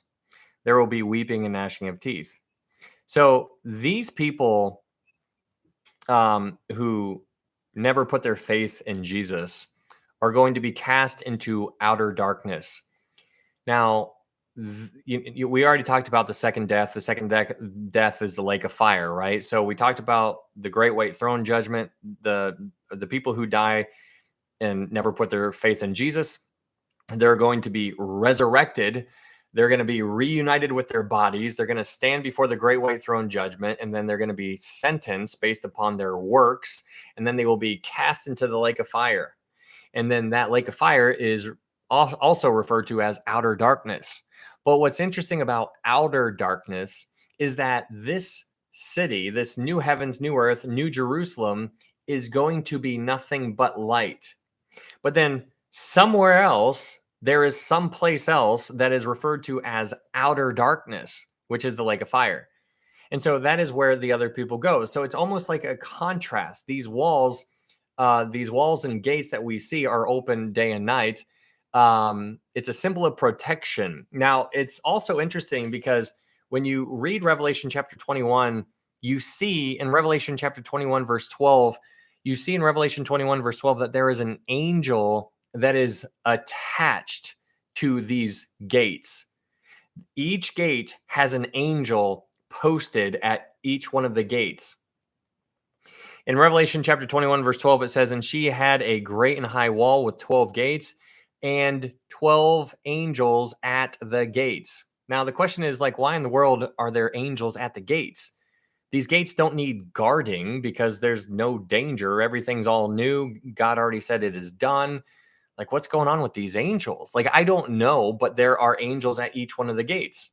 But then it's interesting comparing this whole idea of this outer darkness that we read there in Matthew chapter 8, because you're like, well, outer darkness, like, what's that? Because if it's connected to the lake of fire, you're like, wait a second, fire implies light. But this lake of fire is not a place where there is light. Like when we picture a lake of fire, you just picture like a bright and smoky. It's just like really hard to see. No, there's no light. There's no light. It is outer darkness. Outer darkness. And so it's in contrast to this city, into this new heavens, new earth, which is nothing but light. And so you have light in contrast to outer darkness. That is the difference between the two. And so it's just really interesting seeing that these 12 gates have 12 angels there. And those 12 angels, I don't know what they're doing, but they're hanging out, and they seem to be posted at these 12 gates. So it is when we keep on reading in Revelation chapter 21, verse 14, in Revelation chapter 21, verse 14, it says, "Now the wall of the city had 12 foundations, and on them were the names of the 12 apostles of the Lamb." So in verse 12, you have the gates named after the 12 children of Israel, the 12 tribes of Israel, 12 children of Israel. And then in verse 14, you have the foundations of the city are named after the 12 apostles. Now, this is a very cool kind of thing to see because you see the gates are all Jewish. They're all about the Jewish people. And the foundation is all about the church, because the apostles basically were the founding fathers of the church. You see that in Acts chapter 2. And so that's very fascinating to see. You and I are here to provoke them to jealousy. So we kind of laid the foundation, in a sense, to Jesus. It's kind of cool, but they were the ones who introduced us. It's kind of like the idea of the story of Ruth. In the book of Ruth, you have Ruth, Boaz, and Naomi. Now, if you understand that story, then you already know how awesome it is, because the entire story screams of a bigger picture. And that bigger picture is about the church, Israel, and Jesus. Ruth is the church. Naomi is Jesus, and Naomi is Israel, and Boaz is Jesus. That is super cool. And so what you see here in that story, Ruth, Naomi, and Jesus, is that Naomi and Boaz are related. Boaz marries Ruth, who is a Gentile. Ruth tells Naomi about Boaz. So the church tells Israel about Jesus. And so the entire thing, the entire picture there, it's just, it's just, it's just so neat. And so when you take that and you couple all of that idea that's going on there in the book of Ruth with what's going on here in Revelation chapter 21, and you talk about these foundations and the gates, very Jewish, but also the church, the church and whatnot. It's just super cool to see the Israel being very, very involved, and then church being very involved. And you see that in the structure of this new city. Yeah, that is super cool. And so in Revelation chapter 21, as you continue reading in Revelation chapter 21, it says in verse 15, Revelation chapter 21, verse 15, it says, "And he who talked with me had a gold reed to measure the city, its gates, and its wall." Now, what's interesting about this is that here, I think for the first time in the entire Bible, um, I think this is the first time, and I could be wrong. I actually didn't look it up, but I think this is the only time that I can remember is where we have a gold reed. This is a gold reed. Gold.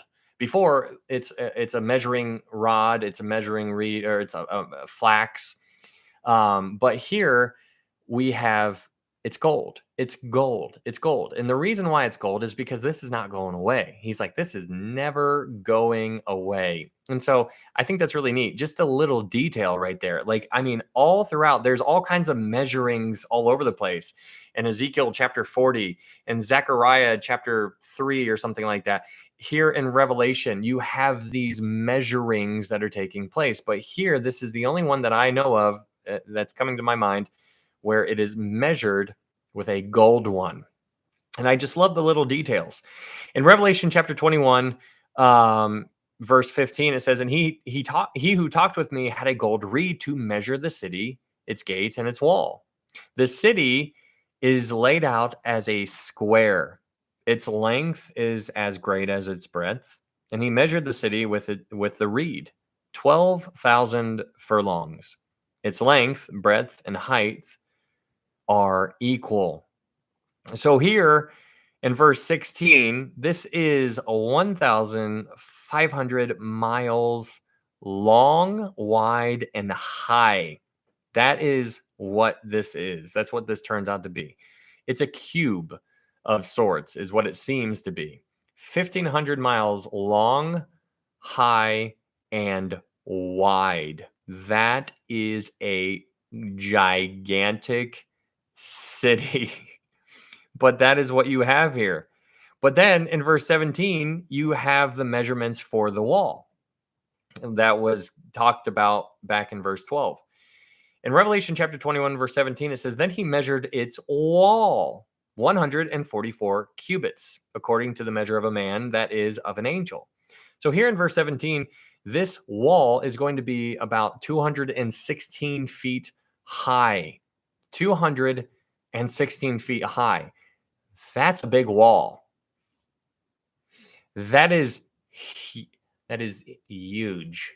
But I mean, it's just like, why 216? Now, it is obviously this could be an homage to the 144,000. Maybe they're getting like their, because it says 144 cubits. So that 144 cubits could be connected to the 144,000. And so that's just interesting, like seeing the connections. Obviously 144 kind of, pops off the page when you start reading the Bible because of that 144,000. So it could be something there. I'm not really sure, but 216 feet high is how high this wall is going to be. In Revelation chapter 21, moving on to verse 18, it says, "The construction of its wall was of jasper, and the city was pure gold, like clear glass. The foundations of the wall of the city were adorned with all kinds of precious stones. The first foundation was jasper, the second sapphire, the third chalcedony, the fourth emerald, the fifth sardonyx, the sixth sardius, the seventh chrysolite, the eighth beryl, the ninth topaz, the 10th, chrysoprase, the 11th, jacinth, and the 12th, amethyst. The 12 gates were 12 pearls. Each individual gate was of one pearl, and the street of the city was pure gold, like transparent glass. So here, again, you're seeing all of these stones that are being just given to us. Like, we're told about these stones. These stones just like, okay, so I want you to just appreciate what he is describing here. And so okay, so I guess we'll talk about that here in a little bit. We'll talk about that when we get to verse 24, because that'll come up. It'll be a better time for it. So I just want you just be sensitive to all of these stones, and the light that is going to be coming out of these stones. It's also fascinating to understand that each one of these gates is going to be one pearl. It's going to be the black pearl off of the Pirates of the Caribbean. Also, do you guys say Caribbean or Caribbean? Because this is something that I don't know, but I I think can you spell it for me? Just Caribbean or Caribbean? No, I'm totally kidding. I thought it was the funniest thing when I read a comment one time. Somebody just spelled potato, but I knew what he meant because he meant potato, but he spelled potato. So I thought it was the most hilarious thing. I was like, that is hilarious. All you have to do is just spell it 2 times, and I know exactly what you're talking about. Pirates of the Caribbean. Okay, thank you, Shelba. Thank you for clearing that. Thank you for Caribbean. Okay, Caribbean, Caribbean. Brit blocked. Tomato. Okay, I'm so sorry. But yeah, no, these gates are going to be pearls, right? And so that's fascinating. These are huge pearls. I want to see the oyster or the clam. Let me see that sucker. Like, that thing had to have been massive. But anyways, I'm totally joking. But each one of these gates was of one pearl. I don't know what that means. I'm not even going to try to touch that one, but that is crazy. Let's get to Revelation 21, verse 22. In Revelation chapter 21, verse 22, it says, John says, but I saw no temple in it, for the Lord God Almighty and the Lamb are its temple. Now, this is super cool because, again, it helps understand, or it helps our brains, I think, when we compare and contrast, right? At least that helps my mind. I don't know if that helps your mind or not. But what I think is really interesting is John says, I see no temple in it. And so this is different than the millennial kingdom, because during the millennial kingdom, there is going to be a temple. There is going to be a temple. That's what you see in Ezekiel chapter 40. You see the measurements for the temple. And so that there is going to be a millennial temple, but during the eternal order, during the eternity, which is after the millennial kingdom, there is going to be no temple. And so that is fascinating. So John says very clearly, he says, I saw no temple in it, for the Lord God Almighty and the Lamb are its temple. That is fascinating. In verse 23, it says, the city had no need of the sun or of the moon to shine in it, for the glory of God illuminated it. The Lamb is its light. That is so cool, because it says the Lamb is its light. Now, this, echoes back what Jesus was talking about in the Gospel of John, where he says, I am the light. Thank you, Tiffy.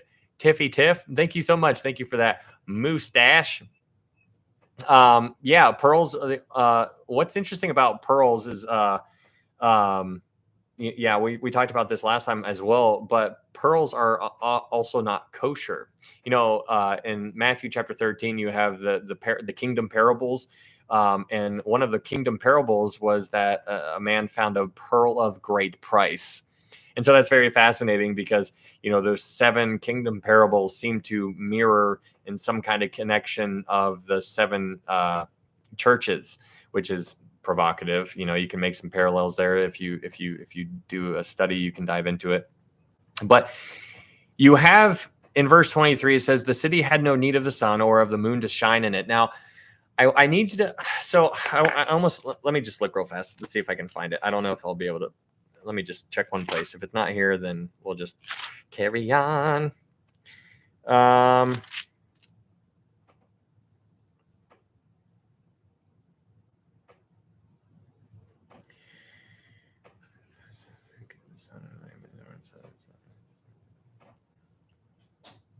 Okay, let's go to Jeremiah chapter 31. Hold your place there in Revelation chapter 21 and go to Jeremiah chapter 31, because this is kind of like an important detail. Love that. Right, Bridget? So good. In Revelation chapter 21, as you're turning to Jeremiah 31 verse 35, Jeremiah 31 verse 35. As you're turning to Jeremiah chapter 31 verse 35, I want you to listen to what Revelation 21 says. In Revelation 21:23, it says, the city had no need of the sun. The city had no need of the sun. It doesn't say there was no sun. It says the city had no need of the sun or of the moon to shine in it. Now, that's interesting, because when you read Jeremiah 31, verse 35, this is the new covenant that is going to come into play during the millennial kingdom. What we're reading here is new. It's the millennial covenant. But pay attention to what it says here in Jeremiah 31:35. It says, thus says the Lord, who gives the sun for a light by day, the ordinances of the moon and the stars for a light by night, who disturbs the sea and its waves roar, the Lord of hosts is his name. Here we go in verse 36. It says, if those ordinances depart from before me, says the Lord, then the seed of Israel shall also cease from being a nation before me forever. So it's really fascinating to see what you have there in Jeremiah 31 in connection to the sun and the moon. Because in Revelation 21, John says the city had no need of the sun. It doesn't say there was no sun. It just said it had no need. So it's really interesting thinking about the sun and the moon and the stars, because I think those they're always going to be there. It's just that they're not going. Their job is not going to be light, and so that's just really interesting, because Jesus is going to be there, and the Lamb is its light, and that again goes back to what Jesus was talking about in the Gospel of John when he's crying out. He's like, "I am the light of the world." So very fascinating. So anyways, let's go back to Revelation chapter 21, and let's talk about Revelation 21 verse 24. Revelation chapter 21 verse 24. This gets really interesting here. Again, this whole chapter just really stretches your mind. And here is one of those places. In Revelation chapter 21 verse 24, it says this, and the nations of those who are saved shall walk in its light, and the kings of the earth bring their glory and honor into it. Hey, thank you, Kevin. Thank you so much for that gift. This is really neat stuff here, because it says, and the nations. Now, when you read the nations in the Bible, it's talking about everybody who is not Jewish. That is Gentiles. It's talking about the Gentiles, and the Gentiles of those who are saved shall walk in its light, and the kings of the earth bring their glory and honor into it. So this is really fascinating, because again, this is during eternity. We are reading something that is at least 1,000 years away. So this is really kind of fun, because we see that the nations, the Gentiles, and the nations and the Gentiles and the nations Gentiles of those who are saved shall walk in its light. So when you think about the Gentiles walking in its light, this is one of the reasons why people believe that the New Jerusalem that descends out of heaven is going to be a satellite type of city. It's just going to be kind of like just there. And so I use this, I I did this last time just to kind of paint a picture. Here's some duct tape, because why not? But let's pretend that this right here is the new earth. And this right here is the New Jerusalem. So this New Jerusalem is going to be floating, some people believe. And out of this New Jerusalem is going to have all of those stones, like all of the stones that we see, in verse 19, 20, and 21. You see all of these stones, and we see that there are clear stones. And so what's interesting about this is that Jesus is going to be dwelling here, and Jesus is going to be the light. And so when Jesus is the light, he is in this city, which is all stones and clear. And so basically, the light is not going to be coming into it. The light is going to be going out of it. And so the light is going to be going out of it. And it's going to be, if you imagine one of those chandeliers, like when you walk into a rich person's house, if you've ever been to a rich person's house. I haven't, but I can imagine. I've seen a movie. And you have a huge chandelier, and like the light is like reflecting out of it, and it's hitting the walls, and there's like rainbows all over the place. It's kind of like that. It's kind of like what that's going to be like. And so this New Jerusalem is going to be kind of like floating.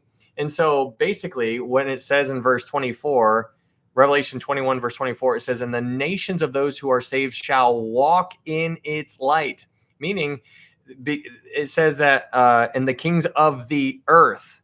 So there's going to be kings on the earth walking in its light. They're going to be walking in its light. They're going to be just on the earth walking in its light. And the kings of the earth are going to go here and bring their glory and honor into it. And then they're going to come back to the earth because this is where they live. Now, that is really kind of neat to think about this kind of stuff because, again, this goes to what we were talking about before as far as the differences between the three people that are mentioned in Revelation chapter 20, verse 5. Because you have the people who take part of the first resurrection. That is the church, that is the Old Testament saints, and that is the people who died during the tribulation saints who die. Those three people are referred to as priests. And then we also see in Hebrews chapter 12 that they are living in the New Jerusalem. So these three, with the innumerable amount of angels, are living up in the New Jerusalem, but the kings of the earth are living down here, and they're living down here, and they're walking in its light. The light is coming down. The light is coming down. Light, light, light, light. And then these people, the kings of the earth, will go there, and they will bring their glory and honor into it. And then they will come back down, and they'll just live, and they'll live on the earth. My point here is that there's a new heavens, there's a new earth, and there's a new Jerusalem. There are people who are going to be living in different places. You and I are going to be living, if you're a born again believer, you and I are going to be living in the New Jerusalem. That's our house. That's our home. And so the people who are on the earth are going to be, that's their home. But they can come to where we live, just like how we can, like I can come over to your house, you can come over to mine, let's go hang out. But this is our home. The New Jerusalem is our home. And so it's really interesting to see the difference. So the people who are the kings of the earth, those are the millennial saints who walked into the millennial kingdom, the sheep who walked into the millennial kingdom. They repopulated the earth. They all had children. And then their children had children.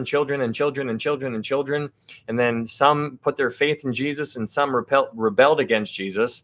But those who put their faith in Jesus, those humans are translated over onto the new earth, and they are basically like what Adam and Eve were like when God created them. That's basically what they become. And then you and I are up here. We are not, you and I as the bride, you and I are not going to be having children, I don't think. But I think the humans that got translated over who have now lost their sinful nature, I do think that they will. And so you and I are different than they are. And so you and I are up here. We're different than they are. And so that is fascinating. That is so interesting to me. I don't know if that is how it actually is going to be, but that is how I see it right now. As per usual, test all things. But that is some pretty interesting stuff. So in Revelation chapter 21, verse 24, it says, "And the nations of those who are saved shall walk in its light, and the kings of the earth bring their glory and honor into it." That is wild. "Its gates shall not be shut at all by day. There shall be no night there." Um, that's pretty neat. There's going to be no more night. No more night. And then in verse 27, it says, "But there shall by no means enter it anything that defiles or causes an abomination or a lie, but only those who are written in the Lamb's book of life." So this is the eternal order. This is after there is no more sin. This is after God says it is done. And so, I mean, this is him just reiterating that this is going to be absolutely perfection. It's just really, really crazy seeing this kind of stuff and trying to unpack and trying to understand it. There's so much here, and it goes as deep as you want it to go. I mean, it's unsearchable. It really is. But there's some really cool ideas here. Hopefully this makes sense to you guys. This is, obviously not an easy topic, but I did the best that I can. Hopefully it makes sense to you guys. If you disagree with a lot of it, that's fine. I'm just trying, but that is what I got for you guys. That is Revelation chapter 21.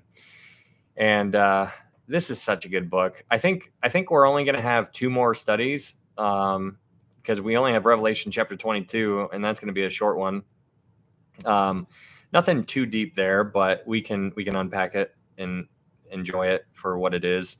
But yeah, we will do this one again. Revelation chapter 22 is the next chapter. We'll do that one. We'll finish the book of Revelation finally. We'll do that. We'll finish Revelation this coming week. I don't know when, but we will dive into it perhaps on Tuesday. But yeah, that's what I got for you guys. If you guys are new here, thank you so much for being here. Yeah, Katerina, absolutely. If you guys wanted to, if you guys are looking for a verse-by-verse Bible study, kind of like what you're listening to right now, there's a YouTube up here in my TikTok profile. If you wanted to go subscribe over there, thank you, Mark. Mark pinned it. It's ITZ_sheesh. I upload all of these studies to YouTube. So if you wanted to follow or subscribe over there, that would be awesome. Because TikTok might be going away. And if TikTok goes away, then we can at least stay in touch because these Bible studies will continue on YouTube for as long as I can do it. If you would like to support this ministry, there are some links inside the TikTok, my TikTok profile. If you would like to support this ministry, I would appreciate it. And if not, that's okay. You could at least pray. That is something that I would prefer, actually, but it is, prayer. Prayer is powerful. And I want you guys to understand, I hope TikTok stays. Yeah, me too, Liz. Prayer is huge.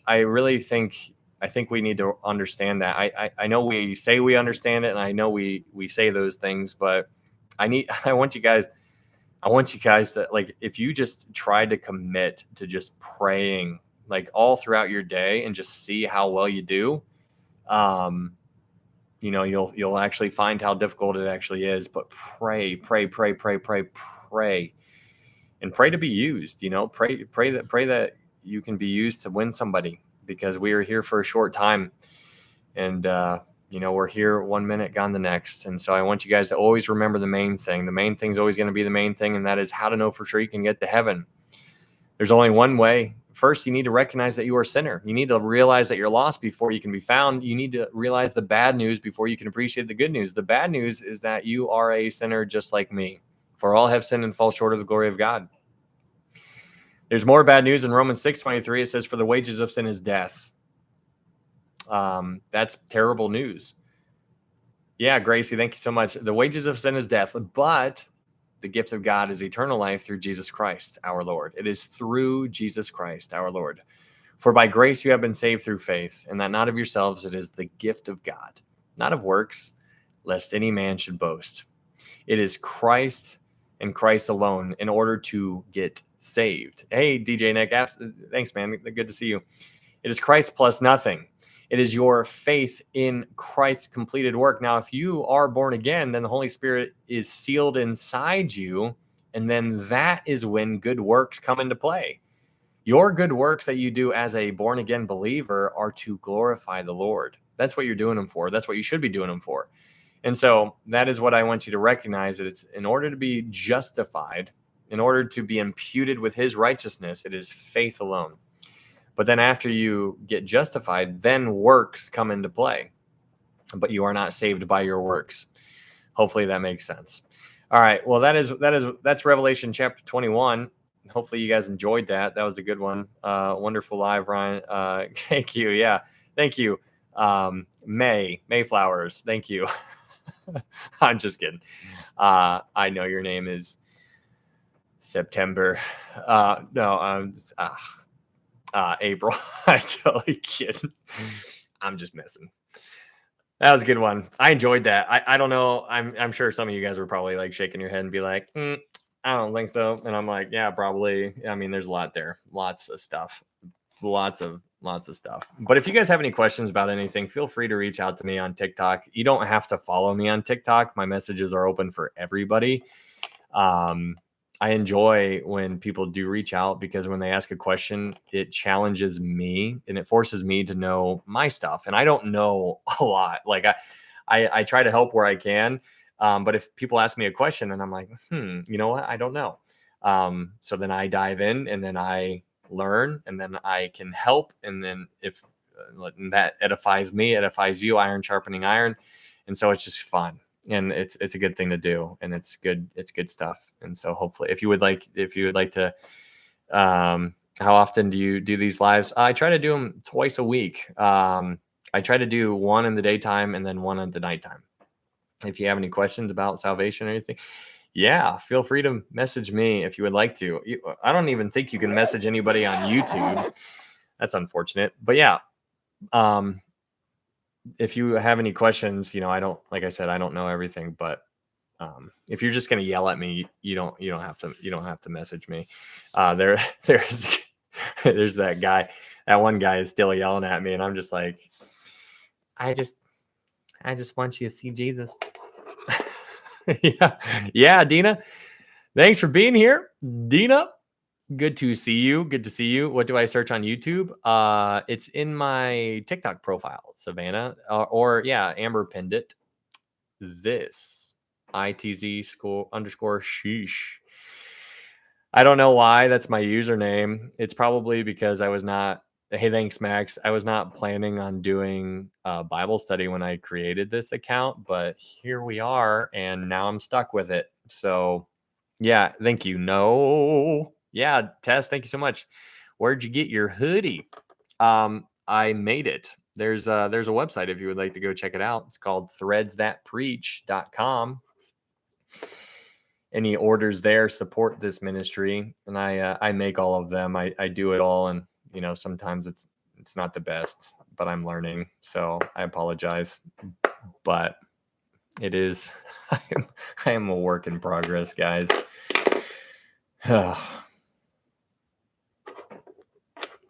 One day closer to home. How often do you go live? Not enough. I was thinking about that. I was thinking about trying to make like an actual schedule, and like maybe like Tuesdays in the morning and Fridays at night or something like that. Thank you. Was watching on TikTok. Hey, cool, SB. Yeah, thanks for pinning that, Bridget. And Mark, thank you so much. Thanks.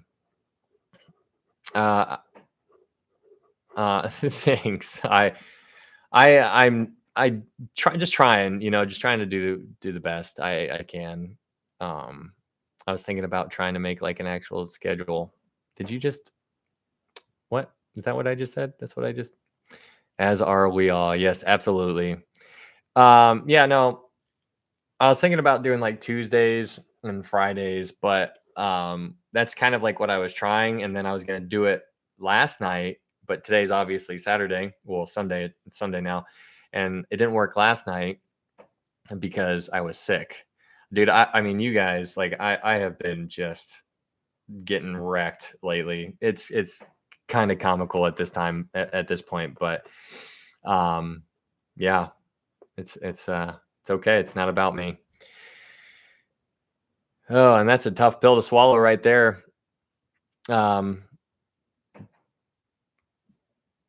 SB. thanks for coming over on YouTube, SB. It's good to have you. Welcome in. But all right, guys, it's 1 o'clock in the morning, and you have to pace yourself. Yeah, well, I also have to take a lot of notes and learn and understand and unpack and ask questions that I need to ask and dive in and then understand. Understanding's tough. Thank you, Dina. Yeah, thank you so much for praying for me. I appreciate that so much.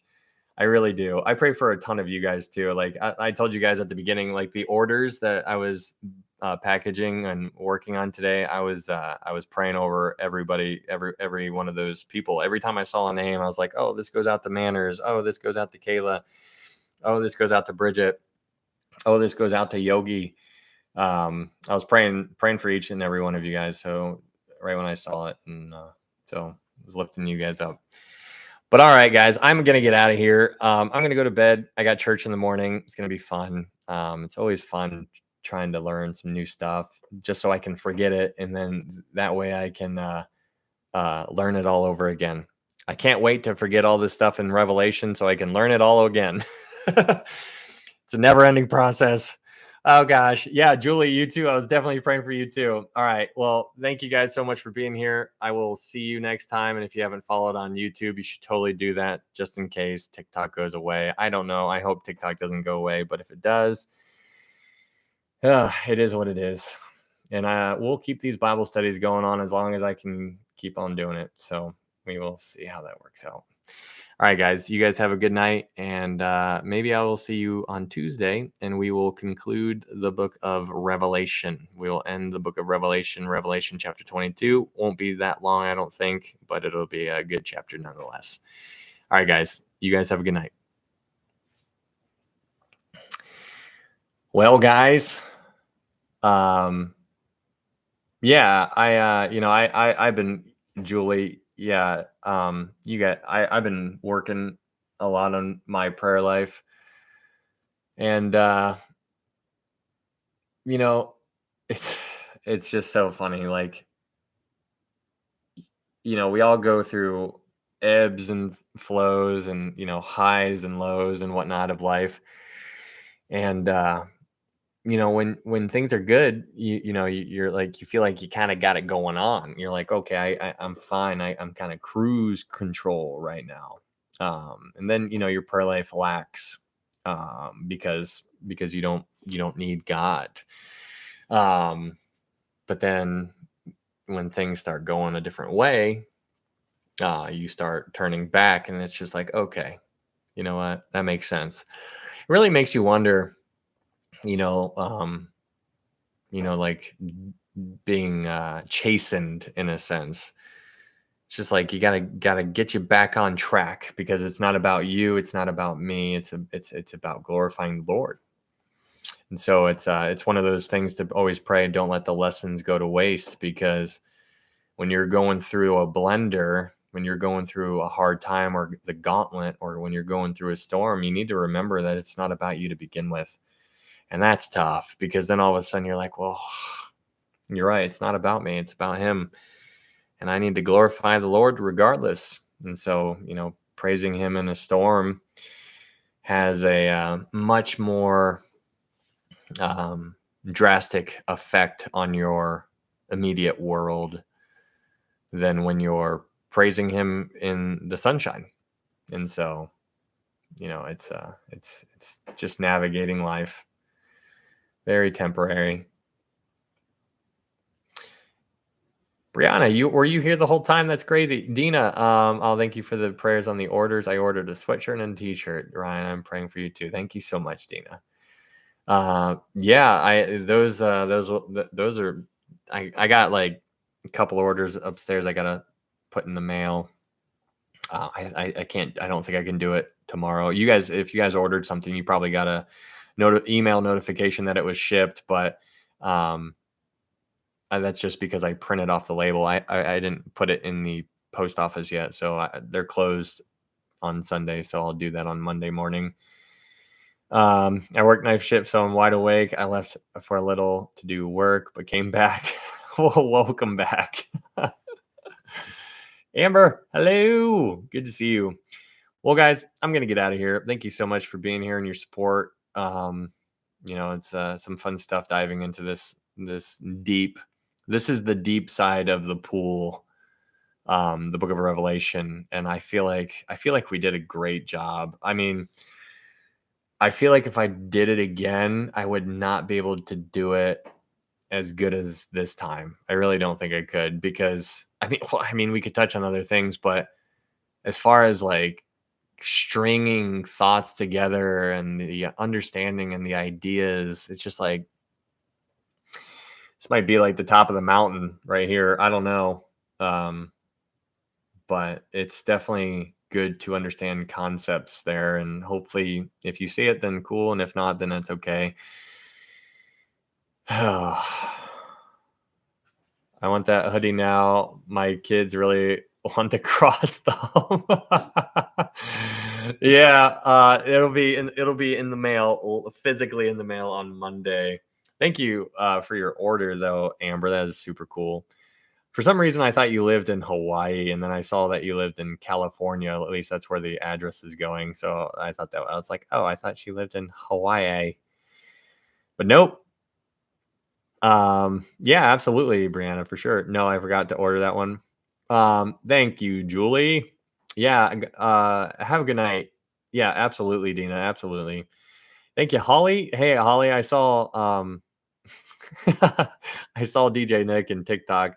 Tell him I said hello and tell him that I'm glad he liked my silly little note that the joke that I wrote him. I'm glad he got a kick out of that. Oh man. I was visiting my cousin in Hawaii for a month. Okay. All right. Okay. That's what it was. You were in Hawaii, but now you're stateside. Okay. Very cool. Well, guys, you guys have a good night. I'm going to go to bed and hopefully I'll see you on Tuesday. Tuesday sounds like a good one. That's something that we can shoot for. It would at least give people something to at least plan around if they would be interested in something like that. And so there is that idea. So we are one day closer to home, guys. Can't wait. Have a good night. You too, Yogi. Have a good night. See you guys.